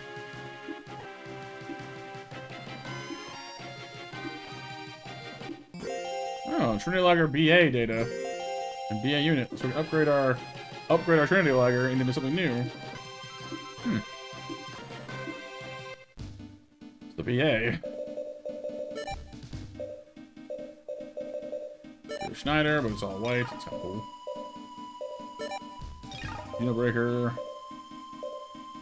Terramander. Actually, it's not bad. 600 health. Right, this was a pilot on board, but 600 health. Decent defenses. It's kind of fast.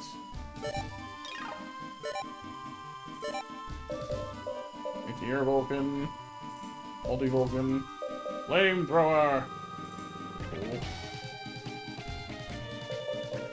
Neat. So it is a dragon. Still not as powerful as I want it to be, but that's kind of fair. If it was as powerful as I wanted it to be, it'd be overpowered, so.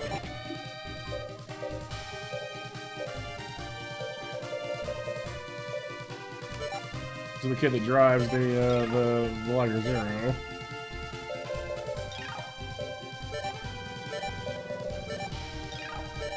Flying, easy targets, bad shooting, bad fighting, big danger. Oh, you're driving the Terramander, but you're bad at shooting stuff. Kind of unfortunate.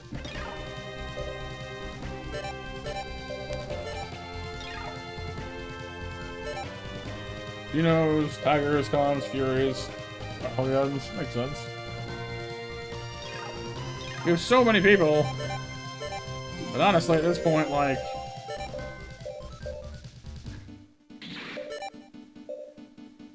a little crazy.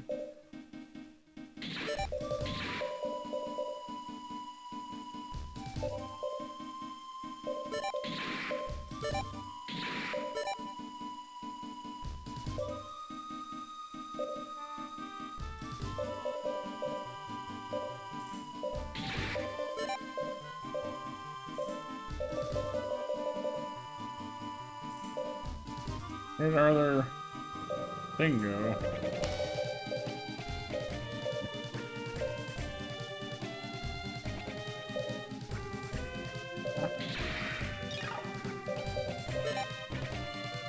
So do I have the data for all this stuff now, or what? No.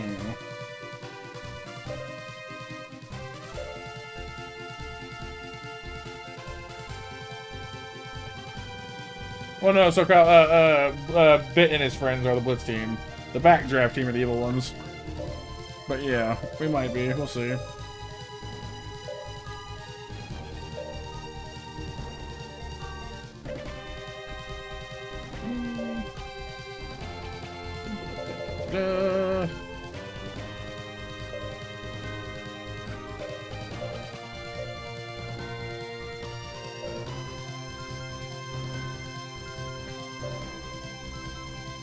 Huh.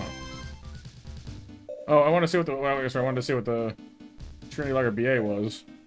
Trinity Liger costs a what is it? A solid 100 grand. The BA takes 50,000.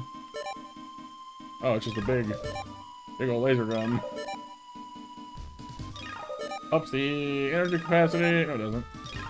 More health. Oh, it's the same thing actually. It just has a big gun. Beam gun. Fast Gatling, micro missiles, dozer claws. We got some more weaponry, but that's about it, really. We're going out to the east now, I guess.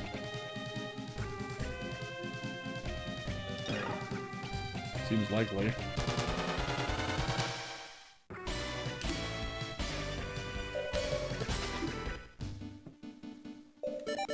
Oh, and 11 o'clock MASH winners, by the way, are April, Pixel, and Nova.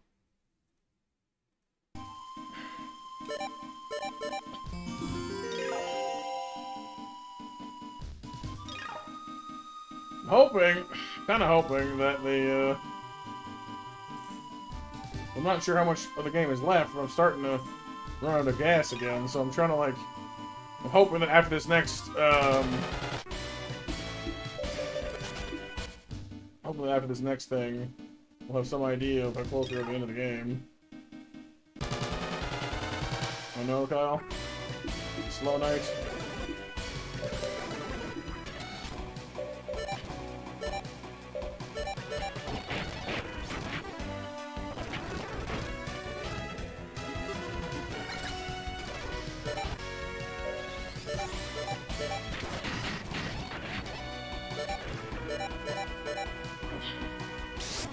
I'm not quite sure, Kyle, honestly. I think it's fair to say we're not, like, super far, but we haven't even unlocked the Whale King yet.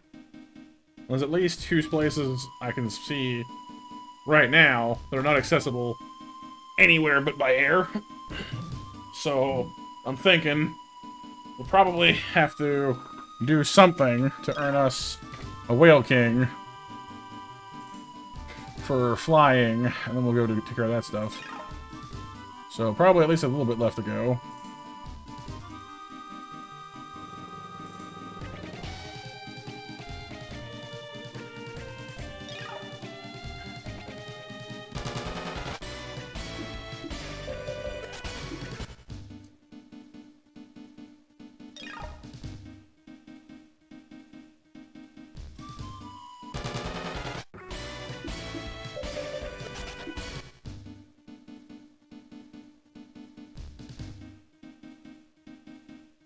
So honestly, what we might do... Thank you, Hear You and Nova for grabbing those snacks, by the way. What we might do, just to make sure we have enough in the tank for one more stream of this, we'll leave the final arena battle and whatever comes next for next week. That should be hopefully enough for one more full stream of this, and then we'll be all good to go. I'm starting to get fuzzy again, so I'm thinking maybe not to push my luck this time and turn in a little early. That way, you know, I think taking it a little easy will be fine. I'll give tomorrow night some more thought. I might put up a poll maybe to see. As I said, we could do Persona. We could do Run and Bun. We could do just random Dawn of War shenanigans and story time. I don't know. Dude! I don't want to push too hard tomorrow night because we don't want to tire ourselves out for Silk Song the next day. No, that's Thursday, Kyle. Thursday morning. Thursday morning, 10 a.m. is when it's supposed to come out. So I've been told. So there, you know, like so all reports have stated. So we'll see. Oh, Bomber Crew, April? Bomber Crew is pretty cool too. Let me check the great Silk Song in the Sky here. Silk Song, are you ready to be bought yet? Nope. Shush. Yeah, it releases in according to this, 1 day and 10 hours. Or it's currently 11 o'clock at night. So 24 hours in the future, and then 10 hours from then. 12. Yeah, it should be at 10 in the morning. It works out pretty good. Yeah, Bomber Crew is pretty fun. I enjoy that one. So like I said, we'll figure it out. I'll put up a poll. We'll decide what we want to do. If you're, I guess I could put the poll on Discord or maybe on the community page. We'll see. Probably just on Discord. If you aren't already on the Discord and would like to have a say in the matter, I would like to, you know, obviously, just ask, and I'm happy to invite you to said Discord. Friday? Why Friday? No, 10 a.m. Kyle, 10 a.m. like in the morning. We'll be starting the Silk Song stream at 10 in the morning on Thursday, and we'll be seeing how we do from there. Well, maybe 10:30. We'll see. Like if the game lets me preload it ahead of time, then it'll be 10. If I have to install it first, then it'll probably be closer to 10:30. But we'll see.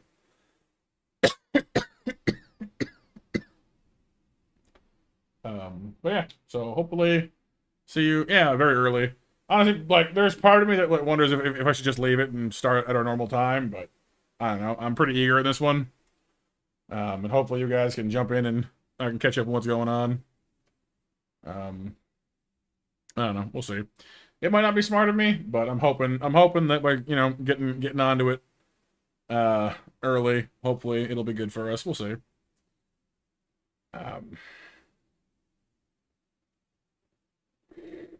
But fingers crossed, you know. Pardon. So, thank you all for joining me tonight, everyone. You're awesome. I really appreciate you guys being here. It was cool getting to talk about lore stuff and hang out with all of you. Thank you for 18 likes on the stream. Very kind of you indeed. And for playing some cards. Keep me on my toes with the knock-knocks. I will see you lovely monsters on the Discord or back here tomorrow night for whatever it is we end up doing. Whether it be story time with Warhammer, or Bomber Crew shenanigans, or Persona, or Run and Bun, or whatever we end up doing. So take care, stay safe, stay monstrous, and for now, I'm Monster Matt out. Bye-bye, everybody. Bye-bye. See you tomorrow. See you soon.